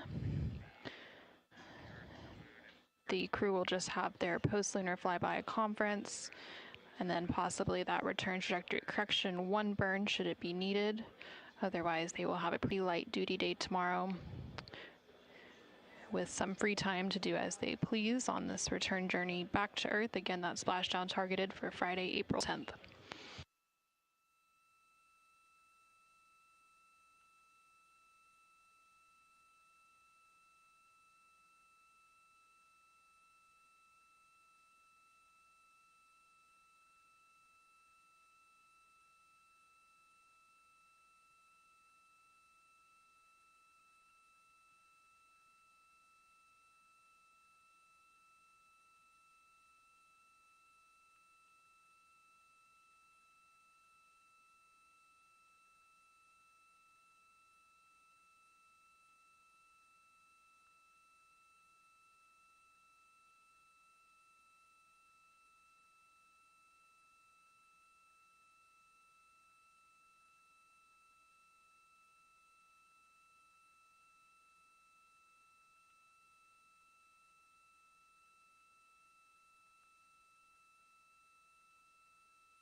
Houston, integrity for AGA.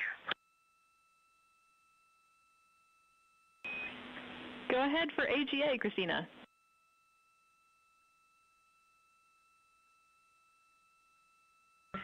Hey, Tess, we've got CO2 2.8, O2 27.0, 76.3 degrees, and 10.5 psia.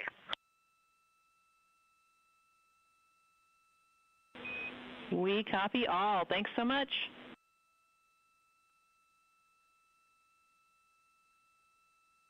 Thank you, guys. Good night.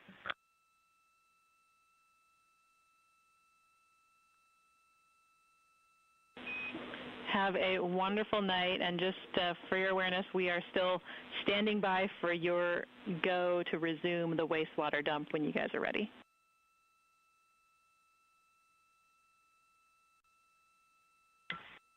Yes, absolutely. The good night was probably a little early. Usually when we say good night to Houston, we call about 5 more times. That's our pattern. I just feel like I am contributing to that trend. So, all right, we'll stand by for the next good night.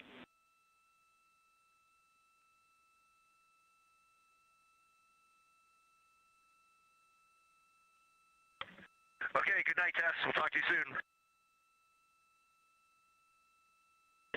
Good night, Reed.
This is Artemis Mission Control in Houston, Texas. The crew currently going into their pre-sleep and sleep period. They just did have a call down there as they are preparing for an upcoming wastewater dump. But in the meantime, I have Marie Henderson, Artemis II Deputy Lunar Science Lead, joining me on console for a few minutes. Hey, Marie, how are you? Very good. Thanks for having me. It's a pleasure, and I know today was an exciting day for you and your team. But first, can you tell us a little bit more about your role in the Artemis II mission? I'm the Deputy Lunar Science Lead, but today I had the joy of a lifetime and held the role of the Science Evaluation Room Lead during the flyby today. So you mentioned the SIR, the Science Evaluation Room, and being lead during that flyby. So what was that experience like for you? I know we saw some images coming from that room, and it seemed like a lot of excitement there. It was a complete joy in that room. It was a day just filled with science, with happiness, with love, and just really we got the chance to live out a lot of our dreams today, listening to the descriptions from the crew. So we got to have a lot of fun. We got to feel their joy, but we also have a lot of science to follow up on.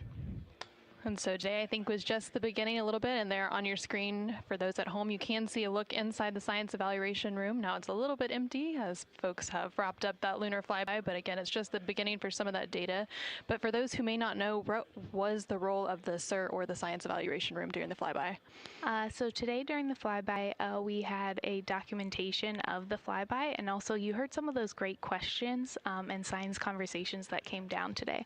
And so our response, our goal was to actually listen to those questions, get responses, and actually try to get those back up to help them be excited about it.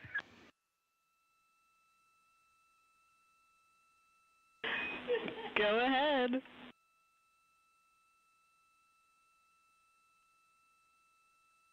Yes, Cass, we needed a new spot for a trash bag, so we came up with a plan, and if it's all right with you, I will let you know what we did to update the stowage. We are happy to receive.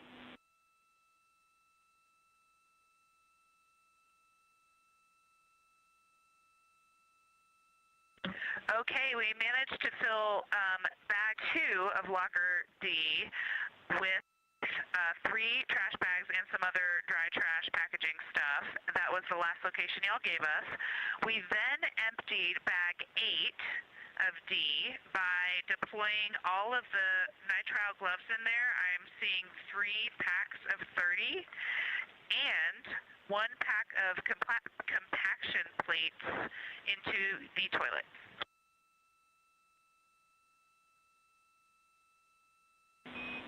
That is perfect. That is the next action we would have given you.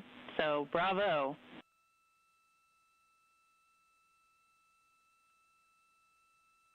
All right, mind meld. Thank you and good night. Good night. Talk to you in a minute.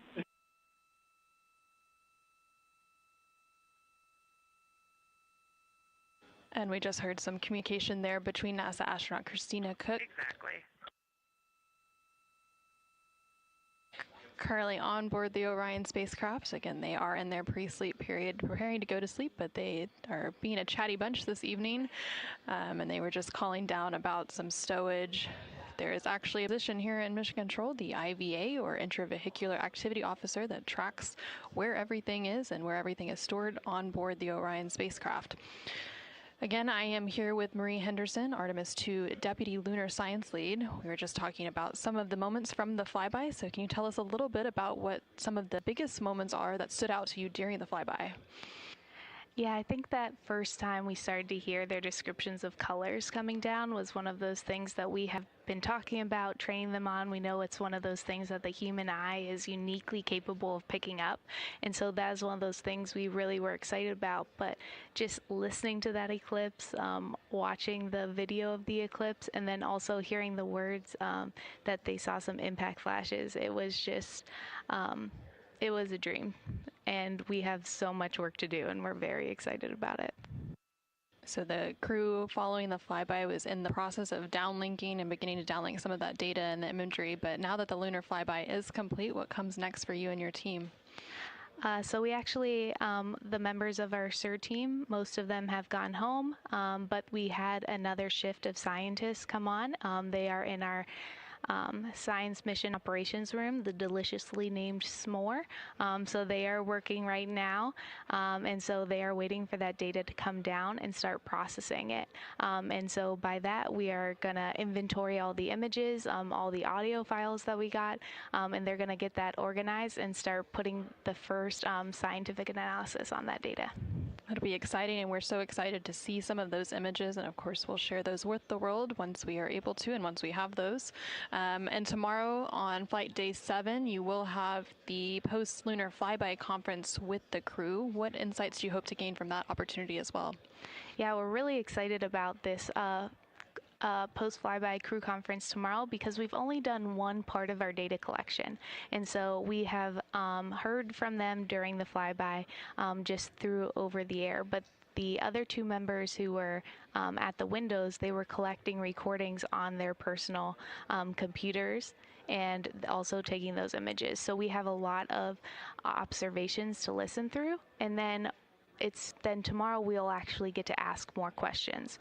And so as you heard today on the during the flyby, they were really excited when they got the chance to talk to each other, talk through those discussions. And they said every time they actually took a moment to talk to each other, they were talking science and learned more from each other, and they had a different, unique perspective.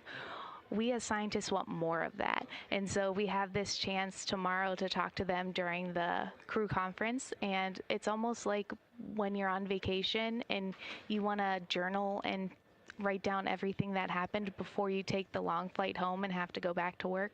That is the same concept here. Is they had this amazing lunar flyby, and they have a lot of work left to do to get home, and so we want to hear more about it and get the chance to ask them some questions based on the data they have collected.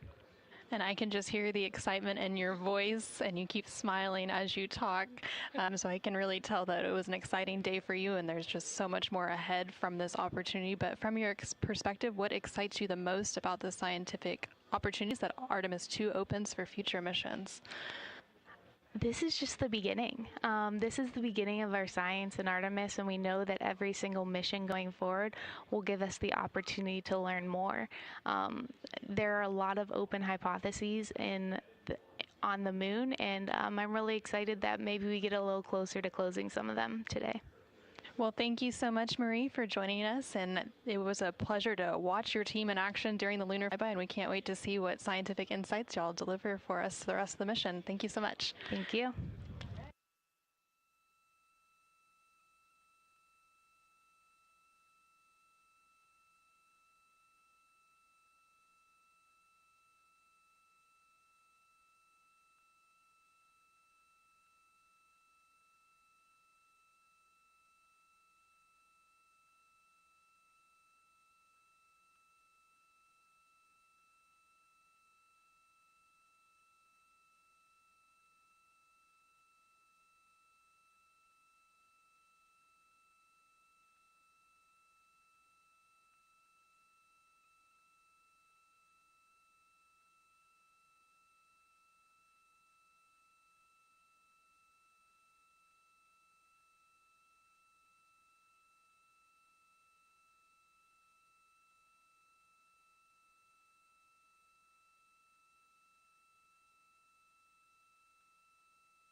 This is Artemis Mission Control in Houston, Texas. We are currently 5 days, 7 hours, and 15 minutes and counting into the Artemis II mission, following a launch on Wednesday, April 1st at 5:35 p.m. Central, 6:35 p.m. Eastern Time. We are currently rounding out Flight Day 6. The crew on board the Orion spacecraft, named Integrity, is preparing to enter their sleep period in about 15 minutes. This will be an 8.5-hour block of sleep, and then they will begin Flight Day 7. Flight Day 7 is expected to be a relatively light day for the crew. They will have a post-lunar flyby crew conference with the science team here on the ground towards the beginning part of their day. There will then be the opportunity for a return trajectory correction burn, or RTC-1 burn, should it be needed to fine-tune the trajectory of the Orion spacecraft as it makes its way back home to Earth. And then for the most part, the second half of their day will be relatively empty, allowing the crew to rest and do any sort of activities of their choosing.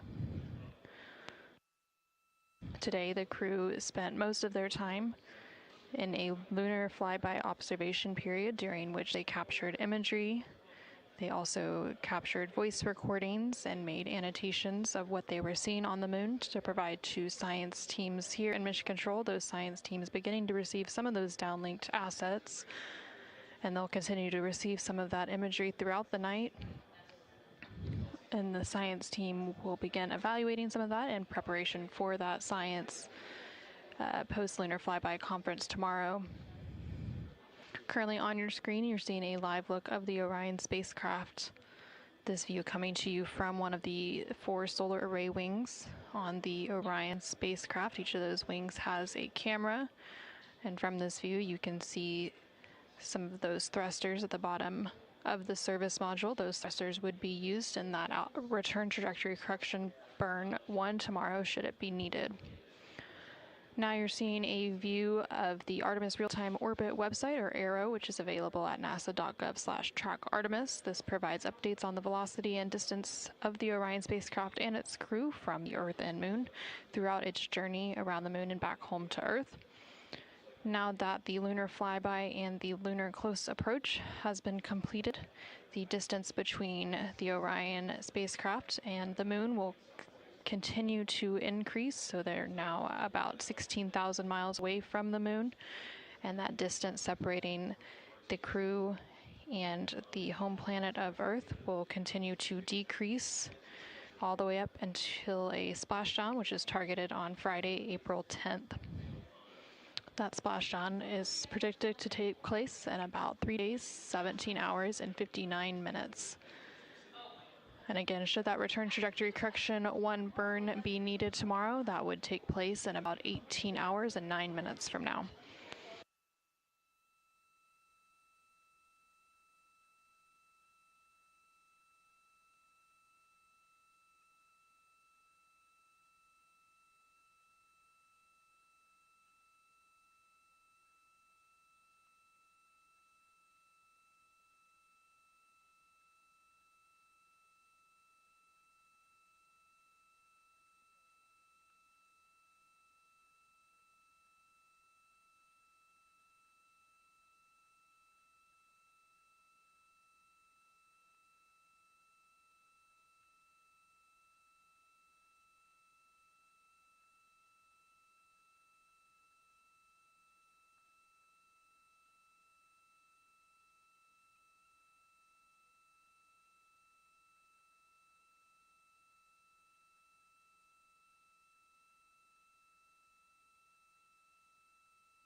This is Artemis Mission Control in Houston, Texas. We are currently 5 days, 7 hours, and 29 minutes into the Artemis II mission. And the crew recently entered their sleep period. That sleep period will last 8.5 hours. And once that sleep period concludes and the crew wakes up, it will officially mark the start of Flight Day 7 for the mission. Just a moment ago, you probably saw the Orion spacecraft on your screen as it completed a brief attitude maneuver, and now on your screen you can see a view of the Orion spacecraft with one of its solar array wings extended, and above that solar array wing is a view of a crescent Earth. Earth, of course, now the target for the return journey of the Orion spacecraft, with that splashdown expected to take place on Friday, April 10th. The flight control position in Mission Control responsible for some of those attitude maneuvers is GNC, which is the Guidance, Navigation, and Control Officer. That flight controller is responsible for managing the inertial measuring units, the global positioning system receivers, barometric altimeters, and the position, state, and attitude health of the Orion spacecraft. This console position is also responsible for commanding those attitude maneuvers. The equivalent to the GNC position in the International Space Station Flight Control Room just down the hall is known as ADCO. Currently on console here in Mission Control is the Orbit 2 team of flight controllers. They are being led by Flight Director Diane Daly, and the Capcom or capsule communicator here in Mission Control for Orbit 2 is Tess Caswell.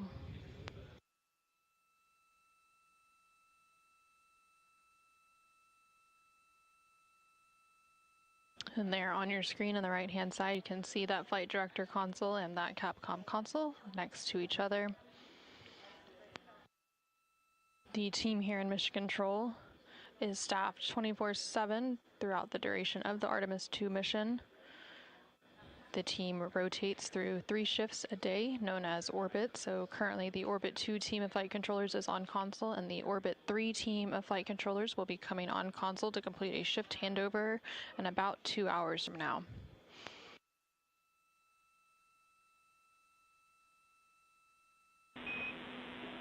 Integrity Houston with a potential last good night before we go into a very long forward link LOS.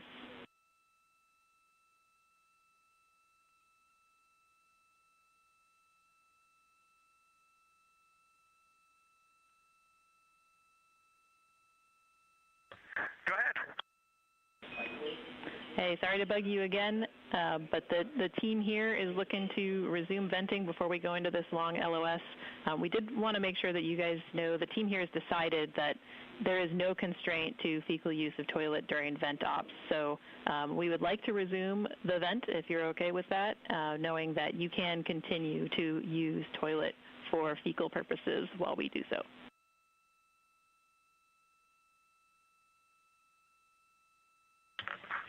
Resume the vent. And there was much rejoicing. Hey, we also got a sneak peek at y'all's imagery. It's absolutely stunning. We are all completely in awe of the work that you did today. Thank you so much for bringing us on this journey with you.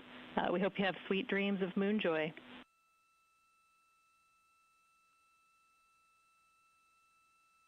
Thank you so much, Tess. And when you think about 10,000 pictures in a day, trying to download 10 for PAO is tough. So that's just a sampling. There's many more that look like them, and there's probably quite a few that look better than them. But that was the best we can do right there. So glad that they're appreciated. We certainly appreciated being up here in our observation post.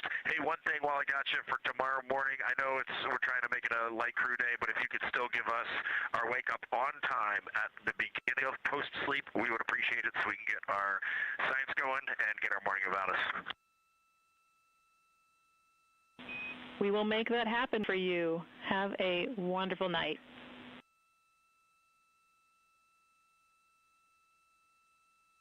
All right, good night until I call you in 5 minutes. See ya.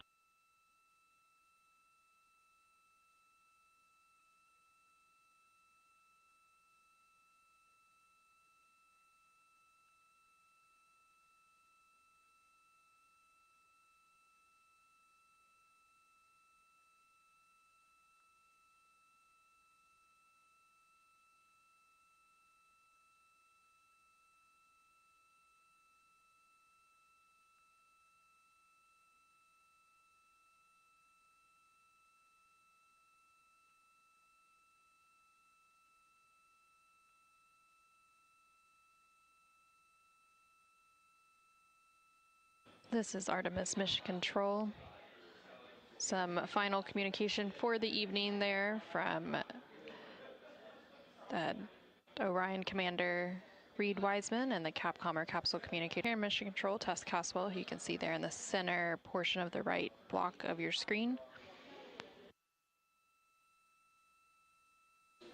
They were discussing an upcoming wastewater dump as part of the Universal Waste Management System, aka the space toilet on board the Orion spacecraft.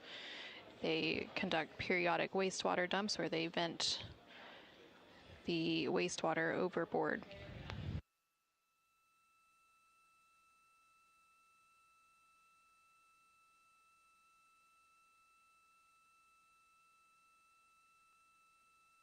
The crew also referring to some of their upcoming activities during Flight Day 7, which will begin at the start of crew wake. They mentioned to the ground team here that they wanted to be woken up on time tomorrow morning.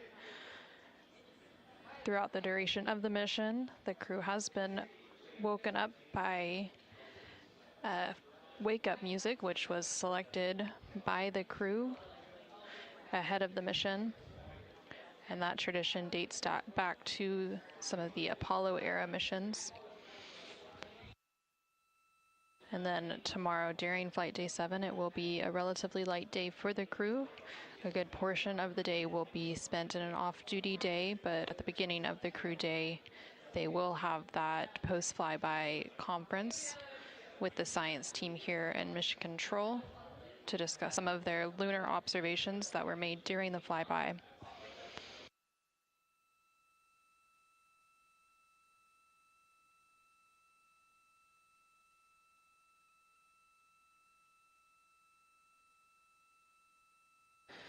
The mission control position here responsible for some of those wastewater dumps that have been referenced throughout the mission is ECOM, which stands for the Emergency Environmental and Consumables Manager.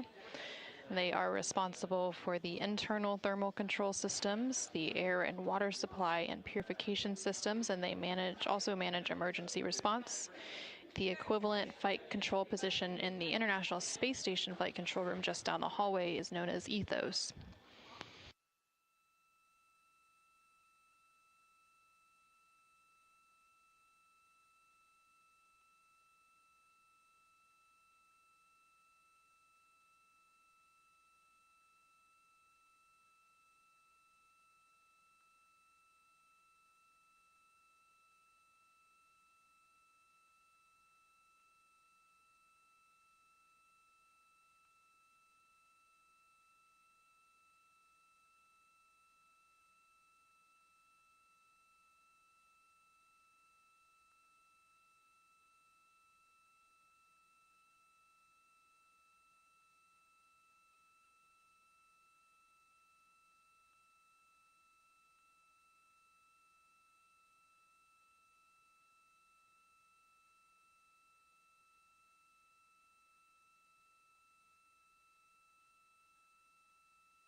This is Artemis Mission Control. You are now seeing a live look of the Orion spacecraft. We lost that view momentarily as it went through a data rate change. And then we are also expecting a forward link loss of signal in about 13 minutes, which will mean that the crew can call down if they want, even though they are in a sleep period at this point. But the team here in Mission Control Houston won't be able to call up to the crew during that loss of signal. We are currently 5 days, 7 hours, and 56 minutes into the Artemis II mission. The view there on your screen coming from the solar array wing cameras. And you can see a view of the crescent Earth above one of those solar array wings. And the Orion spacecraft does have 4 solar array wings total.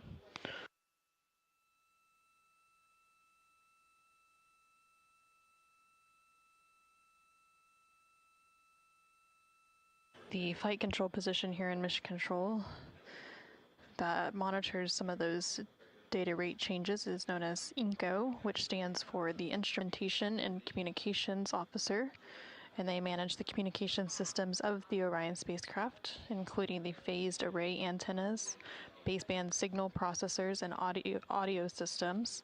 And the equivalent position in the International Space Station Flight Control Room down the hallway is known as CRONUS.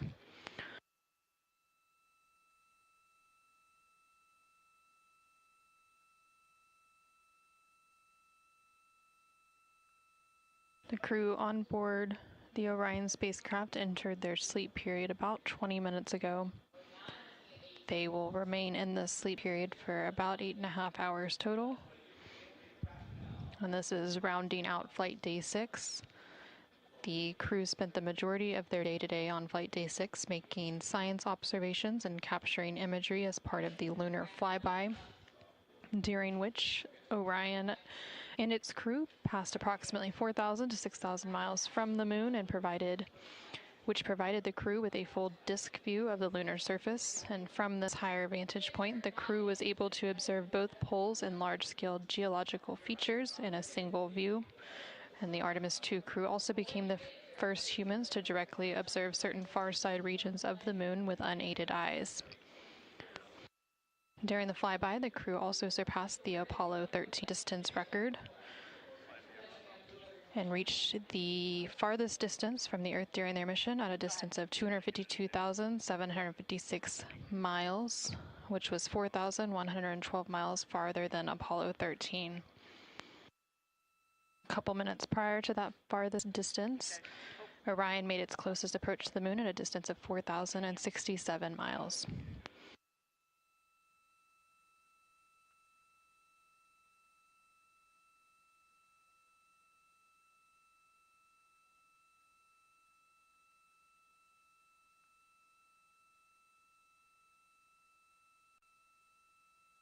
At this point in the Artemis II mission, rounding out flight day 6, the crew and the teams on the ground have begun or completed 23 of the 27 high-priority objectives for the mission, which have already provided tremendous insight into the operation of the Orion spacecraft and also provided critical information to teams as we prepare for future Artemis missions.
This is Artemis Mission Control. A couple moments ago, we saw the Orion spacecraft as it completed a small attitude maneuver. These attitude maneuvers are managed by the GNC position here in Mission Control, which stands for the Guidance, Navigation, and Control Officer.